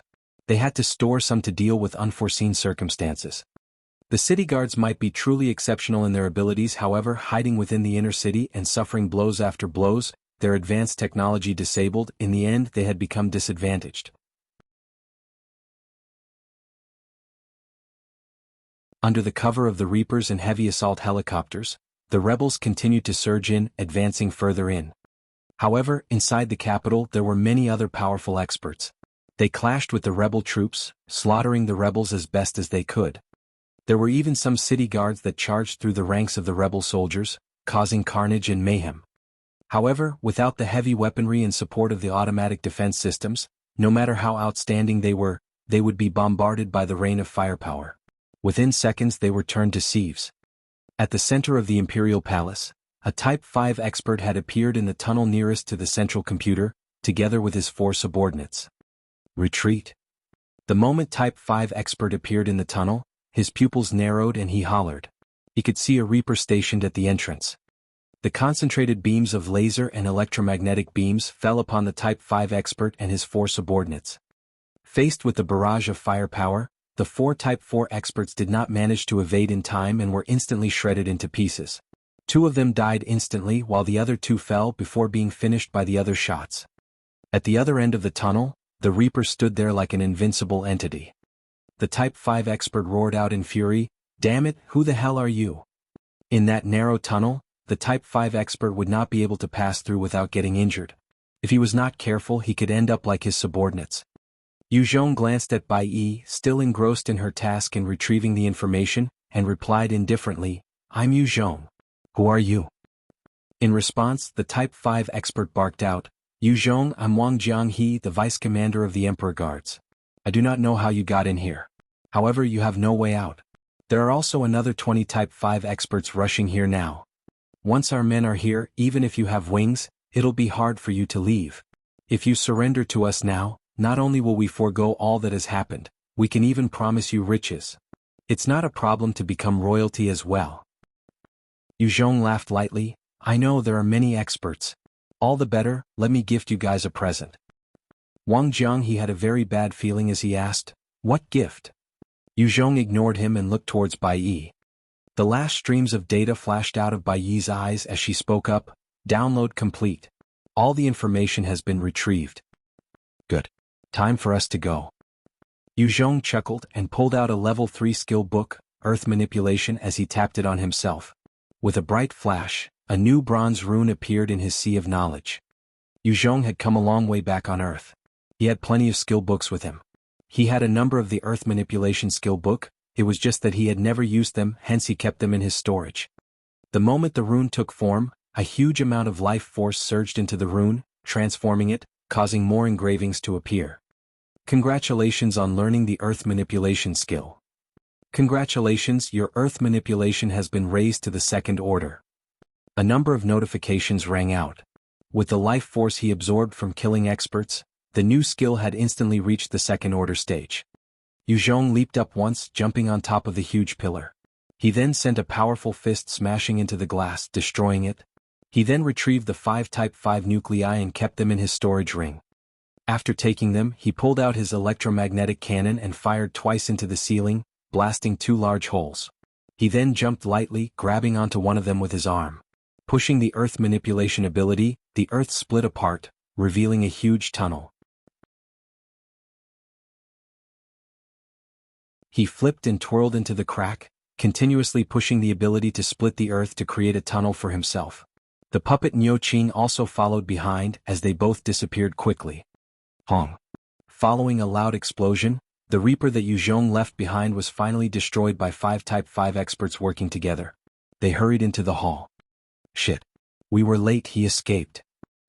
Seeing the large fissure, Wang Jianghe and the other 4 had ugly expressions. Not good. Evacuate. His gaze fell upon the numerous remote-controlled energy bombs and he cried out.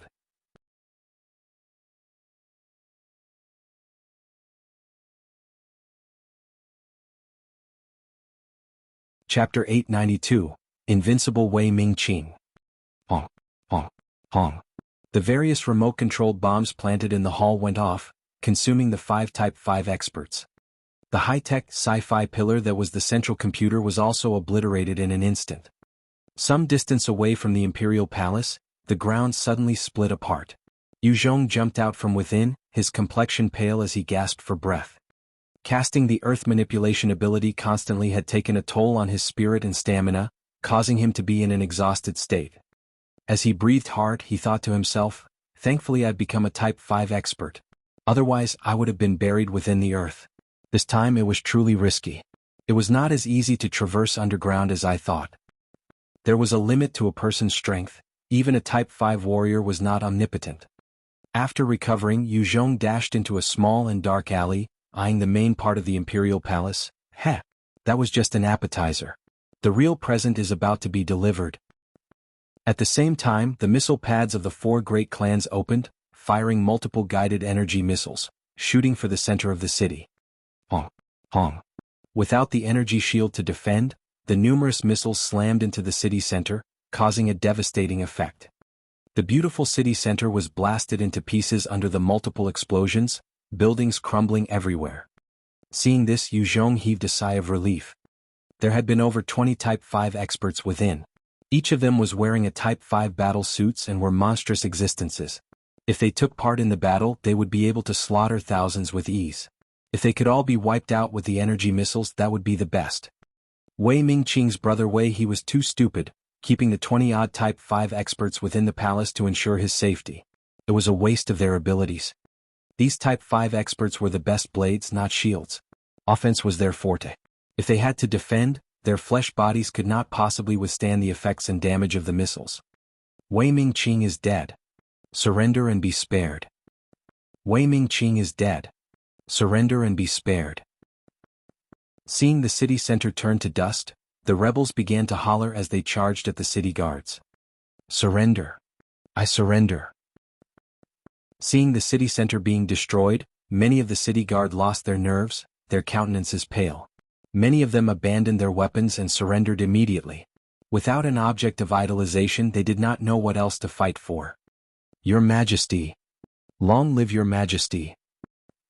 Many other city guards lost all rationality and with despair in their eyes, they charged forth in a suicidal fashion, battling till they died.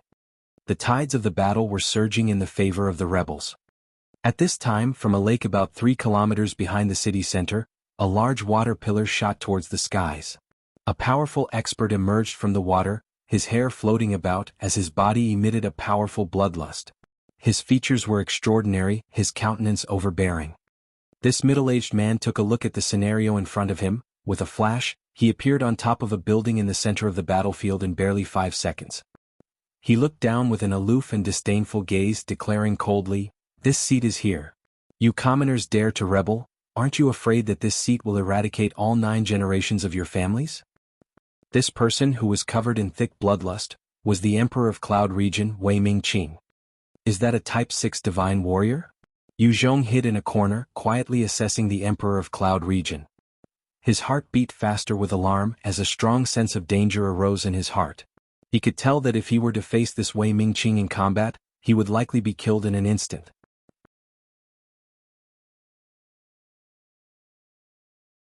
"Your Majesty. It's His Majesty. His Majesty lives. Kill all traitors." Ming Qing's words were filled with an authority, resounding throughout the area, causing everyone to hear his voice. When he appeared, the devastated city guards instantly regained their morale, as they launched a swift counterattack.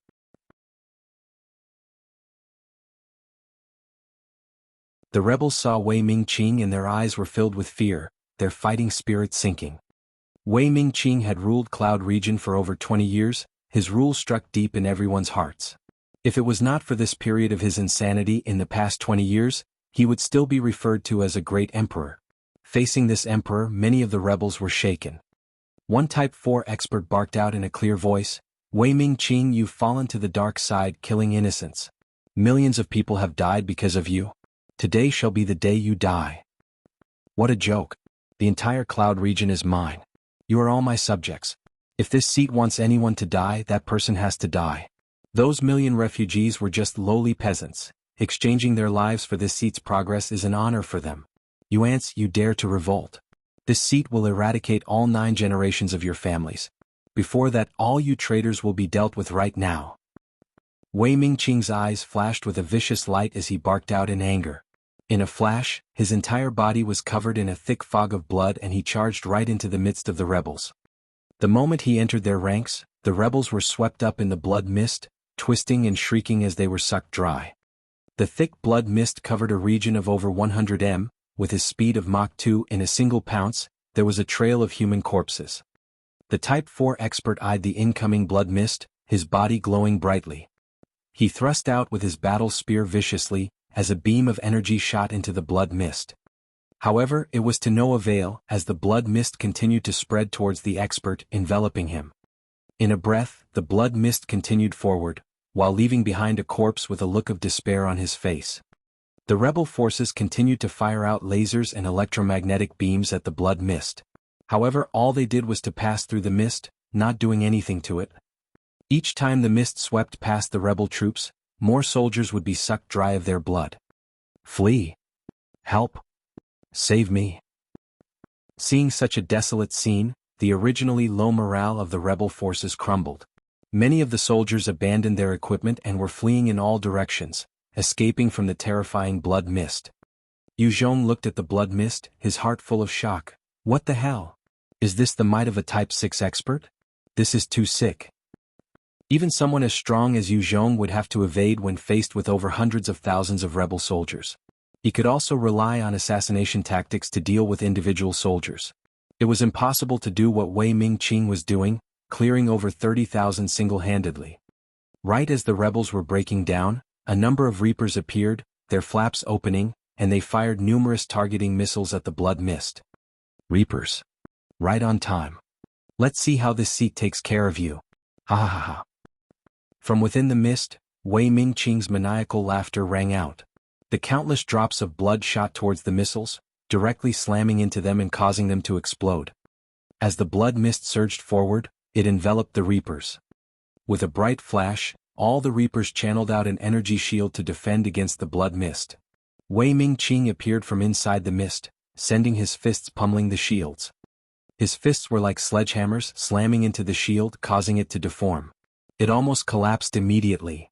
However, the shield managed to hold on. After all, the technology wouldn't be so weak as to allow a Type 6 divine warrior to destroy it in one hit. Earlier, the Reaper that Zhong had sent to delay the Type 5 experts had been destroyed only after they fought with all their might.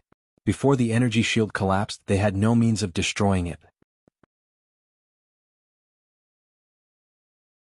Truly the strongest weapon of war in our cloud region, even this seat cannot break it easily. However, this seat is invincible. With my strength, break for me. Wei Ming roared out with laughter, sending one more punch, and the blood around his congealed into a sharp sword that pierced through the shield. Under the relentless assault, the shield finally shattered, and the Reaper was sliced into multiple parts. Ha ha ha! This seat is invincible. Those who oppose me shall die.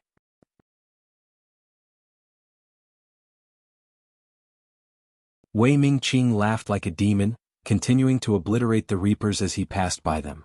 With each fist of his, the blood would surround him and destroy the shield, before cutting them up into scrap metal. Yu Zhong saw the rate of destruction Wei Ming was causing, his heart running cold. Peak Type 6. This monster should be at the peak of the Type 6 realm if I'm not wrong.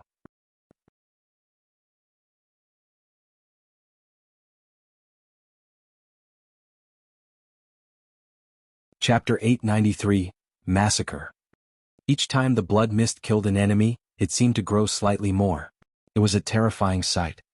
Many of the rebel soldiers were turned into emaciated corpses. At the same time, the Reapers that they held hope in were being desecrated by Wei Ming. This caused them to collapse totally. The rebel forces had been able to invade the inner city because of the Reapers. The moment those Reapers were destroyed, the soldiers had no fighting spirit left.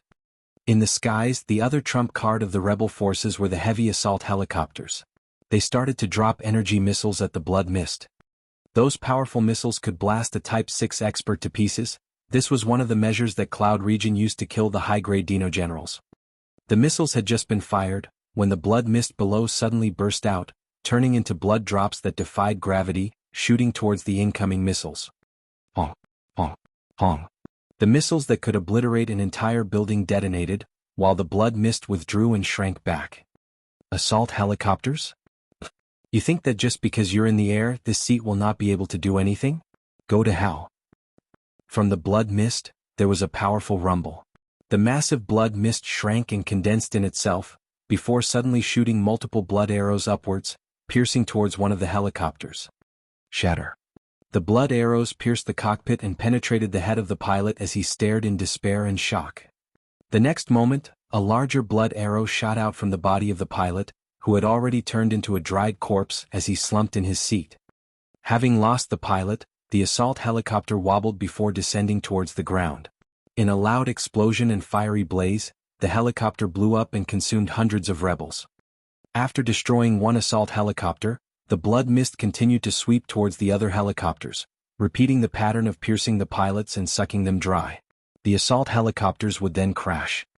Across the entire battlefield, only the assault helicopters with the guided energy missiles could pose a threat to the blood demon like Wei Ming. As the various helicopters were being destroyed, the rest quickly raised their altitude, ascending higher into the skies.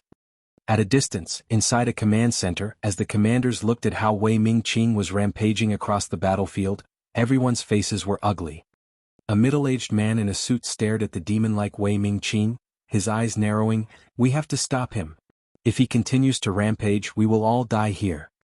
This middle-aged man in a suit was called Do Hua, one of the elite clansmen of the Do clan.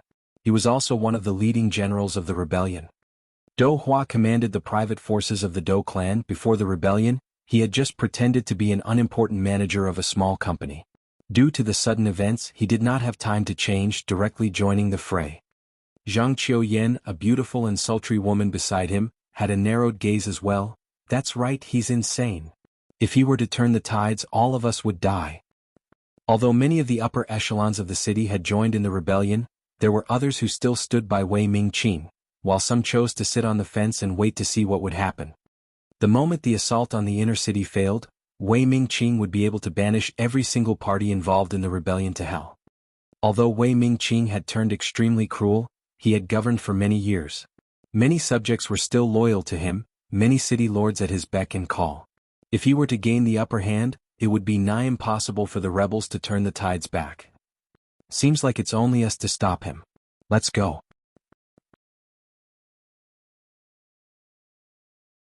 One muscular expert in a Type 5 battle suit spoke out before he charged out towards Wei Ming position valiantly. 8 other Type 5 experts exchanged looks and followed right after. Right now, facing the strange and terrifying blood mist, there were no weapons of war that could stand up to that. The only way was to rely on those Type 5 experts who could utilize the Type 5 battle suits.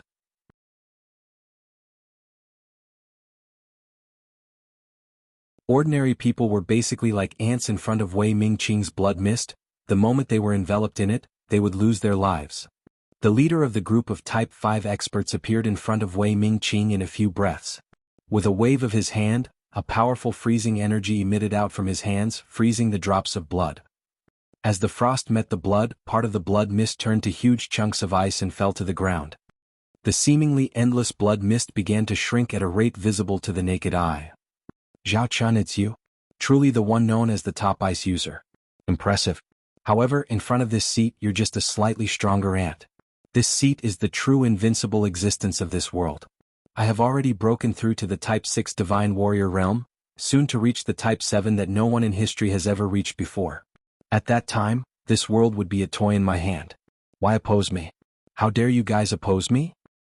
Following a bellow of rage, Wei Ming-Qing reformed and stepped out of the blood mist. His eyes were bloodshot, his entire body covered in the blood that seemed to have a life of its own. He truly looked like a demon, emitting an overbearing and terrifying aura. At that instant, Wei Ming-Qing seemed to broke through the air, passing by the freezing field. He appeared right in front of Zhao Chun, his right hand like a claw. It was wrapped in a thick, bloody aura that aimed for Zhao Chun's head. That claw was simple, yet its might reached an unimaginable level. Zhao Chun could only stare wide-eyed at the incoming claw, unable to react. Zhao Chun could smell the heavy blood scent that could cause a person to vomit. At that moment, another expert wielding a battle spear came thrusting her spear at an extremely quick speed towards Wei Ming-Qing. If Wei Ming-Qing forcefully continued to attack Zhao Chun, he would be pierced by that spear. Fool! This seat is invincible. Those who oppose me will die. Wei Ming-Qing glanced at the incoming spear and bellowed in rage. He suddenly disappeared from his location, bringing a strong bloody scent with him as he appeared beside that small-sized expert. He transformed into a huge blood mist and surrounded that expert. The face of the small expert fell as she retreated explosively. However, the huge blood mist continued to swirl towards her, directly enveloping her. Qing. Seeing this, another Type 5 expert that had just arrived let out a heart-wrenching scream, the Type 5 nuclei on his back glowing brightly. The strength of the Type 5 mutant nuclei instantly pushed his power to the max, causing him to take a half-step into the Type 6 realm. With that strength, his feet lit up and he turned into a beam of light that charged right for the blood mist. Just then, the small figure shot out from within the blood mist, blasting towards the almost Type 6 expert. The expert faltered and grabbed the small figure with care, exclaiming in worry, "Qing, are you all right?" The petite figure trembled slightly before suddenly exploding. A sharp blood arrow shot out, slicing the near Type 6 expert into multiple parts. Witnessing this gory scene, the remaining 7 Type 5 experts felt a chill in their hearts. The strength of Wei Ming-Qing was seriously too overpowered. In just a breath he had killed 2 Type 5 Divine Warriors in succession. If he were to continue on like this, they would all likely turn into corpses. One of the Type 5 Divine Warriors turned pale, his entire body trembling. He shouted as he turned and fled. Not everyone was able to face death with courage. Many would crumble under the pressure. Wei Ming-Qing, you bastard, die. A Type 5 expert channeled his Type 5 nuclei, pushing his power to its limits. He then roared in fury and fired a bright yellow flame dragon towards the blood mist. Due to the blood mist occupying a large area, the flame dragon managed to burn parts of the blood mist. Bastard! You dare to act against this seat, go to hell! A loud bellow of rage resounded from within the blood mist. There was a surge of a bloody scent as the mist swarmed towards the Type 5 expert. In response, the Type 5 expert fired out countless flames in a frenzy, burning huge amounts of blood. Under the burning flames, the blood mist was getting reduced. If this Type 5 expert was given enough time, it was likely that he could incinerate all of the blood mist. Suddenly, a figure shot out from within the mist, grabbing the head of the Type 5 expert and wrenched with strength. The entire head and the connecting spine was dragged out and torn from the body, fresh blood splattering everywhere. Another Type 5 expert had died.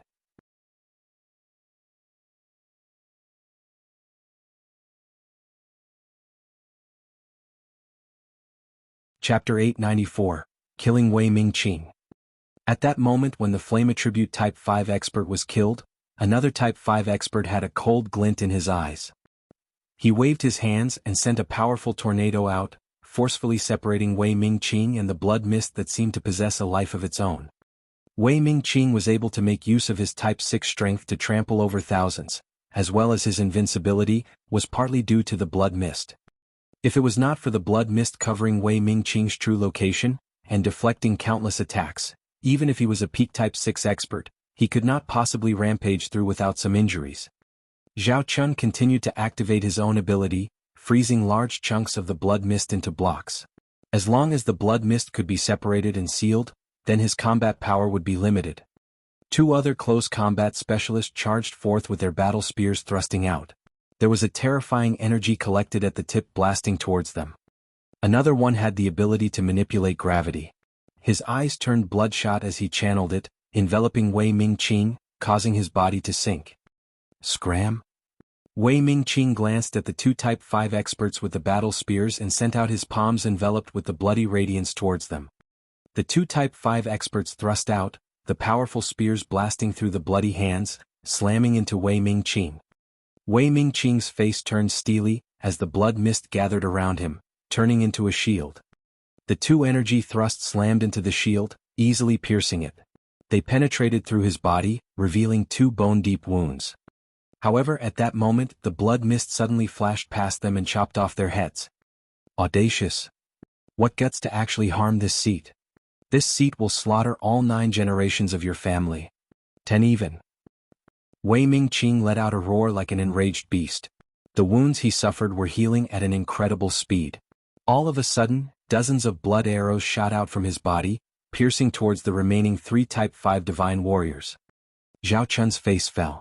He swiftly channeled his energy as an unbelievable cold energy emitted out from him, causing even his skins to be covered with icicles. The sharp blood arrows pierced through the icicles, giving the ice a bloody red hue.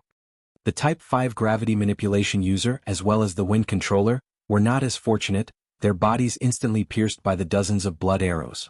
Instantly they were riddled with holes as their bodies were sucked dry of all blood. The moment Wei Ming Qing got the upper hand, he laughed out loud maniacally, "Ha! This seat is invincible. The world belongs to this seat. I will wipe out all your traitors. Wipe out all your families and lineage. Ha ha ha ha." As he was roaring with laughter, Yu Zhong appeared right in front of him like a flash of lightning, wearing his Type 5 battle suit. Wei Ming Qing was a devil that was going to break through to the Type 7 realm, and one who had killed too many innocents. Yu Zhong would not let him live. Wei Ming Qing glanced at Yu Zhong and snorted coldly, "Peasant, die." He and his blood mist had been separated by the wind controller earlier, and both lunged towards Yu Zhong. As long as Yu Zhong was caught in the blood mist, he would be sucked dry. Right at this time, a bright red devil flame encased Yu Zhong. The moment the blood mist got too close, it was incinerated into nothing. You have some ability, but in front of this seat, you're just a small ant. Wei Ming Qing glared coldly at Yu Zhong while pointed out with his palm. 10 bright red beams that could pierce even the armor of Type 5 battle suits shot out, slamming into Yu Zhong. Yu Zhong had disappeared from his location in a split second. Illusion? Where's the main body?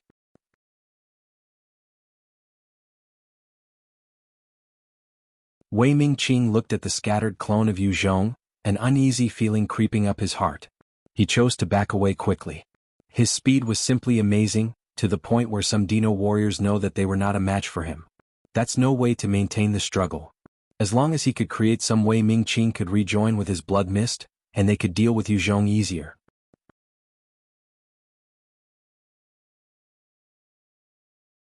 The moment Wei Ming Qing moved, he suddenly sank as though his back just gained an additional 10,000 Jin. Yu Zhong appeared mysteriously behind Wei Ming Qing, thrusting out a spear viciously. Wei Ming Qing's eyes finally had some hint of panic. He waved his huge hands, slapping the battle spear away. The might of the Type 6 divine warrior exploded out. At that moment Yu Zhong let go of the spear. Wei Ming Qing's full force slammed into the spear, knocking it over thousands of meters. Yu Zhong put all his weight into the collision, slamming into Wei Ming Qing like a thunderbolt. His strength exploded out, forcing the Type 6 divine warrior to be knocked flying. When Yu Zhong crashed into Wei Ming-qing, the insane emperor felt his inner organs tremble, and he almost threw up. Although he was a Type 6 divine warrior in terms of physique, he was inferior to Yu Zhong, who had the third-order body of steel. After all, humans were one of the weaker intelligent species. This fellow is weak in close combat. The moment Yu Zhong determined that fact, he shot forward and his entire right fist was covered in devil flames, punching towards Wei Ming-qing. He wanted to take down this peak Type 6 divine warrior in the shortest possible time. Otherwise, once Wei Ming-qing managed to put some distance between them, he would suffer the consequences. As the Emperor of Cloud Region, Wei Ming-qing seldom needed to act personally in the past. Although he was strong, his close combat skills were weak.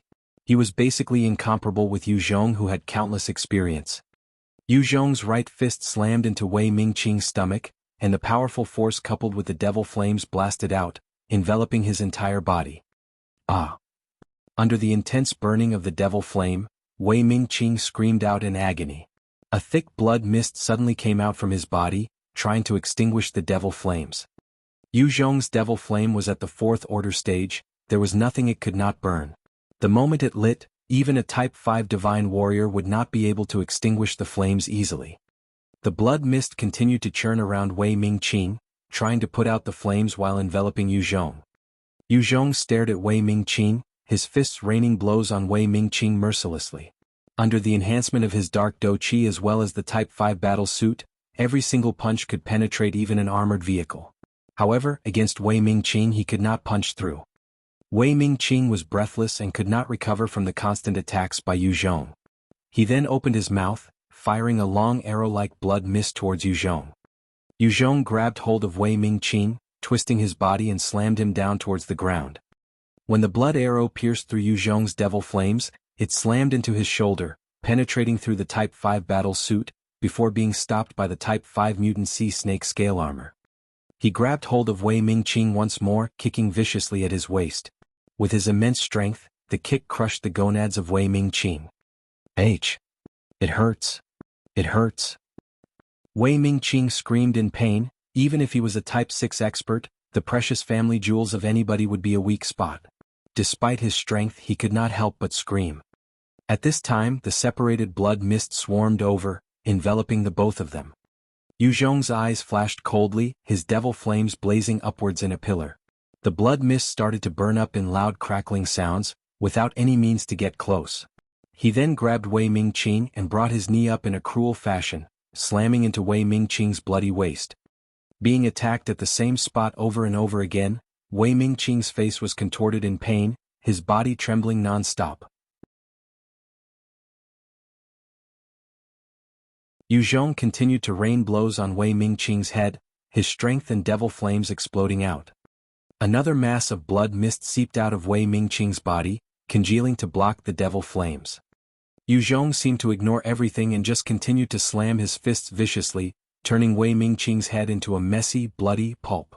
After dozens of blows, the blood mist suddenly dissipated, while Wei Ming-qing's head was incinerated into ash by the devil flames. A huge orb of life force was absorbed into Yu Zhong's body.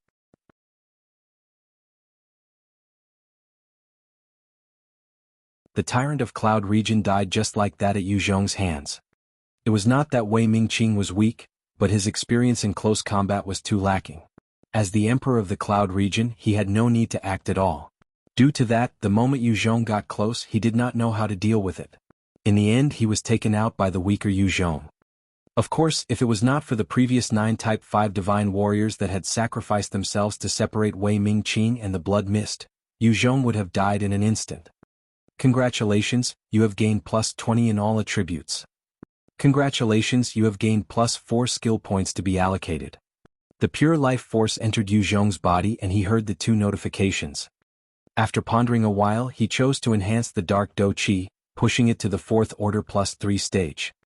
The devil flame was extremely powerful in offense, while the dark do qi raised Yu Zhong's strength in all aspect. It was an auxiliary skill which boosted both his offense and defense. If he wanted to survive better, the dark do qi was more suitable.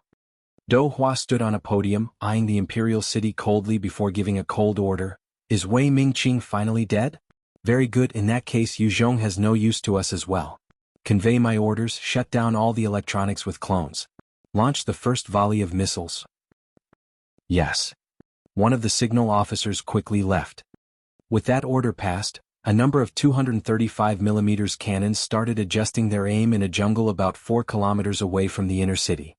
Although most of Cloud Region made use of the central computers to adjust their weapons, the weapons could still be adjusted manually.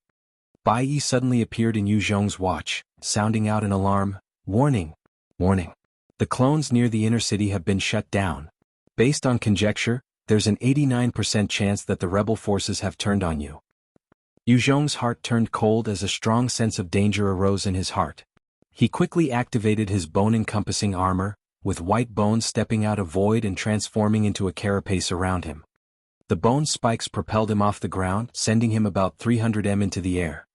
Hong, hong, hong. After 3 breaths, there were loud, earth-shaking explosions within the inner city, destroying many of the structures and buildings. The might of those energy cannons were extremely terrifying. It was likely that only the energy shield could have blocked that. Even a Type 6 Divine Warrior would have found it hard to survive that barrage of firepower. Those 20 heavy cannons were another trump card prepared by the 4 great clans. They had originally intended to use it against Wei Ming Qing. However, with the flow of the battle changing since Wei Ming Qing was dead, Yu Zhong became their next target to be eliminated. The guided energy missiles required the central computer or an AI to control to fire it accurately, whereas the heavy cannons just required the adjustment of angles and trajectories. Against Yu Zhong and his super AI, the heavy cannons were the best weapons to utilize. White bone spikes were easily shattered by that explosion, and Yu Zhong started to descend like a heavy rock. At this moment, Yu Zhong activated his Summon Tame Beast skill. A void appeared and Greenie shot out from it, picking Yu Zhong on its back. Standing on top of Greenie, Yu Zhong swept a sharp gaze downwards, and immediately caught sight of Do Hua and the rest in the command center. Without the use of a computer, Do Hua and the rest could only make use of a high vantage point to observe. Yu Zhong patted Greenie's back, and it immediately shot towards them in a flash of green light. Do Hua caught sight of them, and a cold feeling crept up his heart as he roared out, "Attack! Wipe him out!"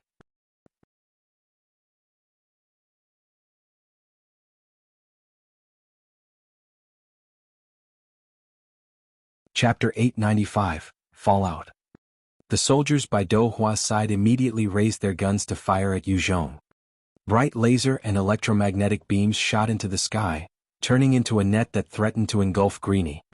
The might of those beams were truly powerful. Even a Type 4 mutant beast might not be able to withstand them. However, while Greenie's body was large, its speed had reached Mach 2. It traversed 680 m in a mere second, allowing it to evade those beams. If the rebel forces had the central computer to help them, there was still a possibility of injuring Greenie. Without the calculation abilities, the ordinary soldiers had no way to catch Greenie's profound movements. In just 4 seconds, Greenie flew above the command center with a strong gust. It opened its huge wings and sent blades of winds at the rebel soldiers below. Under the torrent of wind blades, many of the rebel soldiers were sliced up in multiple parts, their limbs flying everywhere. It looked like hell. Yu Zhong leaped down lightly, appearing in front of Do Hua, who had a bitter look right now. He asked with a dark expression, "Why did you act against me?" Do Hua's face fell, gritting his teeth. He replied, "It's all a misunderstanding. We just wanted to make sure that Wei Ming Qing was killed thoroughly. You know that a Type 6 Divine Warrior is terrifying. If he left here, we will all die. Let me apologize to you here. This was a decision made by myself. If you want to kill, just kill me." Yu Zhong looked at the stubborn Do Hua, who did not want to admit his mistake, and his eyes flashed coldly. The Type 4 flame blade appeared in his hands, and he swung it down in a flash, severing Do Hua's right arm. Blood splattered while Do Hua's face contorted in agony. Yu Zhong laughed coldly in response. "You think that I'll believe such an absurd lie? If I'm not wrong, you bastards had already been prepared against my AI, and was looking for a chance to kill me. Burning the bridge after crossing the waters? What a crude method used by politicians." Do Hua's face twisted. He knew that the lie had been exposed and roared out loud, "That's right. The super AI in your hands is too dangerous to us.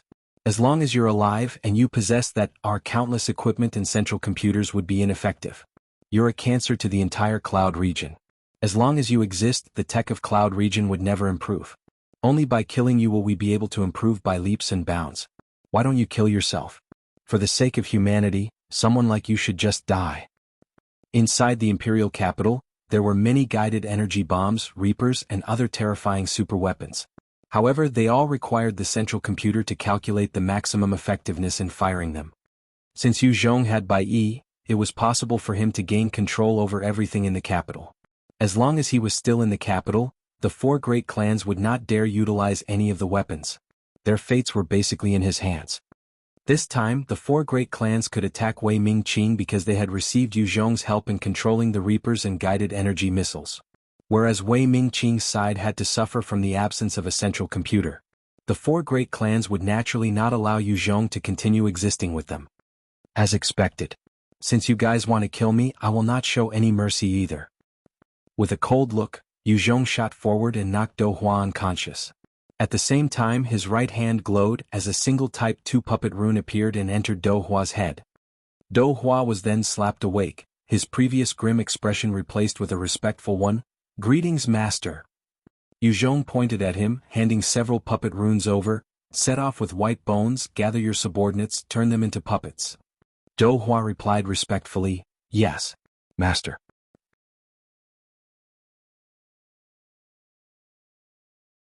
After that, Do Hua retreated with white bones. Yu Zhong's killing intent did not subside. "Since you guys want to force my hand, don't blame me for being ruthless." He then asked Bai Yi, "Where are the four fogies?" Bai Yi responded, "Master, there's no information. The enemy has already cut off all power, I can't triangulate their position."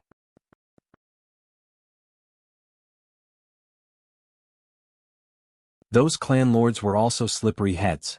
Since they knew of Yu Zhong's power, they would not stay in a dangerous place. Yu Zhong frowned and asked, "What's the situation of the battle outside the city?" Bai Yi responded, "Before I lost connection with the copies, the four great clans was gaining the advantage. General Wei Shou had already died. The rest of the city guards were also surrendering, only a few are still resisting." The four clan lords were not fools. It was precisely at the moment when they had broken in, where Yu Zhong's strength did not matter, that they chose to fall out with him. Yu Zhong then jumped back onto Greenie.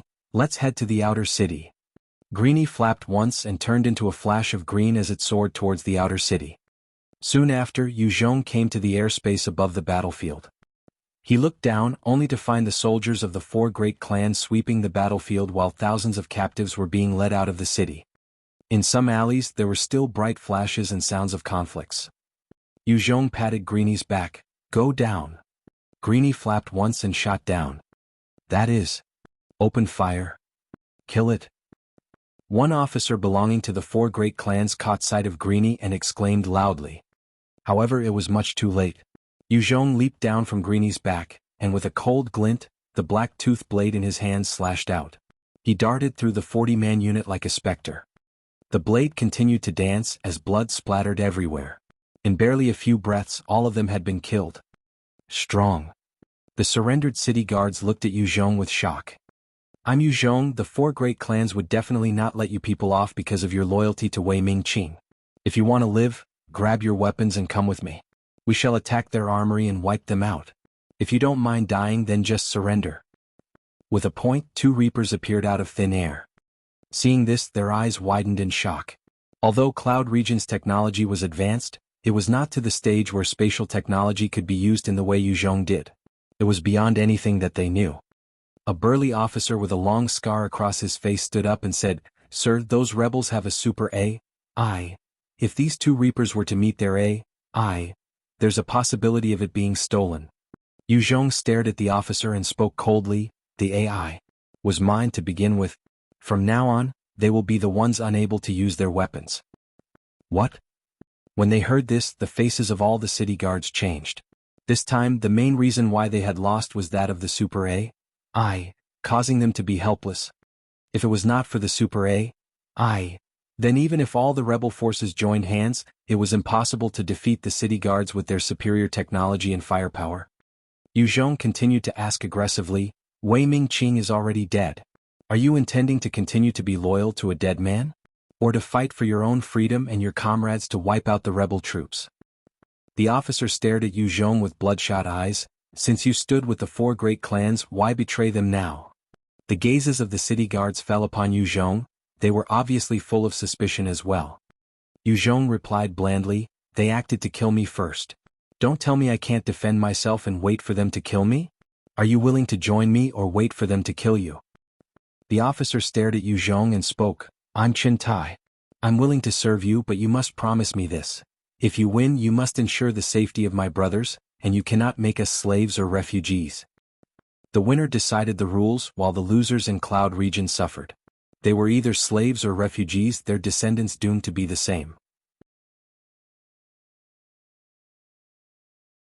When thinking about the possibility of suffering such a fate, the soldiers could not help but tremble.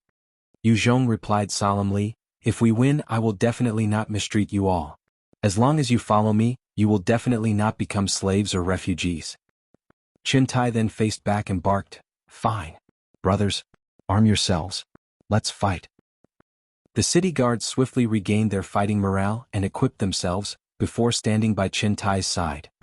Yu Zhong then led this troop towards the heavy weapons of the four great clans.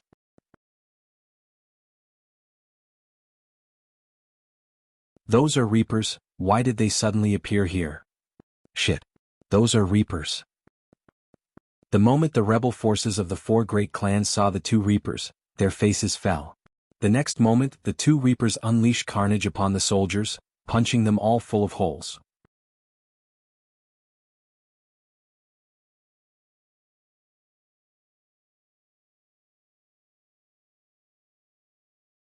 Chapter 896, Reversal of Situation. The moment the rebel forces were killed, Qin Tai and the rest quickly rushed over, picking up the equipment on the floor.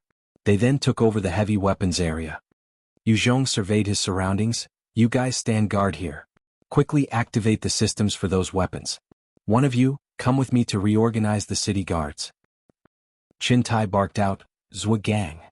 One soldier came up and reported, "Yes, Captain." Qin Tai then said, "You take some men to defend this location. I will follow Sir Yu Zhong to regroup those central city guards." Zhugang responded, "Understood. Let's go." Yu Zhong grabbed Qin Tai, before channeling his dark Do Qi. He charged through the battlefield at a terrifying speed of Mach 2. In a few breaths, he disappeared from the view of everyone present. Zhugang was filled with shock. Strong. He reined his feelings in before ordering the rest, "Quickly activate the systems for the heavy cannons." The city guards had dealt with the heavy weapons before, and since most of their power supply was just cut and not destroyed, they were quickly able to restart the systems. Yu Zhong quickly came to the front lines with Qin Tai in tow. Over 2,000 central city guards had surrendered by then, and they were being herded towards a large field. Many electromagnetic cannons were stationed, while over 200 rebel soldiers of the four great clans were eyeing the city guards coldly. The moment there was any strange movements from those city guards, the electromagnetic cannons would punch them full of holes. Hiding behind some cover, Qin Tai eyed the 2,000 city guards with his fists clenched tight. His breathing became ragged as he eyed Yu Zhong with a pleading look. Yu Zhong looked back at him and nodded slightly. His pupils narrowing, the fourth order dark Do Qi enveloped his body. With a tap of his foot, Yu Zhong transformed into a black beam of light as he charged towards the 200 rebel forces. In a few breaths, Yu Zhong had already reached their midst. He immediately activated his third order art of fear, and a powerful spirit attack spread out with him at the center. The soldiers who were engulfed in the skill immediately passed out. To Qin Tai, all he saw was a flash of black, and the 200 rebel soldiers suddenly crumpled to the ground, causing him to feel shocked. After dealing with the 200 rebels, Yu Zhong reappeared. He then waved his hand casually, sending his puppet runes into each and every one of those fainted soldiers. In order to conquer the city, Yu Zhong alone was not enough. He needed a troop to support him. After these soldiers were turned into puppets, while their will and combat strength suffered, they could help maintain order and defend locations. They could even be used as cannon fodder. Qin Tai stood up and exclaimed at the top of his voice, "I'm Captain Qin Tai from the Central City Guards. This is Sir Yu Zhong. We're here to save you. If you don't want to be killed by these rebels, nor have your family and loved ones become slaves, then stand. Take up your weapons and eradicate these damned rebels." He's Qin Tai. I recognize him. They have heavy firepower, how can we fight against them? Hearing Qin Tai's words, the 2,000 city guards fell into a state of panic, as many of them began to grumble and question. Yu Zhong patted Qiong Tai's shoulder and ordered, "I'll leave here to you. You'd better organize them properly." Qiong Tai nodded with a grim but excited look. "Yes, sir." He had just been a captain of a 100-man unit in this battle. Yet now he was suddenly tasked to be the leader of a 2,000-strong troop. This showed how much power Yu Zhong was entrusting him. He was naturally excited. After handing the 2,000 city guards to Qiong Tai, Yu Zhong brought the 200 rebel soldiers with him as he continued forward.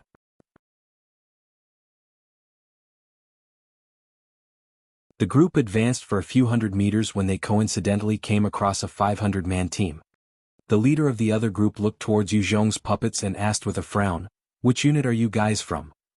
Yu Zhong did not waste any time with them. He shot into their midst like a specter as a powerful spirit wave spread out, knocking out more than half of the soldiers. Enemy attack! Enemy attack!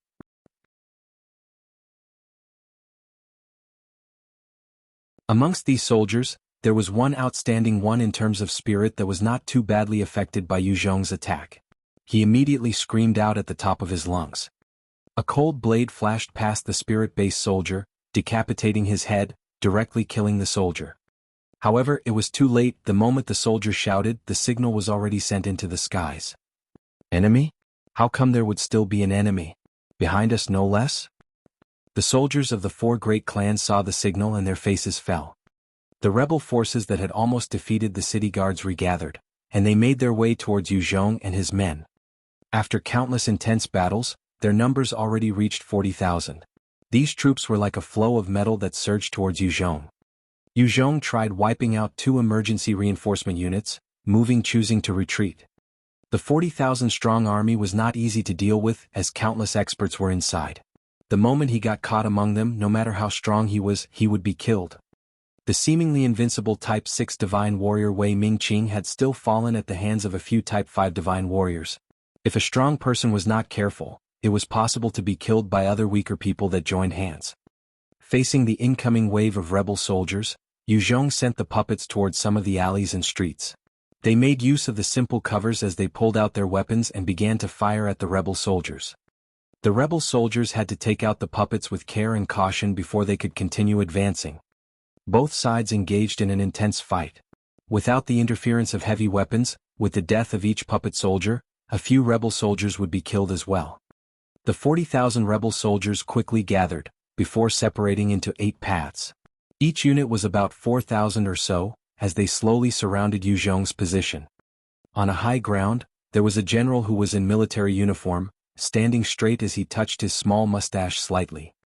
He ordered with a cold glint in his eyes, "Attack! Destroy the enemy, leave no one alive." This general was called Chengdu, the commander of the force attacking the outer city. He had led the operations against the central city guards. Yes. With Chengdu's orders, the 8 troops quickly launched a fearsome attack towards the area where Yu Zhong was. Based on Yu Zhong's current military force, any of the forces could easily wipe out Yu Zhong's troops. Seeing the approaching 8 units, Qiong Tai's eyes flashed with fear. However, he stood by Yu Zhong's side resolutely. They already had no way of retreat nor surrender. The rebel forces would not let them off. Yu Zhong stood his ground, eyeing the surging forces with a cold laugh. "Shall we start?" His pupils narrowed as he ordered, "Fire the cannons." Bai Yi's eyes flashed with data. "Understood. Firing is beginning. Calculating location. Target set." At that instant, the heavy cannons that Yu Zhong managed to snatch began to adjust their angles, firing off a volley of shots. Honk, honk, honk. A bright flash went off in the sky before landing on the ground. With each bright explosion, a huge number of soldiers would be obliterated, swallowed by the flames and devastation. There was no room for escape and countless elite soldiers were turned to ash in seconds. In a few breaths, everywhere Yu Zhong glanced, there were barely 100 rebel soldiers at every corner. The rest had already been annihilated. This was the true terrifying might of a super AI, combined with advanced technology. Yu Zhong spoke coldly, "Convey my orders. Kill our way out." Qiong Tai was moved as he replied, "Yes, sir." Kill, kill, kill. Brothers, let's slaughter our way out.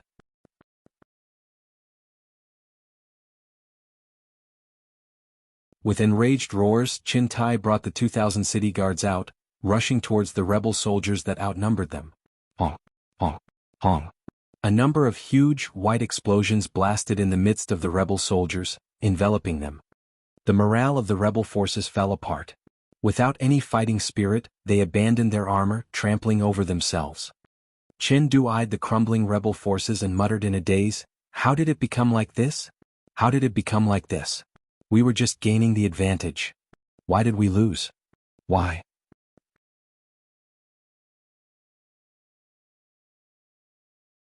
One of the vice commanders barked out, "General, get yourself together. We have not lost yet. We still have a reserve troop. Do we send them to battle?" Qin Du was arrogant, but he was an exceptional general. Even when faced with such a minor character like Yu Zhong to him, he still kept the reserve troops, not deploying them. He recovered quickly and passed down a flurry of orders. "Retreat! Retreat immediately. We don't have any heavy weapons. If we fight with him, it will only wear down our fighting strength. Evacuate the troops, employ guerrilla tactics to counterattack."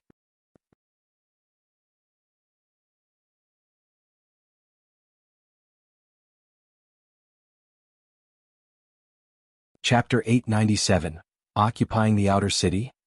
Under Qin Du's orders, the 8,000 reserve troops quickly dispersed out into countless smaller units, making use of the terrain to begin their counterattack. These soldiers were made up of the most elite soldiers under Qin Du. With their resistance, Qintai's city guards were forced to slow their advance. Yu Zhong ordered, "Go, eradicate those who resist." "Yes, master." Under Yu Zhong's orders, 20 Reapers appeared, forming a unit under Bai Yi's control. They rushed right into the fray of the battle. When the 20 Reapers appeared, the energy shields absorbed the majority of the bullets from the rebel soldiers. At the same time, their lasers and electromagnetic cannons tore through the ranks of the rebel soldiers. Reapers.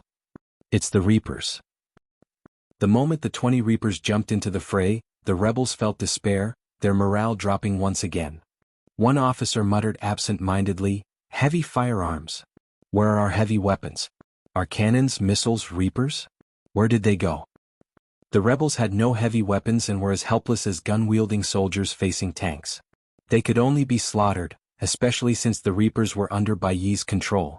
Thus, their accuracy was incredibly efficient.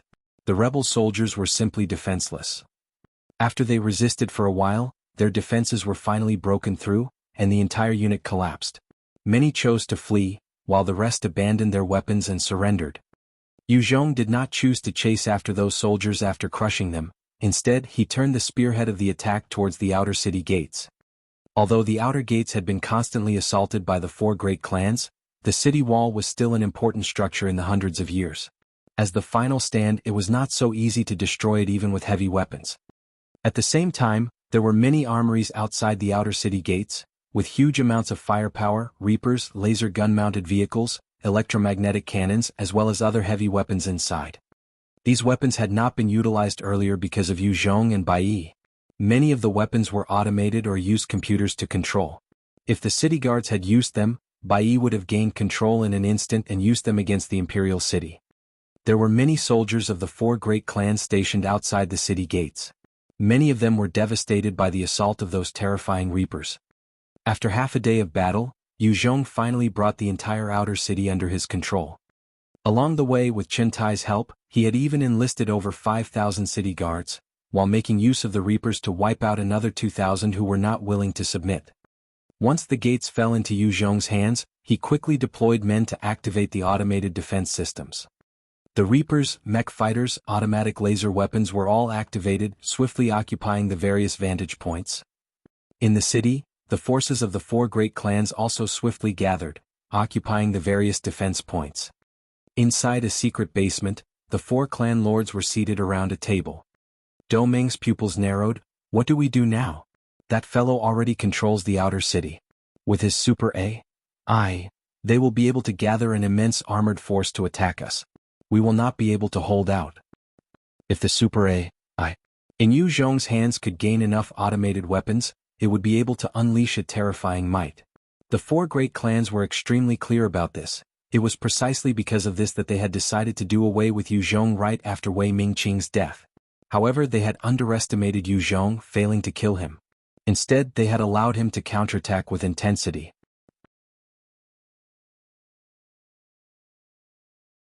Zhao Xing hesitated a while before replying, we can gather all the upper clans in the city to fight against him together.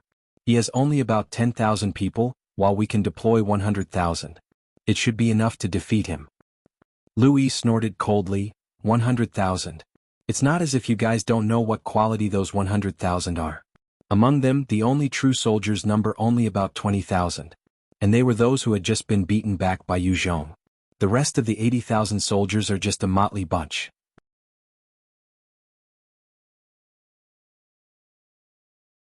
There might be some experts among them, but against Yu Zhong's armored unit, they would be able to take down a few Reapers and that's it. Furthermore, they're just a bunch of wild cards. If we succeed, it's not too bad, but who knows if they'll stab us in the back if things go awry. The moment the four great clans acted, most of the upper clans had joined in their rebellion. These various factions sent their own private armies and equipment. After facing Wei Ming Qing, over 20,000 of these soldiers had either died or were heavily injured, leaving only 80,000. This 80,000 riffraff, adding on to the 20,000 elites of the four great clans, formed the current army within the inner city. The private forces of the upper clans had little to no training, while bullying some citizens was no problem. In an actual military battle, they were weak. During the attack on the inner city, 5,000 city guards were enough to slaughter over 100,000 of the private forces. This was already a testimony to the weakness of the private soldiers. Hearing Lu Yi's words, everyone fell silent. They were clear that in the face of Yu Zhong's armored units, the 100,000 would not be able to withstand. As long as the casualty rate reached a certain degree, those riffraff would likely submit to Yu Zhong. After all, the majority of them had no enmity with Yu Zhong. After a moment of silence, Qin Mu suddenly spoke up, let's try talking to him. Dou Ming voiced his concern, I'm afraid that he's not willing. He already has the upper hand. If he's vicious enough, he could wipe us all out.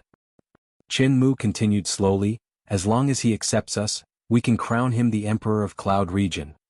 Zhao Xing frowned and barked out, I object. It was enough with a single Wei Ming Qing. If Yu Zhong really became the emperor with his super AI, we do not have a shred of bargaining power against him. Qin Mu replied coldly, when Wei Ming Qing was around, was there anything our four great clans could do? If it was not for Yu Zhong and his super AI, we could not have overthrown Wei Ming Qing at all. And now, are we able to stop him from ascending the throne? Lu Yi retorted, even if we don't have the strength to stop him, without us, he can forget about ascension being an easy feat.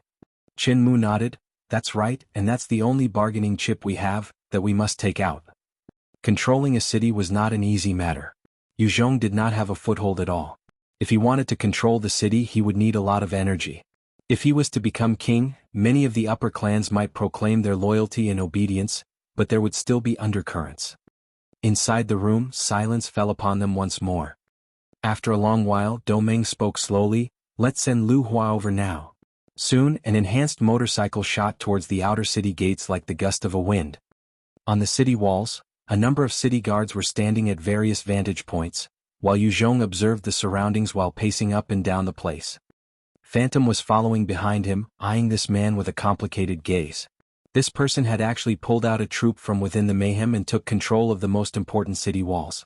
Currently, with the help of his super AI, he had already become the person with the strongest military might within a day. Qin Tai, who was beside Yu Zhong, suddenly asked, Sir, may I ask, why aren't we attacking the inner city? With my troop strength, it is definitely enough to crush the rebels. Qin Tai had just submitted to Yu Zhong not too long ago. He hoped to use the various battles to prove his loyalty and gain merit. With the various heavy firepower, Qin Tai had the confidence that with 500 men, they could annihilate the 100,000 men in the inner city. Yu Zhong had the weapons and the super AI. It was practically a fully armed U.S. troop against knife-wielding backward barbarians. There was simply no comparison between both parties. Yu Zhong eyed the inner city and spoke slowly, I'm waiting for some people. If they're smart, they would send some people over today. I will wait until tomorrow the latest. If those rebel heads are still stubborn, then no mercy to them. One soldier came running over at that time, Sir, there's an envoy requesting your audience. Yu Zhong replied indifferently, bring him over. Yes.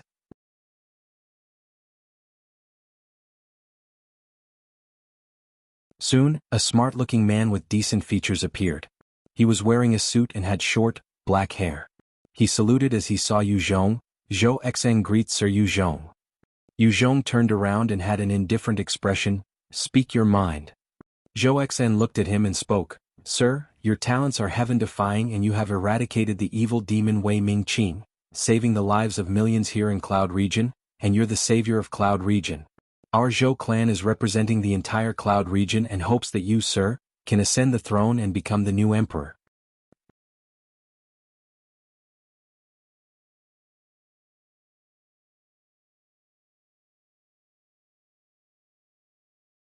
Chapter 898, Seeking Peace. New Emperor? Yu Zhong laughed blandly when he heard it. He had never intended to become an emperor. It was a position that was thrown into the various corners of history. Right now, China was in turmoil with zombies and mutant beasts roaming everywhere. Should Yu Zhong declare himself as emperor, even his subordinates would give up on him. Yuan Shikai had suffered greatly due to his obsession of being emperor. In the end he had died helplessly. It did not matter who the emperor was through the ages, power changed hands constantly. If Yu Zhong really wanted to be the emperor, he would have to slaughter many people, only then could he truly become one. When he had started establishing his cabinets, he was very clear about this from the get-go. It was meant to emulate the governments of prior to the apocalypse, without too much innovation. He just wanted to possess the most power and authority, dictating over everyone else. He was not interested in being an emperor. Yu Zhong continued, "Forget about being an emperor. Zhou Xen, I hope that your Zhou family can assist me in controlling the situation in the city.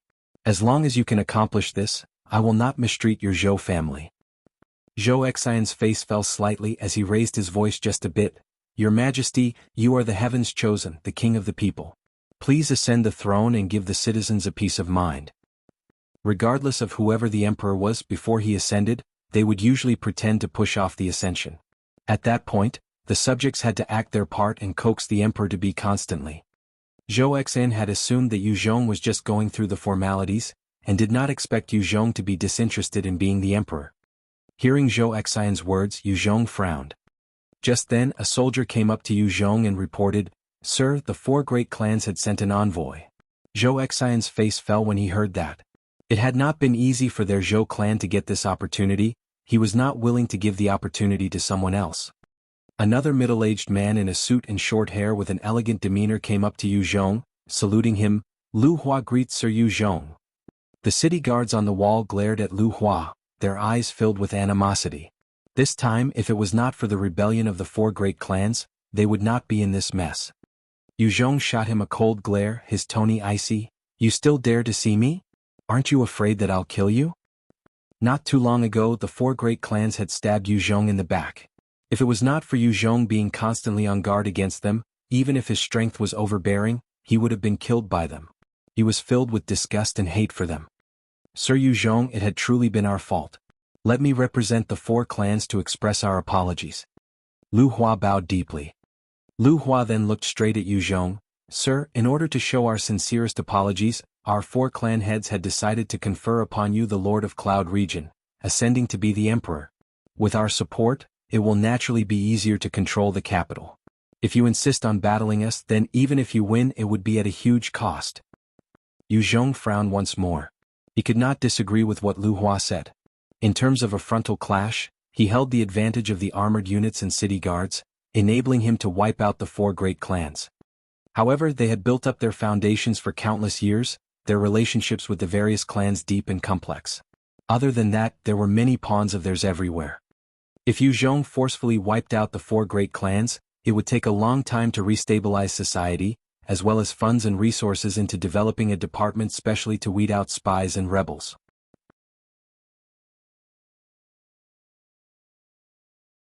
At this time, Yu Zhong's communicator on his wrist vibrated. He opened it up, only to see Han Qiong with a pale expression. Han Qiong reported, "Sir, things are bad. The sentry officers at the Shueluo forts have discovered numerous Dino people marching on towards the forts. Zheng Yan he has already deployed a unit to go and impede them. However, the results are unclear at the moment. Based on his judgment, this time, there seem to be at least 2 Dino kingdoms that joined forces. He is requesting aid."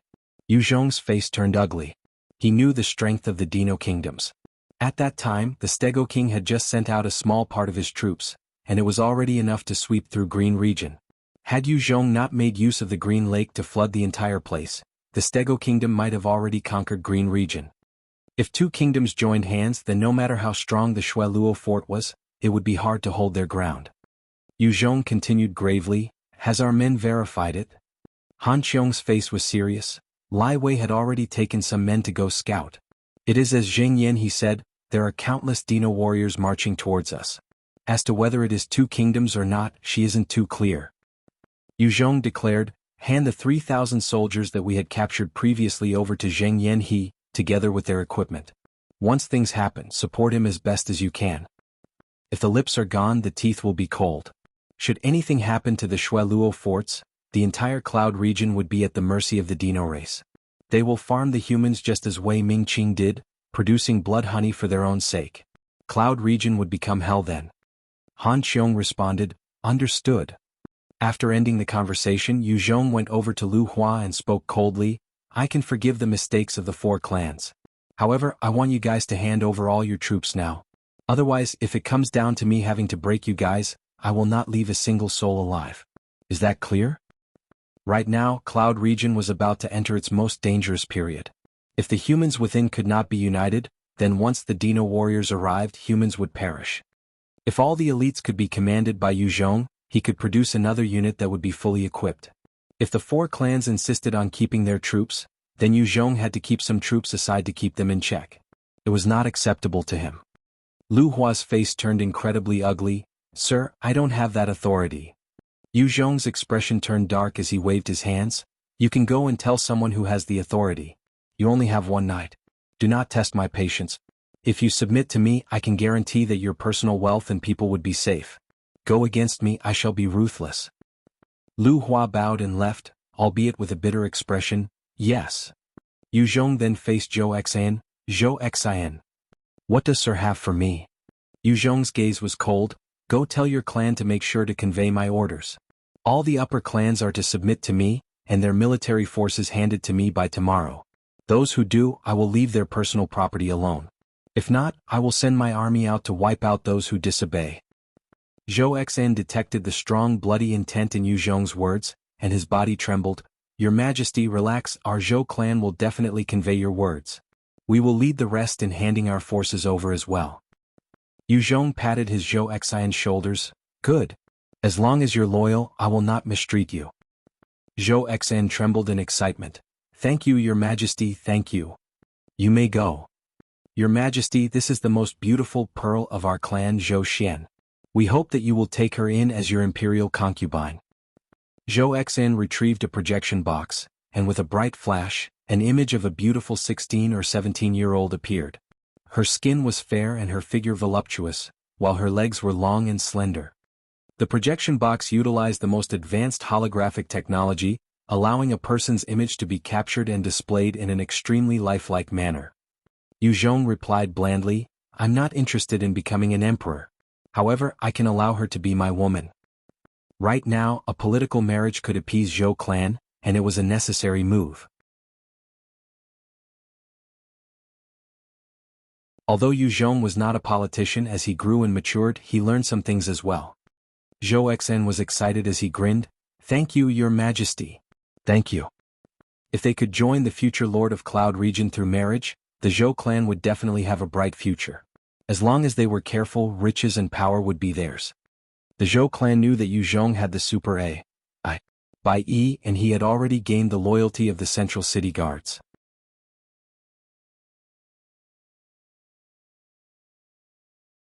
With the weapons in the outer city, it was not impossible for him to reign with an iron fist. By relying on such strength, as long as he did not make a stupid mistake, it would be soon when the whole Cloud region was his to command.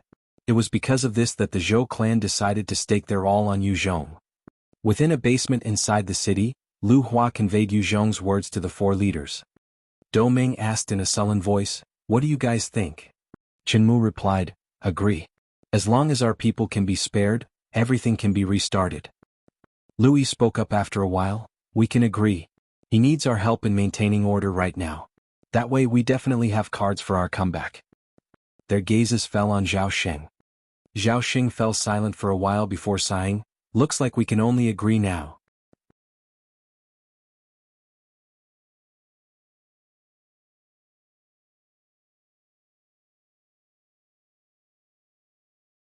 Chapter 899, Government. After the four great clans chose to submit, the control of the forces was quickly handed over to Yu Zhong.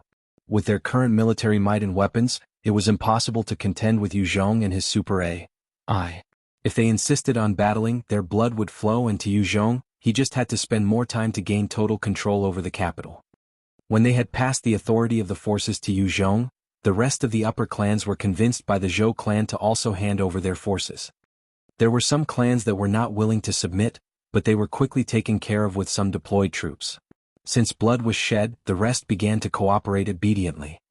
Those hooligans and thugs seeking to take advantage of the mayhem to rob, rape, and pillage were all rounded up and executed swiftly. The four great clans and Zhou clan also kept their word, activating their forces to help maintain peace in the capital. With their help, the chaos in the capital was quickly quelled. Inside the capital, a military vehicle stopped right outside of the Zhou clan. The doors opened and Yu Zhong got out quickly, dressed in a black outfit. In front of the Zhou manor, the people of the Zhou clan were all gathered and awaiting Yu Zhong's arrival. Seeing Yu Zhong get down from the vehicle, Zhou Wang came forward and announced with respect, "Your Majesty has graced us with your presence. Your subject Zhou Wang is lacking in manners, please pardon your subject." The rest of the Zhou manor also chimed in unison, "Greetings, Your Majesty." Although Yu Zhong did not officially ascend to the throne, within the capital, everyone had taken him to be the emperor already. After he had gained his authority, he did not mistreat his subjects nor indulge in pretty women and luxury. Instead, he enforced strict military training, implementing laws for the better of the people, carrying out his duties diligently. This led everyone to feel more assured. With his current strength, unless he committed something as crazy as Wei Ming Qing, it was not impossible for him to consolidate and unite the whole Cloud region. Yu Zhong swiftly replied, "Zhou clan head, enough with the formalities. This time it was mainly due to your family's contributions. I will not forget this." Zhou Wang's heart was elated, but he continued to wear a respectful expression. "Thank you, Your Majesty." Within the crowd, a little girl who had extremely adorable looks shot a gaze over at Yu Zhong. He returned the look, and the girl lowered her head flusteredly as her face flushed. Yu Zhong chuckled and went into the manor. Zhou Wang, who had been observing carefully, smiled till his eyes were shut, keeping this little exchange between Yu Zhong and the girl in mind. In the hall, Yu Zhong sat on the main seat while Zhou Wang sat beside him. Yu Zhong immediately went straight to the point, "Zhou clan head, this time, I'm here hoping that you'll join the government that I'm setting up and work for me." Zhou Wang frowned when he heard that. "Why a government?" Yu Zhong chuckled and explained to him the structure and responsibilities that came with it. When Zhou Wang heard it all, his face glowered in excitement, replying, "Thank you, Your Majesty. Your subject Zhou Wang will not let your expectations of me down." The government or cabinet held most of the authority and power over the citizens, with every single member owning a voice or vote. When the past system of Cloud region was the imperialistic rule with a single emperor, all the power belonged to Wei Ming Qing alone. He made the decisions for a vast majority of things. However, Yu Zhong was now willing to place that authority in the hands of a cabinet. This was naturally good news to Zhou Wang. After he calmed himself down, he asked, "Your Majesty, how many people will the cabinet be made up of?" Yu Zhong replied, 11. Currently there are 5 people confirmed. The 4 clan heads as well as yourself. I'll gather the rest in time to come. With the 4 clan heads delivering the private troops to Yu Zhong, taking the initiative to help Yu Zhong calm the chaos within the capital, he had to give them something back too. Zhou Wang nodded, he could not help but admire this move of Yu Zhong.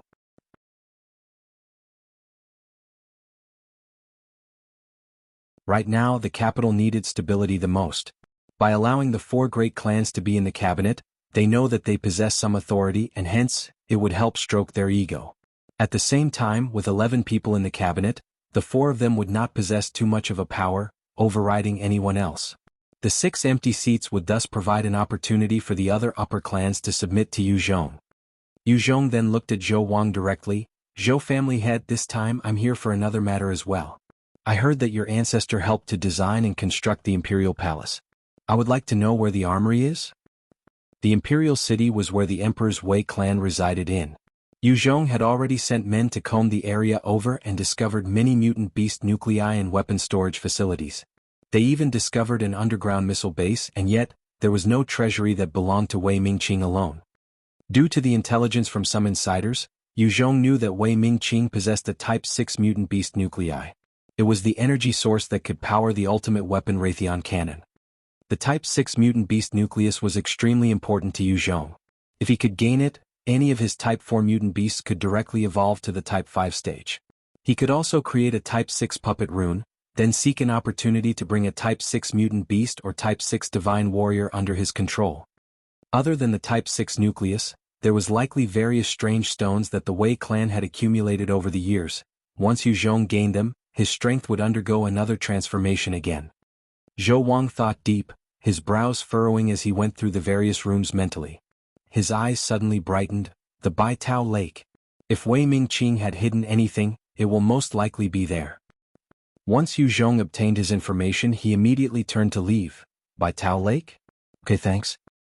Zhong had seen Wei Mingqing emerge from the lake and originally thought that Wei Mingqing had been cultivating at the bottom of the lake.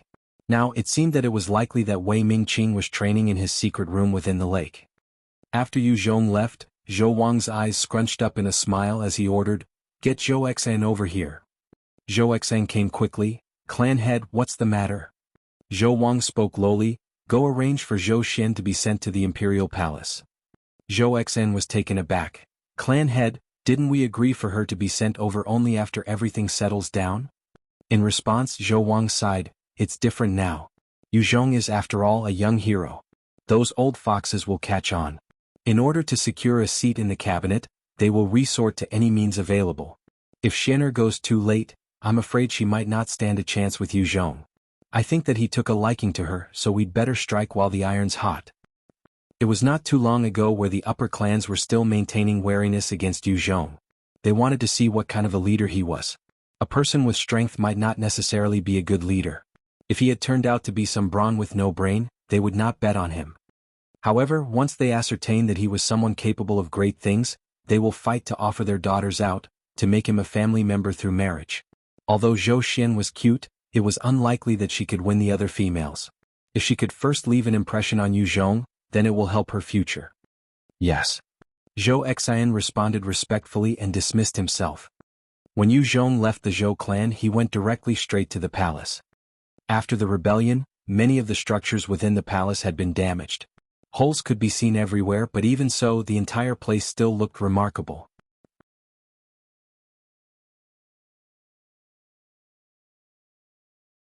Zhong did not seem to mind those holes and chose to reside within the palace. After all, it was the center of the capital and there was nowhere else like it. As he passed through the corridors, he finally came to the Baitao Lake. The lake was vast, almost twice as large as China's West Lake. The surface of the lake was somewhat green in color, as though it harbored some terrifying monster underneath. Zhong eyed the lake and could feel that there was some threat from the lake, although he was not too sure what it was.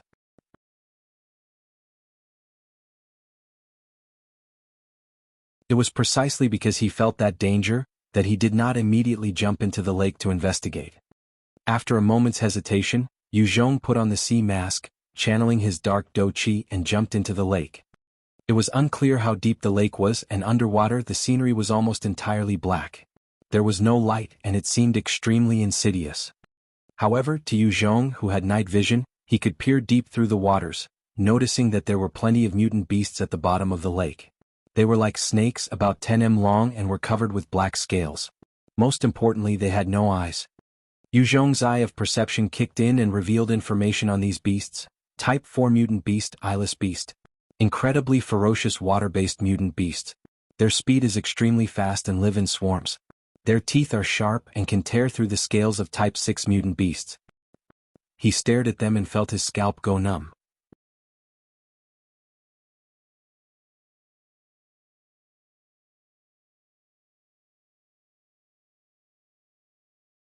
Chapter 900, Eyeless Beasts.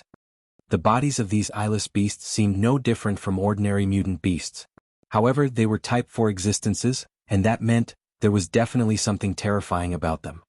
What caused Yu Zhong's scalp to go numb was that from what he could observe, there were more than 100 of them in his line of sight.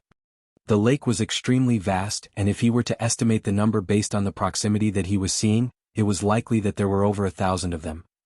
If 1,000 of these monsters were to be unleashed, even a Type 5 mutant beast would be consumed till only the bones were left. Although Yu Zhong was strong, facing 1,000 of these freaks would spell his death. When he saw these eyeless beasts resting, he twisted around and swam towards the shore. At this moment, a mutant black fish of about 10 m swam near the bottom of the lake. One of the eyeless beasts about 100 meters away from it suddenly sprang into action. It reached the mutant black fish in seconds and opened its jaws to chomp down on that unsuspecting mutant black fish. With a loud crack, the mutant black fish could not even react and its head was directly crushed by the jaws of the Type 4 eyeless beast. Fresh blood spread out in the water. The blood immediately attracted the rest of the eyeless beasts, each of them shooting towards the corpse of the mutant black fish like lightning bolts. In a matter of seconds, the entire mutant black fish was consumed. Yu Zhong saw this and his heart turned cold. In the waters, his combat strength would not even reach such a terrifying level. The mutant black fish was so easily taken out by those eyeless beasts. If it were him there, facing those eyeless beasts, he would likely be destroyed in a second as well. Yu Zhong swam to the shore and frowned while pondering, "What do I do?" Yu Zhong did not know how Ming Qing got in and out freely. This was a lake where even a Type 6 expert could be torn to pieces. Now that Ming Qing was dead, finding out how to reach the bottom of the lake had become a difficult thing. Drain the water out. Yu Zhong continued to stare at the lake with a vexed expression. If he drained the waters, he could deploy the army to clear up all the beasts in the water. However, it would take an indeterminate amount of time, and what he lacked now was time. He thought hard and long and did away with a few conjectures.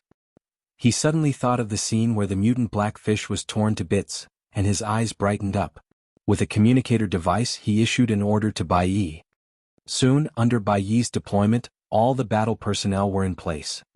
Having made his preparations, Yu Zhong came to the side of the lake, pulling out a bottle full of Type 5 mutant beast blood, and poured it slowly into the lake. The blood of a Type 5 mutant beast was a huge boon to most mutant beasts, helping to push their evolution. The moment the blood entered the water, the lake started to churn. Many mutant prawns, mutant crabs, and mutant lice swam over, fighting to take in the blood of the Type 5 mutant beast. One particular Type 3 mutant water centipede charged out with its sharp pincers and sucked in deep. A huge number of the smaller mutant beasts were all drawn into its mouth. It then clamped down and crushed down on those mutant beasts. The various aquatic mutant beasts swam over. In order to obtain the Type 5 blood, many larger ones began to attack the weaker mutant beasts, sucking them all into their stomachs. Yu Zhong poured half the bottle into the lake before pouring the rest outwards. Attracted by the scent of the blood, many more low-level mutant beasts began to swarm over. Yu Zhong watched the horde of low-level mutant beasts and frowned. He pulled out his Type 5 black tooth blade and slashed out, slaughtering them with ease.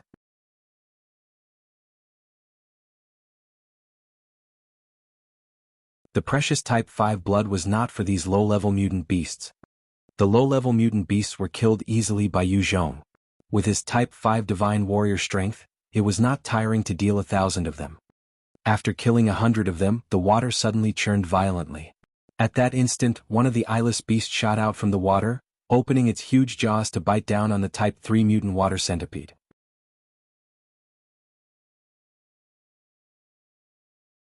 The jaws of the eyeless beast crushed the head of the mutant water centipede like it was nothing. The water churned even more as numerous eyeless beasts shot out from the water, pouncing on the various large aquatic mutant beasts. They opened their jaws and clamped down on those defenseless beasts. Yu Zhong was about 20 m from the shore. He saw one Type 3 mutant black fish that was over 30 m in length, the size of a house, being pounced on by one of the eyeless beasts. The monster bit out a hole in the head and burrowed in. The gigantic Type 3 black fish struggled for a while before floating lifelessly. The eyeless beast emerged from another part of the body, covered in blood, looking extremely terrifying. These eyeless beasts were obviously the overlords of this Baitao Lake. The moment they appeared, the rest of the mutant beasts began to flee. Yu Zhong saw the rest of the mutant beasts disappearing, and hurried to scatter the remaining Type 5 mutant beast blood. At the same time he took out some slabs of Type 5 beast meat and threw them to the ground. The moment the blood splattered, the eyeless beasts swarmed over like flies, pouncing towards Zhong as well. When they got on land, their speed was still as terrifying, slithering on the ground viciously. It was a horrifying scene that caused people to fear. Zhong dodged and continued to throw out slabs of Type 5 beast meat, attracting those eyeless beasts. In just a few breaths, Zhong had lured over dozens of those beasts to leave the lake. At that moment, numerous mech fighters and 20 reapers appeared, firing their lasers and electromagnetic beams at the eyeless beasts. With Bai Yi's accurate calculations, the beams rained down on the eyeless beasts, punching them full of holes. Immediately, 7 of them writhed in pools of blood, struggling violently. In retaliation, some of them lunged towards the reapers that had appeared in front of them. The reapers opened up their energy shields, and the teeth of the eyeless beasts sunk into the shields but were unable to proceed further. The electronic eyes of the reapers flashed, as they slashed out with their alloy blades. The large blades came slashing down with immense force, slicing up the eyeless beasts, leaving them writhing in agony. A Type 4 mutant beast nucleus was a rare resource in places like the Green region. However, in Cloud region with the existences of the powerful reapers, it was not uncommon to obtain Type 4 nuclei. At the same time, due to the abundant resources and technology, Cloud region was able to produce many experts, thus there were a decent number of Type 5 experts. With Zhong specially set up ambush, the battle lasted for about 4 minutes, and 30 eyeless beasts were either killed or heavily injured. When the remaining 7 eyeless beasts saw that things were not going well, they swiftly fled towards the lake. Although Type 4 mutant beasts were generally still low on the intelligence quotient, when they meet an existence they could not defeat, they would flee as it was in their nature to survive. As the 7 eyeless beasts were fleeing, Zhong swiftly turned around, activating his Summon Tamed Beasts technique. Turtle climbed out from the void and opened its huge mouth, blasting cold air and freezing one of the eyeless beasts. The moment Turtle appeared, it channeled its innate ability. The freezing field spread out and caused 4 of them to freeze instantly. Zhong channeled the Dark Do Chi, wielding his black tooth blade as he charged towards the remaining 3 eyeless beasts. In a flash, Zhong had already appeared in front of one of the eyeless beasts. The eyeless beast snarled and opened its huge mouth, lunging towards Zhong with its jaws opened. Its speed was extremely quick and a Type 5 divine warrior might not be able to evade.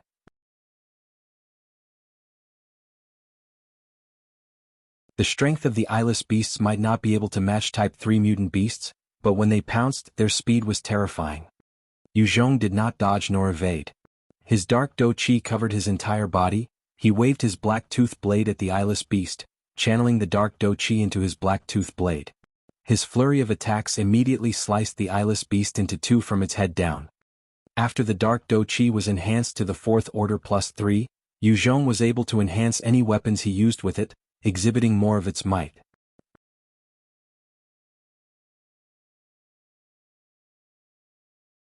After killing one of them, Zhong's eyes flashed with a cold glint, as he charged for the 2 remaining ones. With his blade trailing behind him, the 2 eyeless beasts were soon made short work of. You're tuning in to the Han Li's Wuxia Adventures YouTube channel. We're so grateful for your support and don't forget to subscribe to join us on this incredible journey through captivating stories. Your generosity through donations truly makes a world of difference, as it's the primary source of revenue that allows me to expand and enhance this channel for you. Thank you from the bottom of my heart for being a part of this adventure.